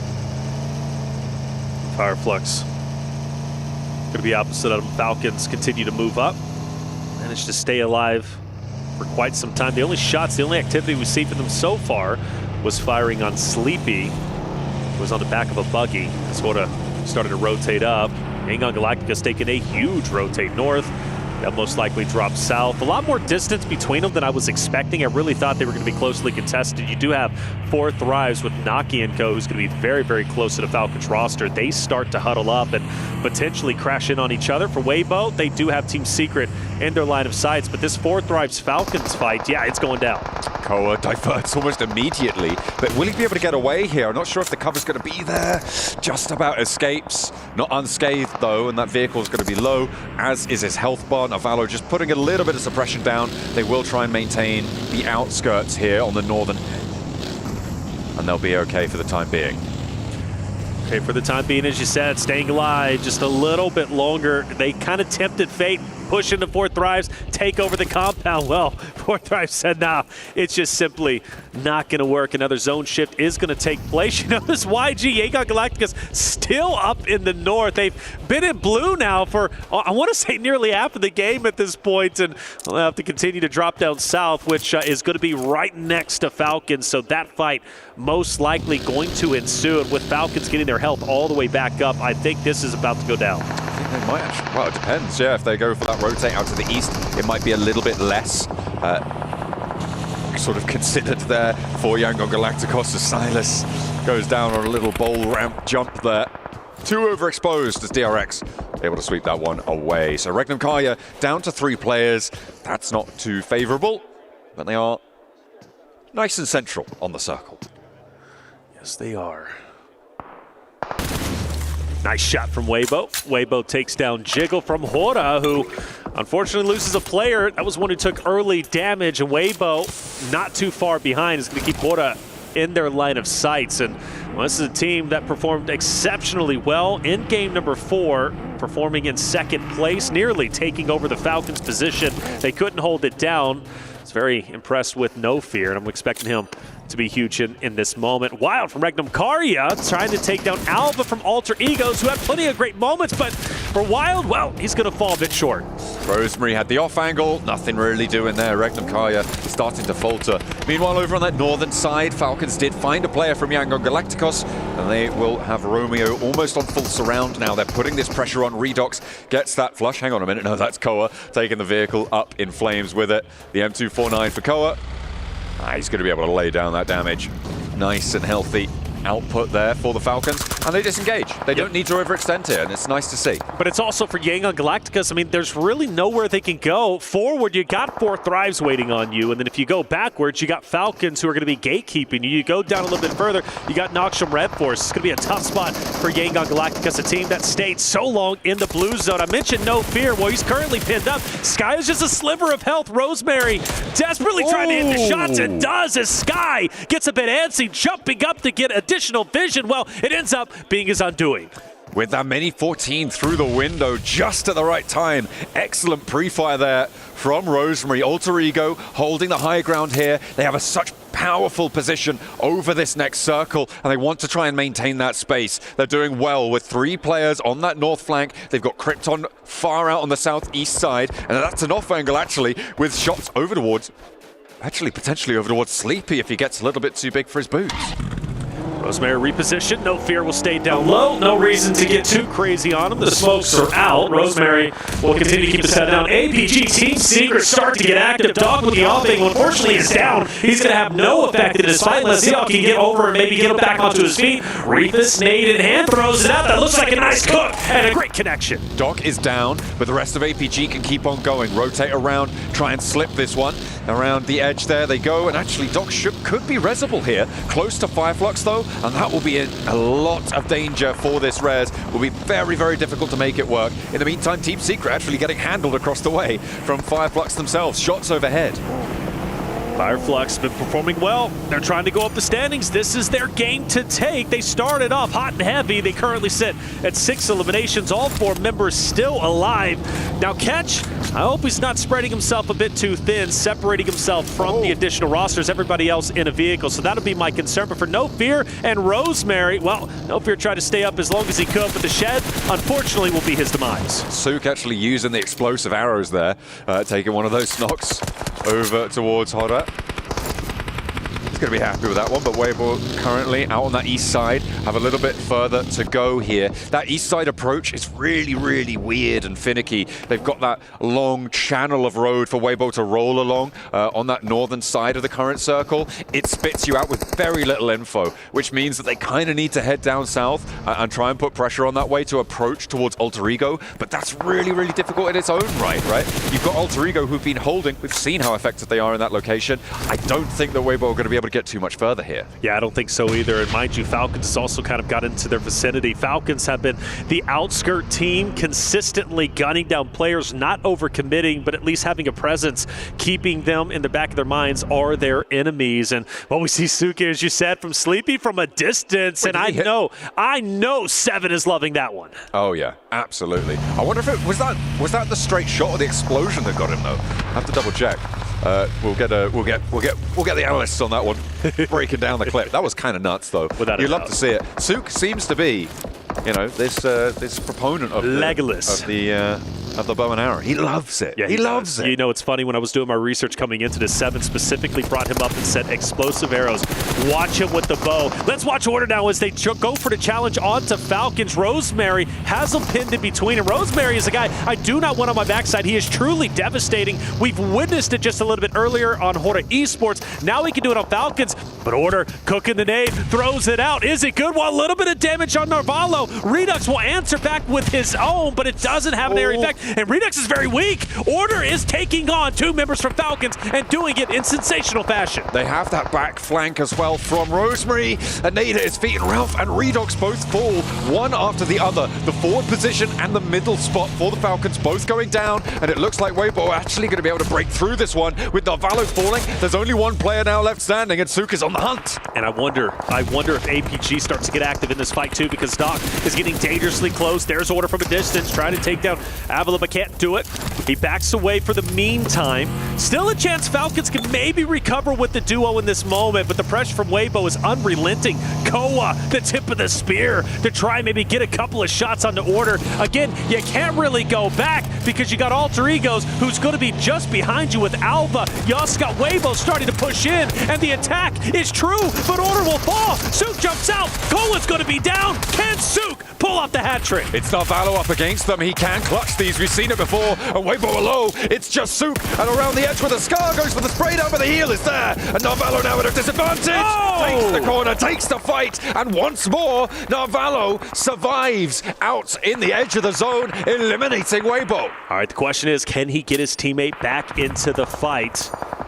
Where is his downed mate? Is it just behind him? You'd have to think so. There it is. That's going to be Koa. Getting Koa back in this fight would be huge. Meanwhile, APG starts to move in. Koa's been finished, and Narvalo once again has to take on the entirety of another roster. This time, a 1v4.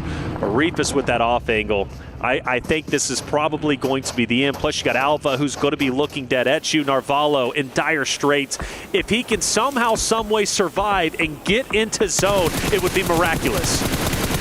Spray down. Narvalo slams it into reverse, trying to pull a quick J-sled there, but actually it's APG who might have given him a lifeline. He's actually down and into the road gully. And he's dipping, he's dodging, he's swerving and moving. He's going up top to get that member Valvola, but can't get the finish, and that's going to be okay. A valiant effort. I felt Falcons from the start to the finish never really truly had a home, never truly had a legitimate route to stay safe. They were putting a lot of pressure on teams, but they were never able to establish themselves in a specific area and play for late game. That's just the way it goes. Miraculously, though, Yangon Galacticos is doing quite well. I expected them to be eliminated a little bit earlier on, but for APG, Alter Egos, let's see how this fight ends up unfolding. Alter Egos got to do it as a duo.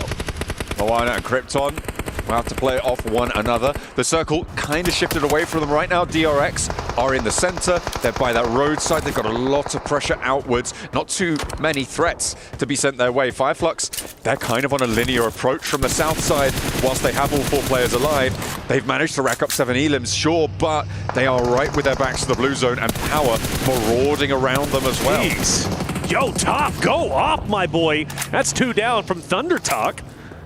Outputting the damage tremendously. I say 2 down, 1 manages to get out with his life, but just with a sliver of hell. Jing down low. I don't know if it's going to happen. Reefus, this might be a nice nade. It's cooked well. It's thrown out. Doc just below, and he'll take off a sliver of health. Not much, but keeps the pressure on Zing. You know he doesn't feel comfortable in this moment. And for APG, on a tear. They're only on 4 eliminations, but at this rate, I don't know where they're going to end up.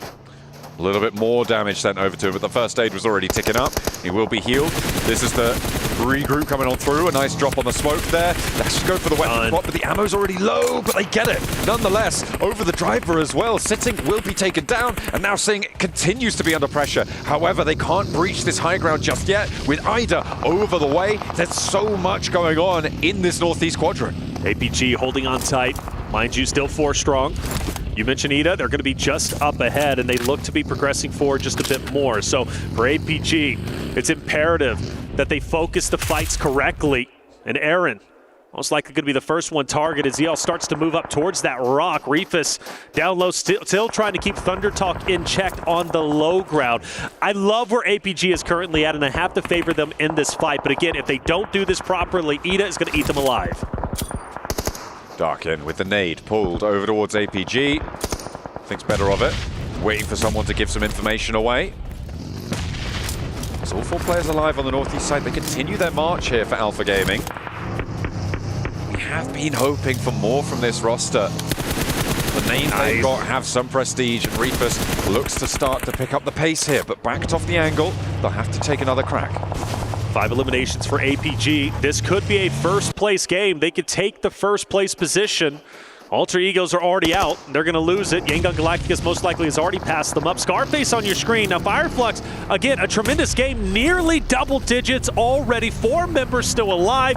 They started early, and they have refused to slow down. They now start to challenge APG, but Reefus, he's deadly. That man has been hitting shot after shot, and 1 member from Fireflux is now down. Zyol able to find Madcap. A nade over towards Zyol's position, and top is the trade-off here. Scarface forwards, does a lot of work against them, but will not win that trade. Gonna get flushed as well, almost certainly there. And have to fight on as 3 for Fireflux, but hang on a minute, no, because Madcap's down. That's right. He's all the way out on the flank. I think that res is coming through, though. To see, catch the distance, trying to keep APG at bay. Meanwhile, Ida has been there, but not really. You know, could they have taken advantage of this third party? Maybe, but they're well within zone. So the question is, really, can Thunder Talk even start to break in? APG, once this fight does end up concluding, if it does against Fireflux, who have managed to recover, you mentioned those revives, well, now they're going to be a 4-man unit. And I like their chances a lot better in the moment. APG starts to regroup. Like Fireflux might be able to keep all 4 of their players alive as well. So 2 full force squads on the eastern side. Something also monumental could be happening. It's brewing, it's bubbling under right now. But Power Esports could be on their way to their first placement point. We've got 10 teams remaining. 2 more need to drop.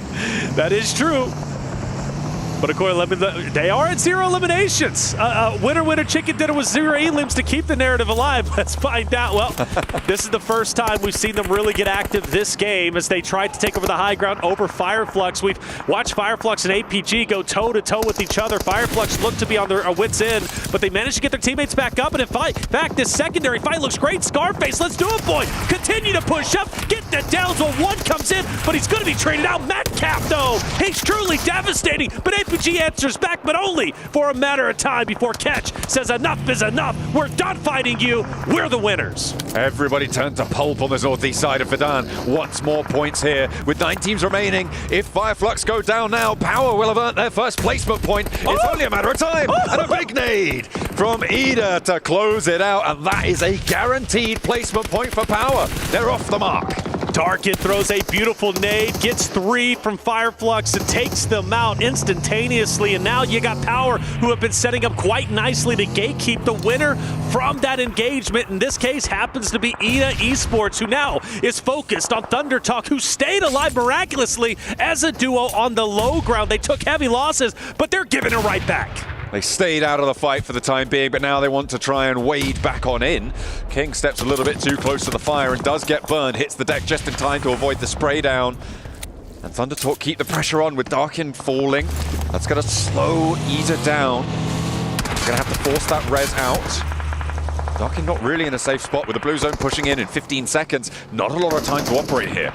Aaron thought about it. Do I go for the res? Do I go for the challenge? Well, Jing throws a nay. This could be 2, and it's close enough. Aaron takes some damage. Another one starts to go in, but it's going to be a little bit too far. And now for Aaron, really the last hope for Ida. Potentially another one to, I don't know, output some damage, but all eyes on Aaron in the moment. It is amazing. Thunder Talk has put up this much of a fight. They're towards the bottom. They desperately need points to elevate themselves towards the top 5 running, but 4 eliminations, their best game we have seen so far, and it could get even better. Looks like Aaron will go down last. And Ida, very, very down on their luck. Now it's just Emre who was across the way, disengaged from that fight for the longest time. Finally, one of the Power players gets taken away from this, and Easy on the forefront will need a little bit of a rescue mission from the rest of the team. Not going to be easy, and actually it's Ragnar who gets caught on the sidelines. So Easy able to find that shot, and DRX now starting to come alive here. They've been in this compound for the longest time, and they want to try and inflict pain now onto the rest of the circle, but El Hadji is still on the hunt. Yes, he is. For Ragnar's sake, though, I think he tried to get a little bit too fancy on the off angle, and it ended up being his undoing. And, well, he loses his life in the meantime. For Power, though, they look great. DRX is the only team, though, who is left alive with 4 members. But Power's positioning is great. They're hitting wonderful shots, but you gotta appreciate DRX. Able to utilize this low ground, this little divot. They're going to be devastating. Power, it's going to be hard to knock DRX off of this spot. Yangon Galacticos as well on that northern side. Going to be difficult to navigate there. You've got solos on every single side of the circle, and right now the most dangerous one is probably Loxy on that southwest edge for Regnum Karya. I would say so. Loxy could be devastating. Say Cloud, though, hits a nice shot, and that's going to be 2 from Power, dropping off, and the chances of making it to top 3 to the podium now ends. But as you said it best, they do get some placement points, so there is a positive for Emery. He tried his best to stay alive, but DRX takes him out without any drama whatsoever. We're now down to our top 3. Okay, this should be a free win for DRX right now. They've been able to hold this compound for so long. It's 2 solos, and neither of the solos are in this next circle. They've got control of the hillside. They're in overexposed positions. So Easy goes down, and that is going to be a nice pickup, actually. Hang on a minute. Very nice. I said it should be a free win. Hang on a minute. We're just getting word that I lied. I lied to you. Well, let's see what ends up happening. The pickup might be able to come through. We mentioned Loxy as well, right? From Regnum Karya. He's going to be potentially devastating.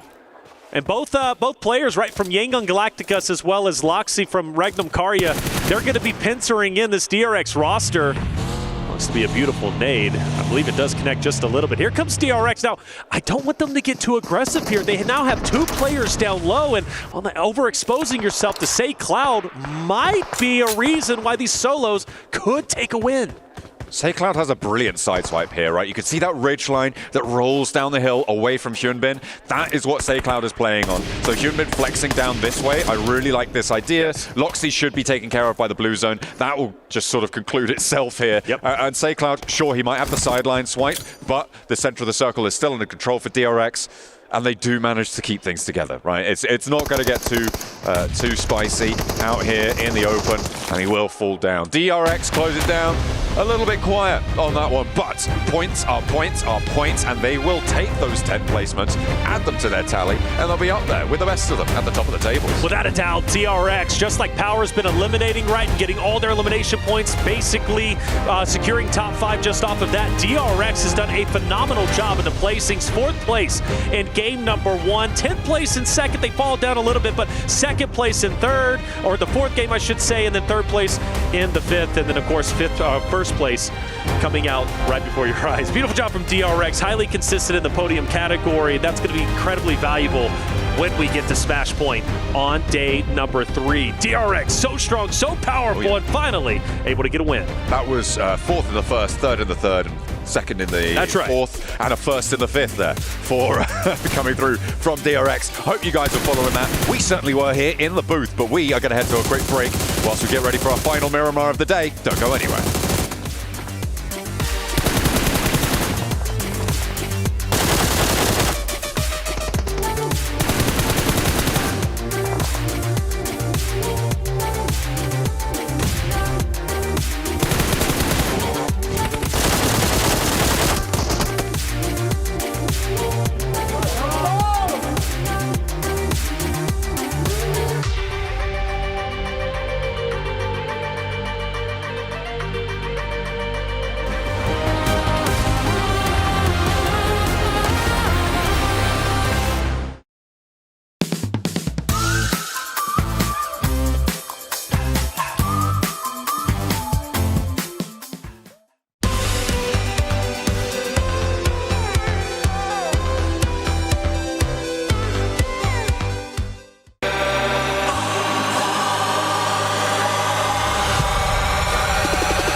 Dear PUBG Mobile fans, we are delighted to invite you to the 2025 PUBG Mobile World Cup at the ESPORTS World Cup in Riyadh, KSA.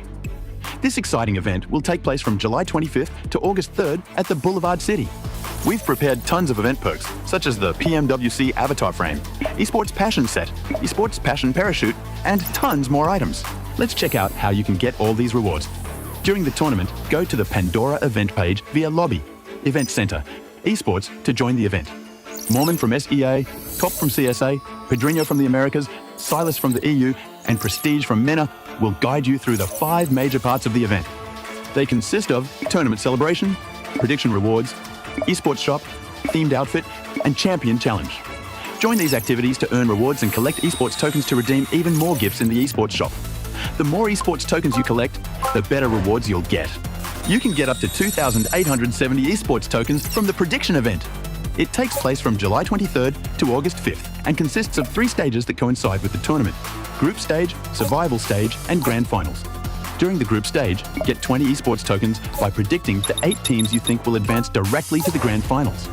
Each correct prediction will grant you an additional 60 tokens. Make a total of 3, 6, and 8 correct predictions to get 300, 680, and 720 tokens, respectively. You'll get another chance during the survival stage to guess the other 8 teams that will make it to the grand finals. The rewards are the same as the group stage. During the grand finals, you must try and predict the ultimate champion. Just predicting will grant 30 tokens, and a correct prediction will grant 400 tokens. If you're unsure about your predictions, you can let your friends' predictions guide you. Find someone reliable, copy their predictions, and wait to be rewarded. The 3 prediction rounds take place on July 27th, July 30th, and August 3rd at 10:45 UTC 0. Rewards are issued the second day after each stage ends at 4 a.m. UTC 0. You'll receive esports tokens based on your prediction results. Note, esports tokens don't expire and can be used in future esports events. Who do you think will be the ultimate champion? Join the 2025 PMWC event and share your predictions. Invite your friends to join the predictions and watch the tournament unfold.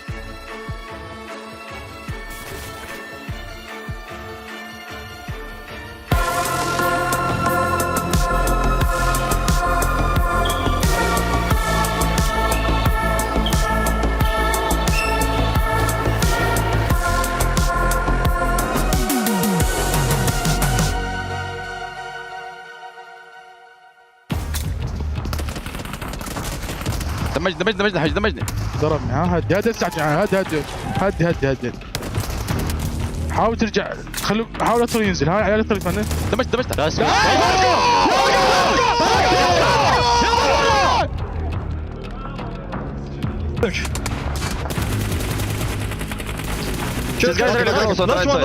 guy.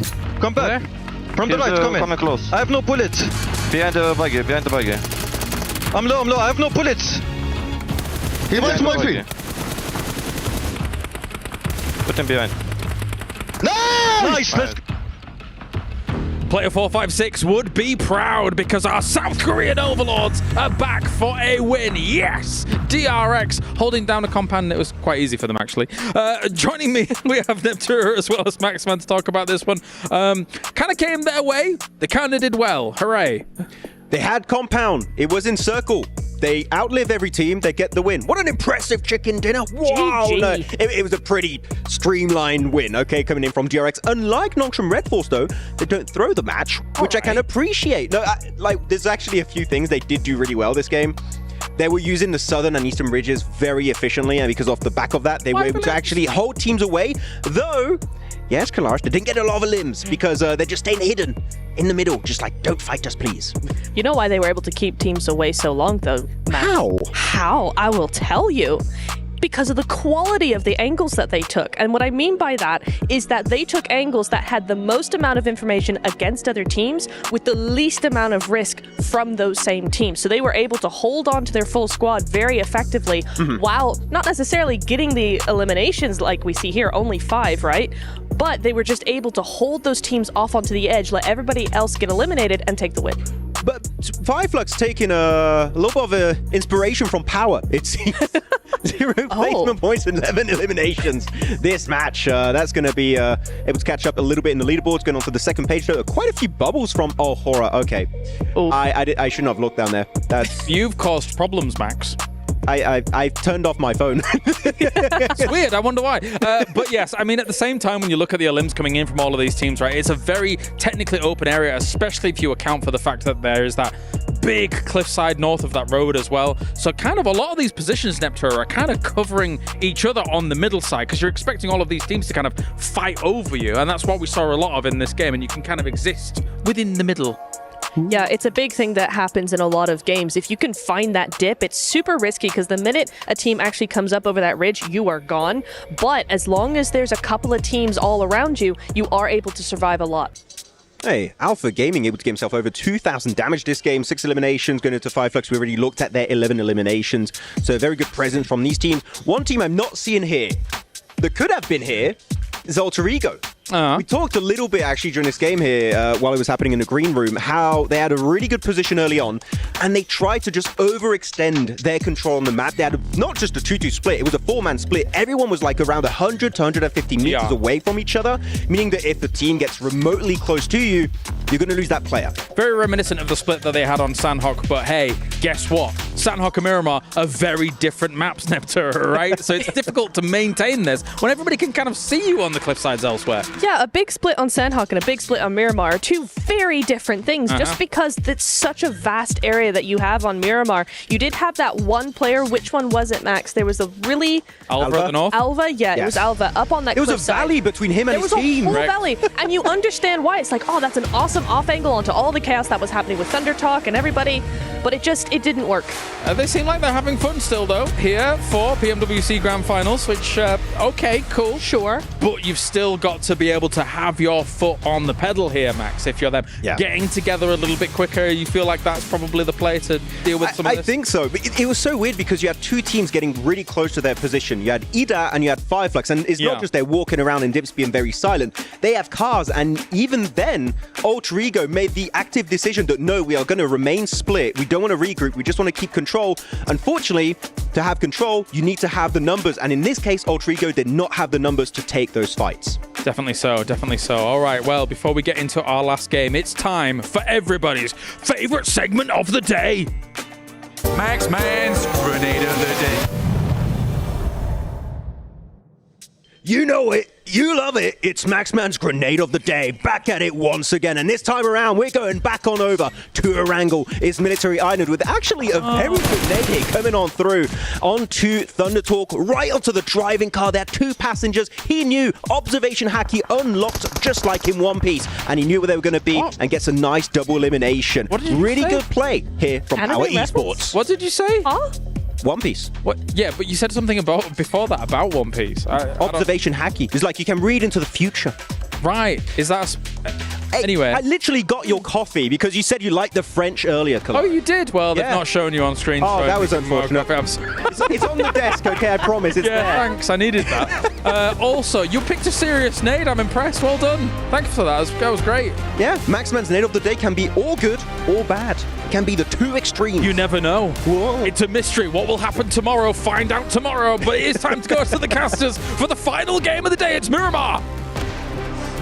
Thank you very much, guys, over on the desk. Of course, we're going to be shifting into, what is it, like Gear 5 or something? I don't know. That's 10, a One Piece baby. reference. We're going to 10. That's a One Piece reference for Maxman specifically. I don't know what I'm saying, but I'm sure he enjoyed it greatly. As we are going to be heading on into the last match today. It is match number 6. It is Miramar. It's the desert. It's getting hot. It's getting spicy. Hopefully our teams can keep up and keep the sweat off their brow, because they are going to need to remain cool, calm, and or collected. Let's get it going. Game number 6, the final game of day number 1, the final chance to elevate yourself up into the top 5 to truly contest for the final championship run. Who's it gonna be? Well, we're gonna find out on day number 3.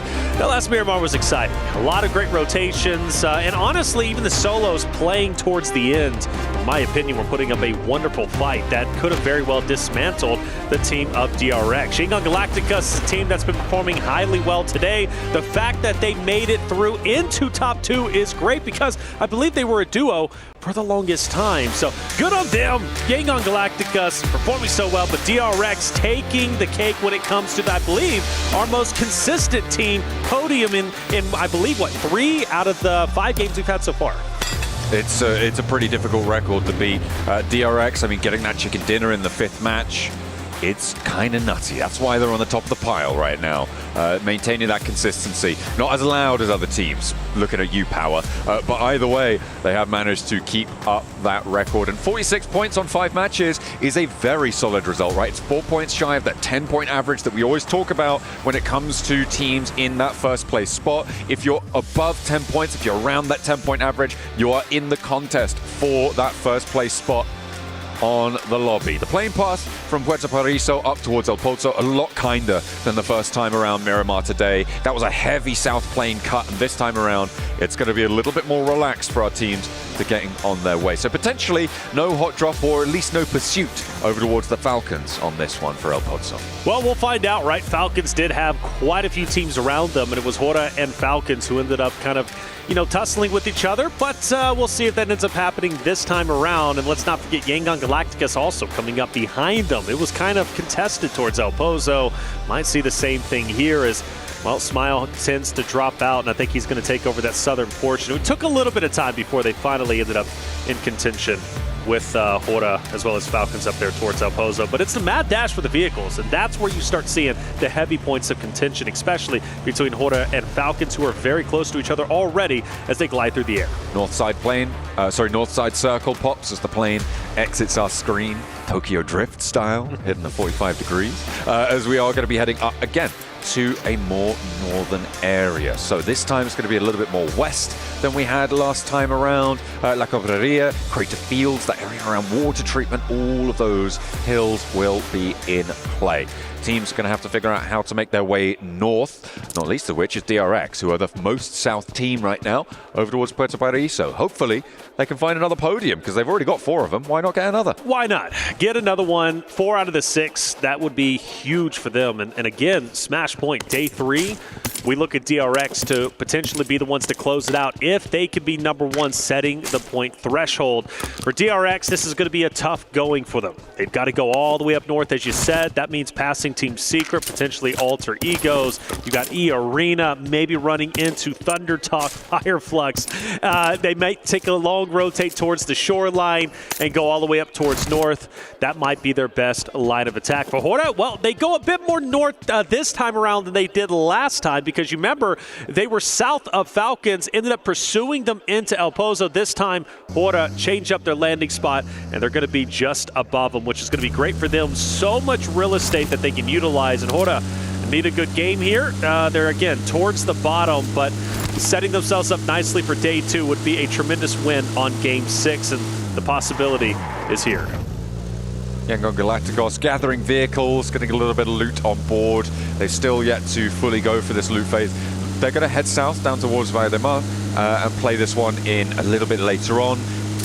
They love seeing the blue zone, right? They absolutely love it for Yangon Galacticos. As soon as they see that blue zone coming, they're heading straight towards it. So they will be very chill about surviving out in this area. A likely west road rotate, so expect to see them heading up towards La Cabrera around minute 8. I think that's where we'll see them up towards that north side. So potential conflict with Hora and Falcons on the west edge. That's right, and I think that's going to be a pretty big narrative throughout not only today in our game number 6, but going into day 2 and day 3 of our grand finals. I am excited to watch APG potentially clash with Ragnum Karya. 2 aggressive rosters, and with the way APG was challenging fights in our previous game at Map 5 Miramar, got me excited for the prospect of what their aggression is going to hold in this final game, game number 6. They're going to have to go up north. Ragnum Karya might choose to gatekeep them. And let's not forget 4 Thrives. I know I haven't seen too much from them today, but another roster that showed incredible aggression and good ability to hold and control fights during the group play stages. They're also going to be in that vicinity. So APG, Ragnum Karya, 4 Thrives potentially clashing maybe a little bit later. Have to wait and see what their path will hold for them. Looks like Ragnum Karya on the road faster than APG, and it might be 4 Thrives that does in fact come into conflict with them. But as always, it's a question of which path they take towards this circle. Fighting this early, you don't really want to get stuck down in it, right? You don't want to get bogged down early. Going down within that first phase is really detrimental to your overall tournament performances, and I wouldn't be too surprised to see them wait their turn, right, in this scenario. Wait for teams to push it behind them and get a little bit more drawn back, I think it's safe to say, from those engagements. I'm looking around the map right now. I'm seeing DRX leaving Puerto Paraiso. They've headed up past Impala on the east side right now, and they are trying to slot themselves in over towards El Azahar, potentially all the way up towards Cruz del Valle, and we'll see if they can make their way on up to the podium once more. There's not too many teams that are going to contest them on that. Yeah, no surprise, DRX, that was their safest rotation. That's exactly what they ended up doing, going across that shoreline and going up most likely towards the north above. Maybe Alter Egos, maybe even a little bit further on towards maybe the northern portion of where Weibo is currently at. For 4 Thrives, full send it straight in. They're going to be very close to Noxian Red Force. In fact, Benny already throwing out some nades, and Naki's taking damage. Naki does answer, though, with a nade of his own. Unfortunately, it's in through the window, and he's up on the high ground there. A nade up high, and they do think he's on the inside of this one. Benny could potentially catch them unawares. The Molotov, if they think they're burning him out of position, but he's got IQ on lockdown right now. Steps up but misses. Now they'll know he's up on high. Noki now with a chance to turn things around, but more nades are cooking. Oh, this is the last one in the pocket from Beanie, and IQ has to dodge it. Will be able to survive. XNY on the off angle. Doesn't quite connect on it either. To Noxian Red Force, not really getting too much with the opening salvo. That one's good though, and a chance now for Noxian to take this into control. T24 on the ground alongside that of Phallic. You've got to appreciate the high ground from Benny. He's not going to relinquish that. He's going to be truly the linchpin into success, at least I assume, in this fight, in this engagement. IQ's down and out. No way he's going to get back up, and in fact, he's going to be fully finished off. 4 Thrives, the one good thing they do have going for them is they have Wolfpack together. So any players from Noxian Red Force, if they push it as a solo, you'd have to assume you're going to be shot by 3 people at the same exact time. T24 Phallic gotta hold the low ground though. XCY pushing in. Tizzy starting to also get active. T24 takes some damage. In fact, outputs some damage onto Tizzy. Doc going in. T24 down. Benny drops out from his high ground. takes a little bit of damage, but through the smoke, hits the shot needed to drop Naki. 4 Thrives are out. Once more, 4 Thrives fall, and Nongshim Red Force keeping all 4 of their players alive there. It got a little bit hairy with T24 doing so much work on the low ground, but they do manage to survive as 4, which is huge news from them. In the meantime, Alter Ego losing a player. Team Secret able to take control of the compound here to the west of Cruz de Valle on the north side of that circle. Potential conflict for them with DRX in the next few minutes, but for now, Alter Ego busted down to 3. Alter Egos, a good day today so far. Love to finish off with the 3 stack. Performing well, Wild hitting great shots. Fireflux, who had a tremendous game number 5. Looking to do a little bit of a better job here. Regnum Karya also up ahead. You notice every single team minus APG has just directly sent it straight into the center of this zone. They want those buildings. They want the hard cover. And that's why 4 Thrives was so antsy to get in and challenge Noxum Red Force. It doesn't pay off, but you get the idea. So Regnum Karya, Fireflux now, they want to take over this spot if they can get it, but it's not going to be easy. Over in San Martin, they're going to have to fight for their way out here. Circle coming on in very, very soon. Alter Ego actually potentially under threat now for DRX. I said around minute 8 for Yangon Galacticos. That has now passed. Look at that. But a hard northeast shift. They're going to have to go a long, long way. I don't think they're going to see this circle until about minute 10. This could actually start to get a bit hairy on the west side for Yangon Galacticos. They might need to cut an earlier rotation, maybe potentially through Montenuevo, unless they want to get really, really down to the wire with this one. It's not looking super healthy. DRX, they suffer the most on the northeast side. They try and push in past Alter Ego. It's gone poorly. I was hoping Fireflux would take advantage of this zone shift and get ahead of Regnum Karya, who managed to get a knock onto one of the Fireflux members. Naturally, they're going to be back up. But Regnum Karya, head on a swivel, decides to full send it in, staying ahead of Fireflux, making sure that if engagement does happen, they're going to be the tip of the spears in that fight. Thundertalk King's going to knock down one from Alter Egos. Moana is going to fall, leaving Alter Egos with just 1. Both of those 2 teams on the northeast side have dropped players.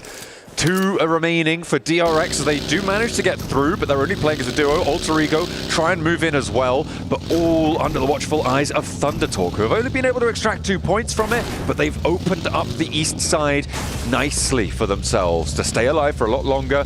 E-Arena to their south shouldn't pose too much of a worry for them. The hillsides will keep them safe. Take a look at the replay. Okay, little spin out in the open, catches the rear tire, a nice little pickup for Alva. And Alva will be the last one alive for Alter Egos. So if he can pull off shots like that, even as a solo, he could be truly devastating to the complete rosters who are 3 and 4 stacks outside of DRX, right? Everybody else has 3 or 4 members. Falcons does have a down player, and I don't know if it was due to, well, actually it might be because of Hora, who has started to move in. Hora and Falcons, even off the start of the last game, and then of course going into this game, you knew they were going to have a clash at some point. At a certain moment, Falcons or Hora have to put their foot down and establish dominance over this engagement and rotation to force a change for the other roster. Team Secret also moving in.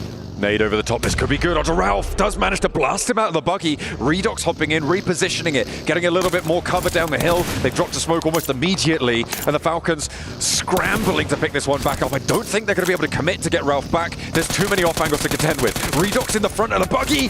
His teammates keeping him safe though. An over-aggressive push from Team Secret drops them a player, but again, it's those off angles coming on in, and it's Sleepy to catch Redox sleeping. Yeah, Sleepy has been a nuisance.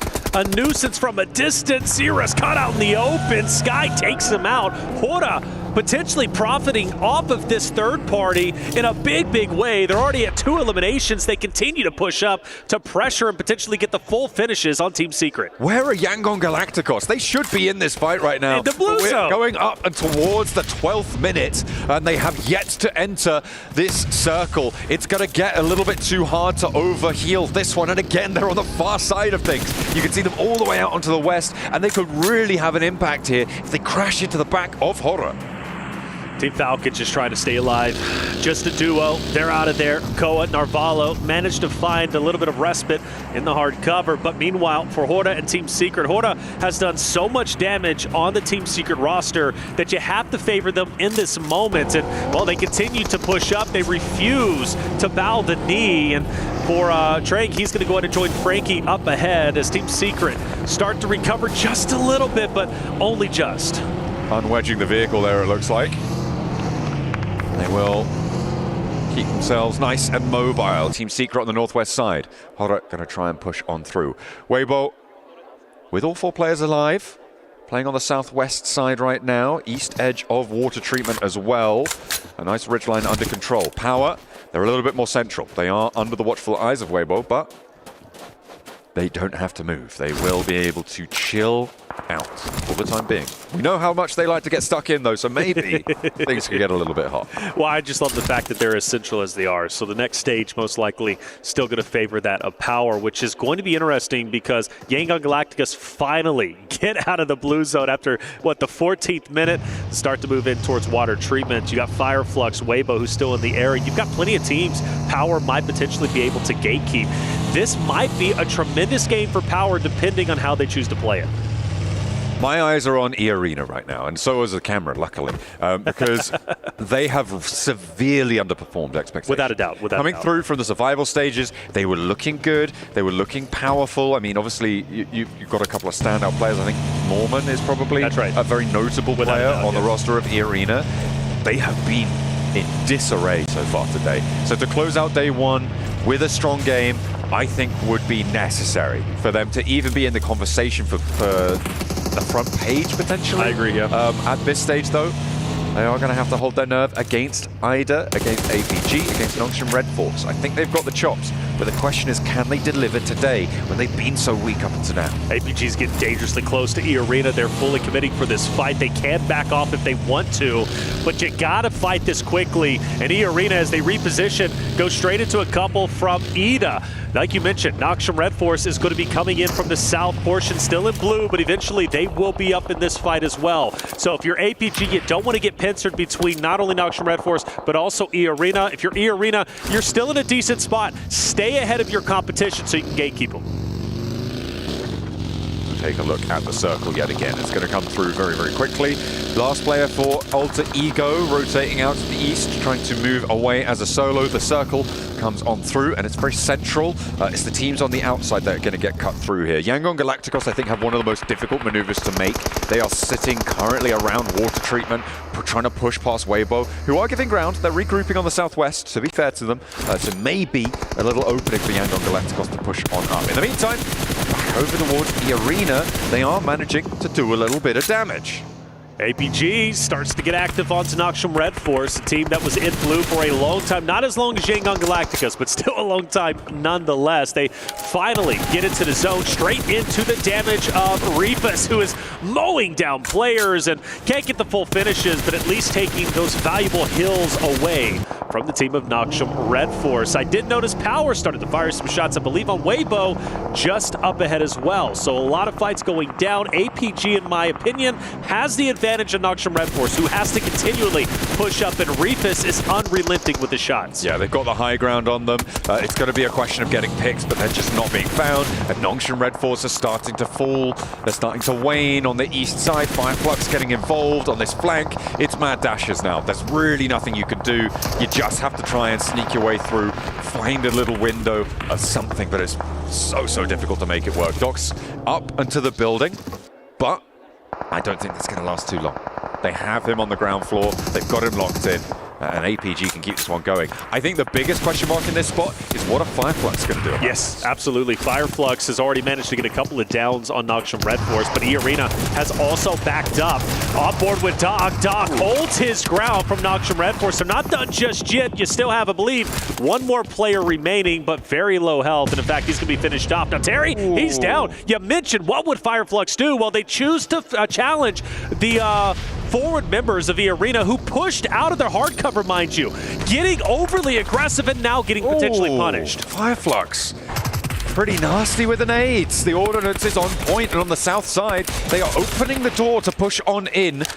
maybe even move through their reses as well. They've got Solus down. I think that's already getting picked back on up. And E-Arena, they're blasted down to 2. No elims on this fight. They had a hold onto a 3-way engagement, and they have not got any value for it. It's not looking good. I just don't understand why they felt the need to send 2 players forward. Maybe they were expecting to have a bit more of an off angle with the third party, but Fireflux is ready for them and gunned them down. Good utility on the nades as well. E-Arena, in my opinion, waste a tremendous opportunity. They had the setup. They're well within the zone. Fireflux, APG, once these fights conclude, are pushing directly into you. There was no reason to send 2 players up ahead, but they did it anyways. And now Joker and Mormon have to go at it alone.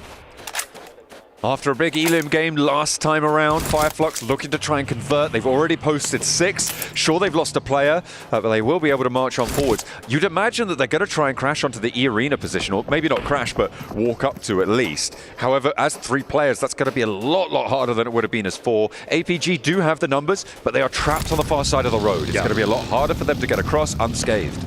And I do wonder about Order, who's kind of being a little bit weird hanging out off in the distance. You know, a couple of shots could put a team in disarray. Sleepy challenging that at Team Secret. Hora and Team Secret have been opposite of each other for quite some time. They've managed to get a lot of damage and even at times a couple of knocks, but they both managed to get back up, and they're going to be both 4 stacks challenging each other straight ahead. For Yangon Galacticos, 2 members that might be able to fire onto Jaiki depending, but for Xeris, oh, he's going to be up ahead looking to take down Hora. Let's see who wins the engagement. Team Secret committing up towards Hora as they rotate away from the outpost of Yangon Galacticos.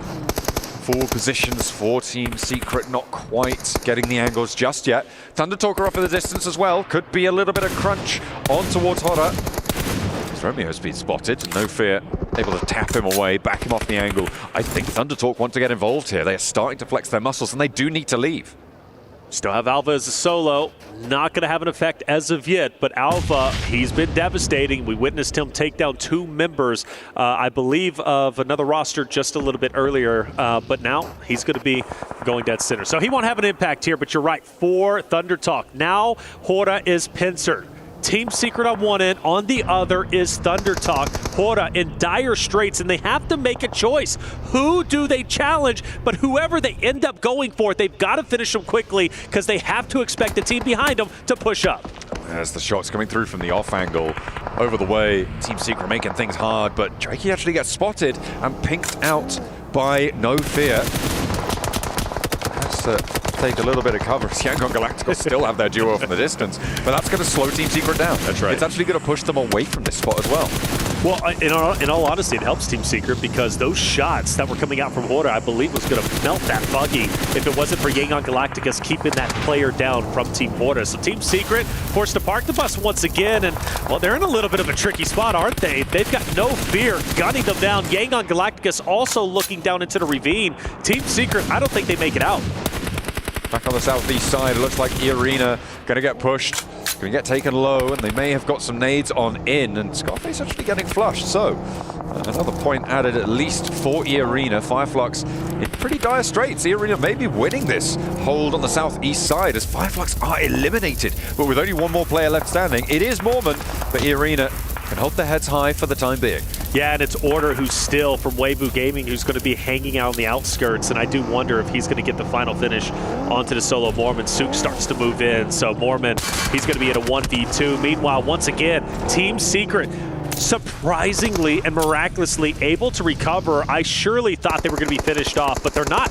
They managed to stand up, but they're still in dire straits in a very, very difficult spot between Hora and Yangon Galacticos. Once again, for Team Secret, I just don't know how they're going to get out of this situation.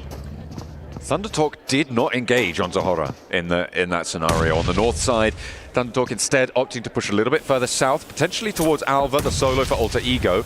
But instead, they've just allowed Hora to move on up towards Yangon Galacticos and take a free aggression push for them.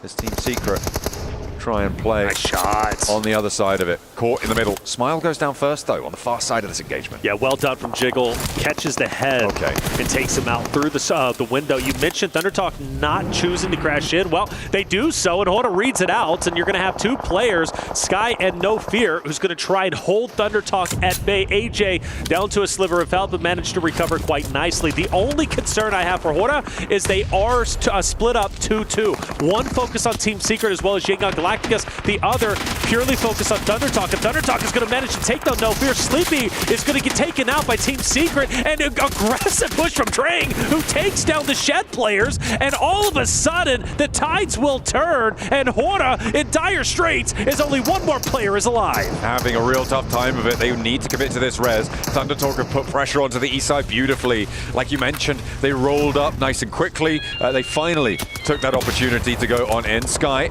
launching those nade forwards. Actually, a lot of ThunderTalk are close by to one another. As APG finding Falcons as well in the middle, on the east side rather. The Falcons will fall. They will be eliminated down in 12th place there. 11 of our teams remain. Yangon Galacticos, they've just been holding on that western side. They've been very, very chill, very relaxed on these engagements. They haven't managed to chime in. They got one elim, and they are forcing other teams to fight off against one another, allowing them to do the dirty work for them. But now they're going to have to turn their attention to Red Haya, who are on a split. No Fear, can he stand up? He's on fire, and he will eventually be dropped, and Hora is gone. I got a question, if they don't go for the 2-2 split, do they survive? If they're not focused on three teams simultaneously, would they have better luck? Well, we'll never know, unfortunately. For Yangon Galacticus finally pushing into the aggressive Ragnar Karya, who are getting taken down, running on fumes. Two players down and out. Ragnar Karya most likely going to be finished off in this moment. Only one player remains, and I don't see him currently. Actually, it's going to be Wild way off in the distance, so he's going to be a solo for the remainder of this game. Yangon Galacticos can keep up pace now. They have two elims on scorecard, and they will be 4 players alive after this res. Loxy will be flushed fairly soon, so a couple more points to be added to their tally in just a moment. Close by to DRX's duo. Out on the north side of this one, on the south edge, it's still Power. With 4 players alive, they're going to try and navigate their way on in around Weibo, who also have 4 players alive, but sending the buggy to the air, don't need that anymore, throws it aside, and instead they're going to take to the rubber sole of the boot to see if they can take the shots over towards Weibo. You go back to the last game, Ragnar was trying to get these crazy off angles. He ends up getting punished this time around, not making that same mistake. He sticks with the full force unit of Power. Great shots from Easy, but better shots from Order from a distance. Able to shut down that hilltop, and this is go signal. They're going to crash straight on into this. Nice and aggressive, decisive play from Weibo. They're trying to encircle now the rest of Power. They know their backline's going to be fumbling, going to be faltering a little bit. We'll see if they can take control of it. 33Z, maybe a little bit overinvested here, as Weibo trying to connect onto Power. Will finally be able to find that second knock, and they can continue to run this one through. Sook is down, but this should be resable. Fadan doesn't have the pace on this. Fadan, he throws bounces off the wall, manages to get away without burning himself. Fadin pushing up onto He. Now he needs to get here quickly. If he can get the finish before the res is in, it's going to be a 1v1, but the res will come through. You'd have to assume very quickly. He refuses to commit, playing it safe, but maybe playing it a bit too safe, and now Weibo able to recover.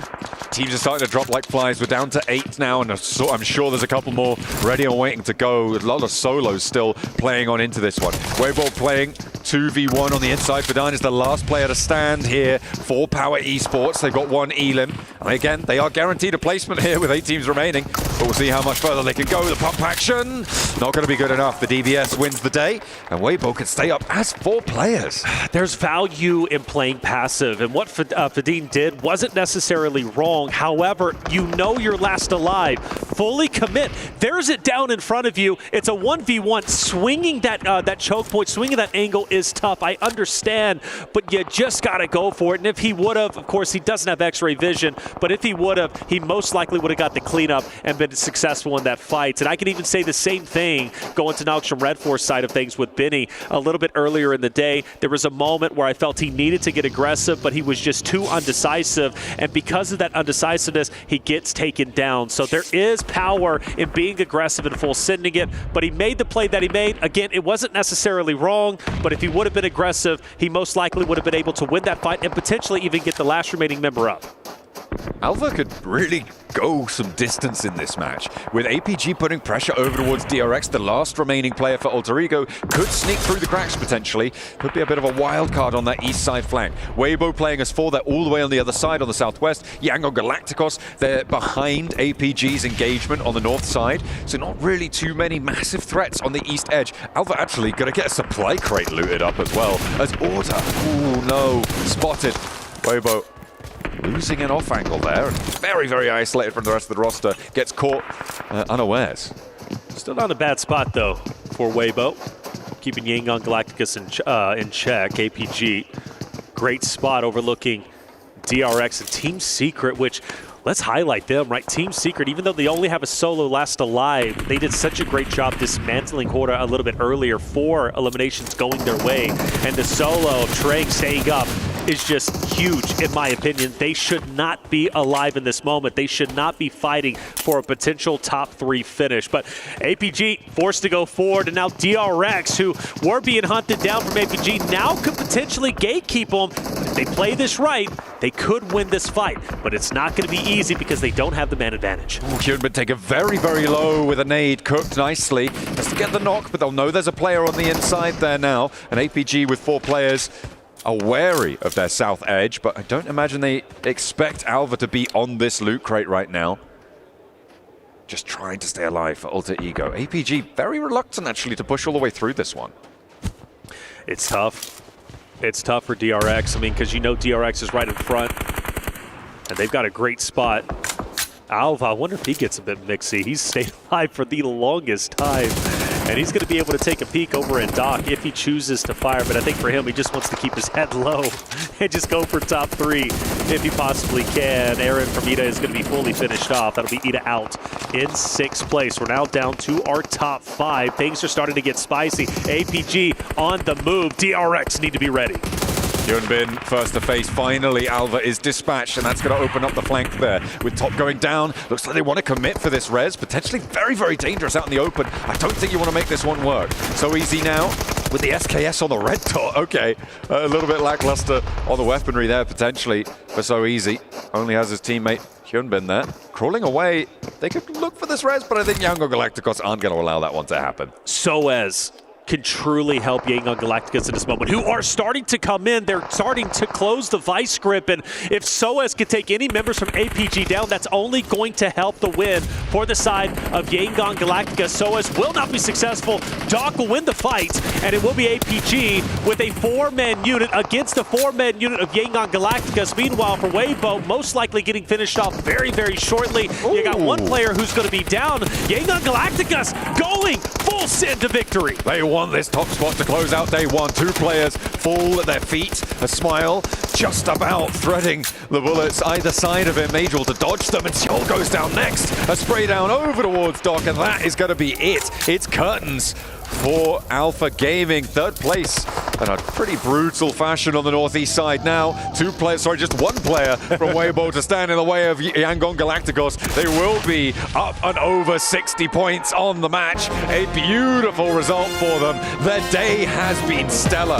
DRX as well, up and towards that podium again. Some really consistent performances at the top. They are going blow for blow. Without a doubt, 4 out of their 6 games, they get top 3. A huge performance from DRX, who managed to take over 1st place, but only for a sliver of time. Yangon Galacticos most likely taking it over with that tremendous win. And well, Yangon Galacticos, mind you, managed to get 1st place 2 times throughout our 6 games. Of course, game number 6 as well as game 2. We've been waiting for Yangon Galacticos to step it up, to finally wake up. I think they finally have. This is brilliant stuff from Yangon Galacticos. They looked cool, calm, collected. Drop in the shoulder, drop in the elbow, sinking the fist into the rib cage. It is nasty to come up against these guys in an all-out brawl, and they are happy to take those swings. A really solid flush over those hillsides. They come through late. they're waiting. They let everyone else sort out who will be the ones to take them on, and then they'll sweep them aside either way. And you know what? They had a chance potentially to dismantle themselves if they do challenge into Team Secret, who ended up staying alive, and that could have got dicey because it was Team Secret as well as 2 other rosters who were fighting within that area. But Yangon Galactica said, let's play this slow. Let's go for the placement points and get the eliminations when it makes sense. Well, there it is, man. Game number 6 is done. Time to break down today's studio. What ended up happening? Well, Yangon, who came in as 8th seed from survival stage, have now been able to put themselves at number 1 in the grand finals for day number 1. They pulled the John Cena heel turn on everyone and taken that top spot. Unbelievable stuff coming in from them. Joining me, we have Maxman as well as Matura to talk about this one. It's Miramar Yangon domination here, Mr. Max. There were so many weird fights happening up north. You had I think you had Team Secret fighting Thunder Talk, fighting Horror. Yangon just seen it from a distance. What the hell is that? We're just going to leapfrog it, hold them off, get a ton of eliminations, get an easy access into the last circle, and get the win. If I'm not mistaken, their 2nd win today, right? They got another win on Potato Hill. So Yangon on fire, and this is a team that qualified barely through their survival stage here, making it into the finals. So we said they were surprised initially, but even more so now going into the finals. Good control of the west side here, Neptura. Excellent control of the west side. They were able to, again, do what they need to do in terms of that control. They were able to fend off certain teams. They were able to eliminate others to get a really, really dominant win. I mean, 12 elimination points. That is a big game for them. So a really good way to end the day, especially. Actually, Alpha Gaming too. I was quite critical of Alpha Gaming this match because they had a massive split to the east. Yeah. And we saw at one point Niptura, actually it was Nongshim Red Force kind of collapsed upon their position. But actually, for once, Alpha Gaming regrouping really quickly, able to re-solidify their position on the eastern side of the road and then get a full reset after that fight. And because of that, they were able to get into the late game, get into the podium finish there, and get 11 eliminations to top off that podium finish. Actually, Alpha Gaming showing a little bit more team play than what I initially expected going into this event. Yeah, for sure. They're really coming into their own. I think I want to make a prediction very early and say that Alpha Gaming are going to win a game tomorrow, at least one, because the way they were playing that game, it's looking like they're actually ready to take those wins, right? They are controlling, they're moving together, they're not split too far. They are split a lot, but they're not split too far. They're moving in tandem with each other, and so they're actually able to make those right decisions, make those plays, and do it effectively. We saw 4 thrives, 0 points here. I'm very confused what the game plan has been today because, of course, we saw the Sanok, the hot drop, didn't make a lot of sense. Sure. Here they sent it into, I think it was Nongshim Red Force's compound. No scouting ahead of time, just sending it, looking for a fight. I don't want to say they've given up because it's day 1, there's no reason, but there was no real thought behind it. So 4 thrives, compared to their group stage where they played so well, here they're committing to plays that don't make too much sense sometimes, so they might want to rethink how to enter it tomorrow because as of right now, if they don't change anything, they're just going to remain at the bottom of the rankings.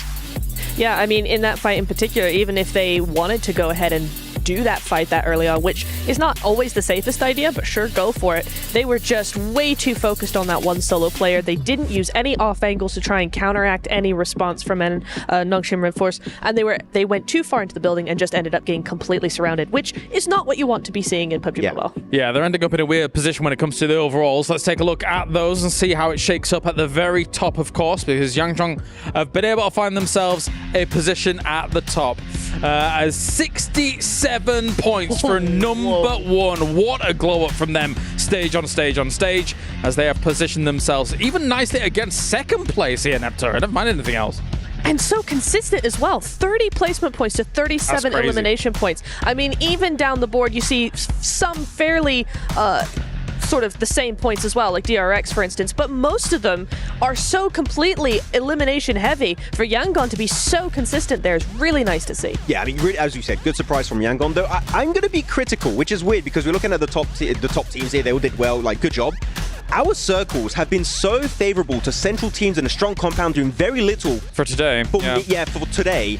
for me, this day one has not highlighted a championship caliber team. Like, for me, it's just like still in the air as to who might be winning it, because I haven't seen like a big wow performance from anyone currently. I get what you mean. Some compounds have been favored for sure. Some positions in center positions have been favored for sure, as these circles have bared down. Tomorrow, if we get some kind of real curveballs, that will definitely test some of these teams. Let's take a look at our 9th through 16th as well and see what's up there.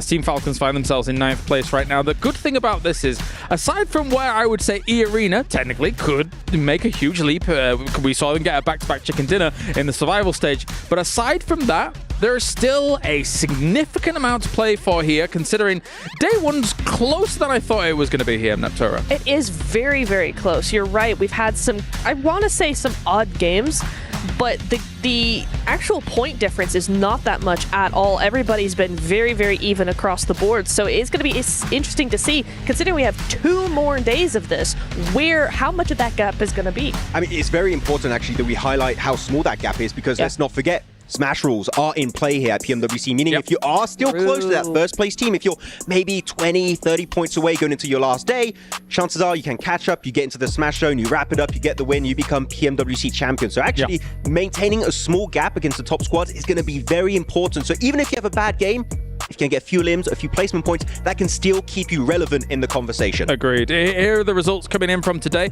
And as you mentioned, with the Smash Zone being potentially in reach, right? Plus 10 points on what we have at the top. It's really not that much to actually reach for. So you want to keep up as much as possible. Exactly. Yeah, you want to try and stay as close as possible to that top team, because if they start to create a 20, a 30-point lead, entering tomorrow, that's going to be a lead that's going to be hard to just overtake, because if they 10 points, that's not even a win. You get in a Smash Zone, and you are going to be the team that could just end the tournament at game 2 or maybe game 3. We saw it happen in PMSL SEA. Chances are it could happen here again at PMWC. We have 4 or 5 teams each game, maybe getting some eliminations here and there, some placement points, and all of those then being double digits. And that's how you get those 10 points off of that game, and then who knows what could occur from there on. So our last day will be extremely, extremely exciting, to say the least, considering what could become that threshold. But one thing's for sure, what a fantastic performance from Yangon here so far for today. Can they continue it into tomorrow, or do you think that these teams are going to come back hungry for more, considering the quality of the lobby here, Neptura? I kind of think we haven't seen even the beginning from a lot of these teams. Maybe, yeah. For Yangon, this was a phenomenal day. They did a really, really good job. But the gap is not as significant as I'd like to see it going into day 2, because you do still have some major teams. We haven't seen the best from Alter Ego. We haven't seen the best from Alpha Gaming, for instance. Falcons still have a lot to be desired. If they come into the fold now, they could pose a threat. I mean, there's a lot of teams we're talking about here that could do so much better tomorrow. I want to have a question for you specifically, Neptura, right now. I know you're a big Korean teams fan. Okay, you love Korean teams, especially D+. They're not here, unfortunately. You're 2 major fans of I like South Korea. You love South Korea. But with the way Nongshim Red Force and DRX have played today, right, and again, very favored by the circles, do you think they can maintain that going into tomorrow? Because if they have a bad day and circles are just not coming their way, I think they can fall off. What do you think? I think they have played a little too passively for me to be confident that if the circle does not go their way or something happens, then they can still overcome that. I do think that there's a little bit more I'd like to see before I can confidently go, yeah, sure, they can do it, absolutely. Well, Max, desk host, as I am going to distinguish... No, you don't want to do that? You hate being the desk host. I don't like that. I think DRX can deal with it a little better than Nongshim Red Force, Agreed. right? Like, if we look at Nongshim Red Force's positions in center spots, there were some flubs, right? Whereas DRX was able to hold down things a little better, and also I do favor them a little bit more, even if it is edge play. What do you think about that, Mr. Max fan? I agree. No, especially because of one play in particular. I think Hyunbin is a really good enabler in these fights. It's actually... Little story point, I think some people might not know this. Hyunbin began his competitive career early last year. And he's played PMWC, PMGC, and now playing back here at PMWC. Like, he has had such a strong rise to fame in PUBG Mobile Esport as a whole, and he's been doing great stuff. I do want to see a little bit more. It's a very caster, analyst thing. I get it. I want to see a bit more. Because the circles have been weird today. Exactly. A little weird. So I want to see tough circles for the Korean teams and seeing them just actually go for great rotates, taking control of circles and getting impressive, not even wins, just podium finishes. And then I'll be like, you know what? Korea's here to play. Maybe another team outside of D+ can actually do something globally. Well, let's see if they pop up here in the Gadia top plays of the day and see what we have available to us. Because For the most part, yes, those central positions have been able to win outright. Doc starts things off, though, on Sandhawk, shooting everything, Neptura. Yeah, I mean, it is something that we have expected to see from them for a while. We haven't really gotten a chance to see that just yet, but today was the start of hopefully something more from APG. For Thrives, again, some individual really good plays that we saw here, especially in the first couple of games, but I really like how they controlled this, but after that, they just did seem to kind of fall off, Max. I'm kind of disappointed in 4 Thrives. I really like this team. They have so much potential, especially because Noki stepped up compared to PMSL CSA, but today the plays are just not up to par. They got me so out. What was going on there? There was Frankie from Team Secret. We had some wild moments here today in these matches, but that was one of the games for Team Secret, where actually, just like Yangon, they were kind of a surprise team, but they've been eerily silent, if not mistaken, towards the very bottom of the leaderboards. Team Secret, one thing that was lacking in the group stage is the fragging potential. They qualified purely because they were just aiming center, trying to survive. Here, it's not going to be enough if you want to be called the absolute best team here at PMWC. Yeah, it's something as well for Falcons, same sort of thing. It's kind of like those kinds of plays that we're seeing from them. Yep. Sometimes I see the vision, other times I really don't. In fact, most of the time I really don't. I'm so sorry, but that's just how it is. It's how it is, for day one at least. Well, I mean, aside from the win that they got near Museum, there's not really been much. I think they were on like 32 points, including a win with some eliminations off the back of it as well. So, tough stuff. All right, we have got our Sony MVP of the day. Or hero of the day, and I guess I'll ask you your predictions. We'll start with Max Man, so he can curse whoever he picks. I can't really predict. Say Cloud from Yangon Galacticos. Oh, okay. Al-Haji. Al-Haji, What's a good one? Power play. Yes. Survival time is going to be abysmal. His mini plays? Yeah. However, those eliminations. Oh, yeah. Actually, very important now in the new formula, right? So maybe that could do a difference. We'll see. I was going to just also do a power player and go Ragnar. I really don't know who was actually standing out for power, but maybe a Yangon. We will see. All right, who's it going to be? I asked the producer and he refused to tell me. It's well done. All right, recount. No. It can't be right. Max predicted it. This never happens. Correct. Oh my goodness. He did something correct. Actually, the thing is I do want to highlight for Yangon Galacticos, it's not just one player doing well. Smile is there. Oh, we just got told Al-Haji was second, by the way. He was just behind. Got you guys. Ruined. And Ragnar is third. No, he's not third. No, I know. We didn't get that in our ears. No, say Cloud. One thing that I want to highlight about his plays today in particular, Neptura, his utility was actually comparable to Phallic, to Doc, which normally when it comes to nades, you're talking about those two players. His nades were pinpoint accurate. So really, that utility play from Say Cloud was a big standout moment for me today.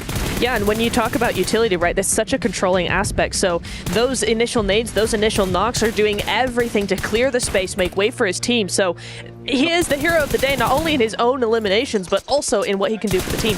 And it's so impressive when you look at this entire squad because every team made it through PMSL, like very, very competitive lobbies. Yeah. This is the only team that made it through PMCL, the Challenger Cup, which technically, if you compare to other events, way easier lobby. And yet, coming here into PMWC and eclipsing the lobby in your day one, getting 2 chicken dinners in the finals of one of the biggest events of the year, the biggest event of the year so far, is a massive statement. Again, circles were kind of weird. We'll see if they can maintain it tomorrow. But regardless, that is a big statement that they are here for that trophy. Yeah, it's a great statement for considering the quality of the lobby. We have ourselves the Honor Dominations as well coming in. Narvalo, number 1. I love the French. He loves the French. I love the French too. This is a weird segment. But he does take number 1 alongside this here. Ketch will take number 2 as well. Say Cloud with only the 2. So actually, for Narvalo and Ketch to be able to get those triples here, not too bad overall. Yeah, I will take it. Nice little win here from Turkey with Ketch. Al-Haji, of course, always going to be there for power. I'm still... Can I see another player of Alpha Gaming that's not Doc in these graphics? I'm sorry, but I want to see someone else. Top was MVP in CSA. Yeah, I was going to say, where was Top today? Yeah. He didn't do anything. He kept getting eliminated like first. Kind of crazy. Not even, I think we saw like maybe 2 mini plays from him. Al-Haji had more mini plays than Top, which is insane to say. But he did, that's the truth. I mean... I just thought you were confused about me saying I love the French. Normally you're like, what's going on? We're all confused by that. Are you telling a joke? What's happening? Yeah, this is a rare moment. It's a revelation. I'm going to realize. I'm going to wake up at 2 a.m. and realize like, this happened. This has been an exceptional day. He said he loves the French. Oh, has this been your dream for this long? Yes. All right, well. I've known you for like, since 2019 The answer is too long. Yeah. All right, well, let's round things up here at the desk and get on with our airdrop carnival. You guys can log in now and check it out because it is live. Of course, don't miss out on the final 3 days for this weekend. Log in, summon your surprise airdrop summons, collect 2025 airdrop vouchers for your chance to win official merch, smartphones, BD partner rewards, permanent in-game items, and more. Every participant is guaranteed to win. Come and join the airdrop carnival. Stop looking at me like that. And unbox your surprise. And now, without further, actually, I'm going to get your final thoughts and see how everything's going here, Neptura, because it's been a great day. We've got Yangon up at number 1, but it could all change tomorrow. I think it will all change tomorrow, and the way that the teams have been playing in finals is completely different to how they've been playing in league stage. So for me, day 2 is going to be very, very interesting. I'd have to agree. Day 2 is going to be very... I mean, you're going to be setting kind of the threshold for your smash zone going into day 3 at the end of tomorrow. So we're going to know what the point threshold is going to be, adding +10. So tomorrow, because of the smash zone, it's going to be very important to see who's going to be at the top of these rankings. Definitely so, definitely. Tomorrow you'll see who's going to be able to prevail, who's going to be able to push themselves into the very top spot, and also if I can continue to survive Maxman and Neptura here on the desk tomorrow. No. 7's all right. All right, let's head over to the stage here as Bardi is ready to go. Welcome back to the Gadia Esports Arena. I am, of course, joined by Master Smile and Coach Marco from Yangon Galacticos. We're going to have a quick chat at the end of the day because you had a really impressive day. Let's first talk about, the survival stage. You only just made it through to the finals in 8th position, and now you're leading the charge going into day 2 of the grand finals. Tell us what you worked on between the survival stage and now, and how you implemented it for this stage now. I'm gonna answer for it. I think the biggest mistake we found I think we are not capable of doing what we usually do, and then also we try to kind of get experience from a tournament, and then also the circle, of course, the gameplay, the mistakes, and then the communication is very much I think different in our team, and then back in the home and then playing here. Because this is a big stage, as you can see, that we have some pressure on it. So we try to fix our communication first, and then we look at it, where's the gap between the players, where we can be, improve. That's the biggest thing. Now you've got to the top of the leaderboard, of course, Master Smile, man. Do you feel like you've got a target on your back going into day 2? Because, people will start to think we need to start eliminating them from the competition so that you can't run away with it, Yeah. I made it. 哇！佢撈埋優你啦，不如你嚟喎，不如聽嚟喎。撈埋優你啫。I just been normal. Just normal. 不如你嚟 pressure ရှိလား pressure ရှိလားတော့လည်းပြော pressure ရင်းနဲ့မရှိဘူးဒါပေမဲ့ကျွန်တော်လုံးနေကြတိုင်းပဲကျွန်တော် consistent ဖြစ်အောင်သွားတယ်ဒီလောက်ပါပဲအဲ့တော့ဒီတော့မရှိပါဘူး So I can translate for it. What we was saying is we have a little bit pressure before, but now we are on top of the league, and we have more confidence on it, and then we can be able to try to be more consistent on it. And then we try to work hard, try to bring some team play, and then also, of course, the mindset. It's something to be aware of as well, going into the day 2 and being in the lead. You kind of got to think a little bit that people are going to be hunting you down, but you're only 8 maps away from potentially winning the PMWC. Are you feeling nervous? How are you and the team feeling? ဘလို့ခံစားရလဲဆိုတော့စိတ်လှုပ်ရှားမှုတော့ဖြစ်တာပေါ့ဘာလို့ဆိုတော့ဒီ final မှာဆော့နေရတာလည်းပါတယ်ဒါပေမဲ့အဲ့လောက်ထိကျွန်တော်စိတ်ထဲမှာဆိုကျွန်တော်လုံးဆက်ရှိရပဲလောက်ရမယ်လို့တွေးတာတယ်အဲ့လောက်ထိစိတ်လှုပ်ရှားတာဘာညာမရှိဘူးဘာလို့ဆိုတော့ RG တယောက်နေတယ်လို့စိတ်လှုပ်ရှားနေကိုတင်းသားတွေသိရမလားလို့ဖြစ်သွားနိုင်တယ်အားကြောင့်မလို့ပါပဲ Okay. So what we're saying is if of course we're nervous. We are because are on top of the league, but we try to do as much as possible, and then also we try to because as a leader, if you got nervous, the team will be shaken. So you try to be be strong all the time. Just be strong. Well, we really look forward to seeing you guys in day 2 tomorrow. Congratulations on a really impressive day 1, and we hope to see you still climb that lead or still stay at the top of the leaderboard, let's say. For now, day 1 is over for the grand finals. It's been an absolutely spectacular day. Tomorrow, the pressure gets dialed up that little bit more as people start to panic. People start to make plays that they may not normally would make. And things are going to start heating up here on the main stage. I bet you guys know it back at home. But thank you so much to everyone involved for putting this fantastic event on. And we'll see you tomorrow for day 2.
The highly anticipated addition to the Mummy Series outfits is here. Paired with the new Ice Tomb Glider, the Polar Spectrophage set is just what you need to freeze your enemies. Or send them ablaze with the Inferno Fiend set's new upgradable Chain Inferno Uzi. All the Mummy outfits are back. Get them all. Join now and collect the whole series to turn all eyes on the battleground. Event period, July 10th, 2025 through September 2nd, 2025.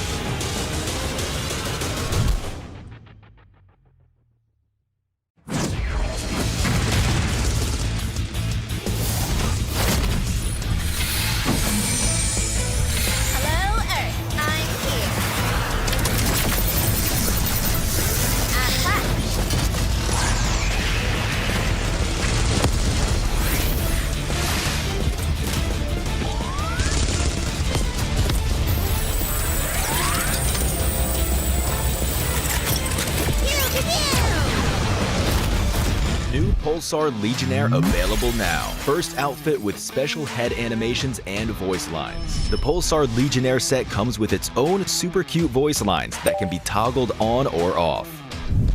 What happened? Bye, friend. Hello, Earth. I'm here. It also features the upgradable Hyperion ship DSR and Jet Reaver glider with special animations. Experience parachuting like never before. That's not all. Even more rewards await. Event period, July 25th, 2025 through August 26th, 2025. What are you waiting for? Get the new Guild set now.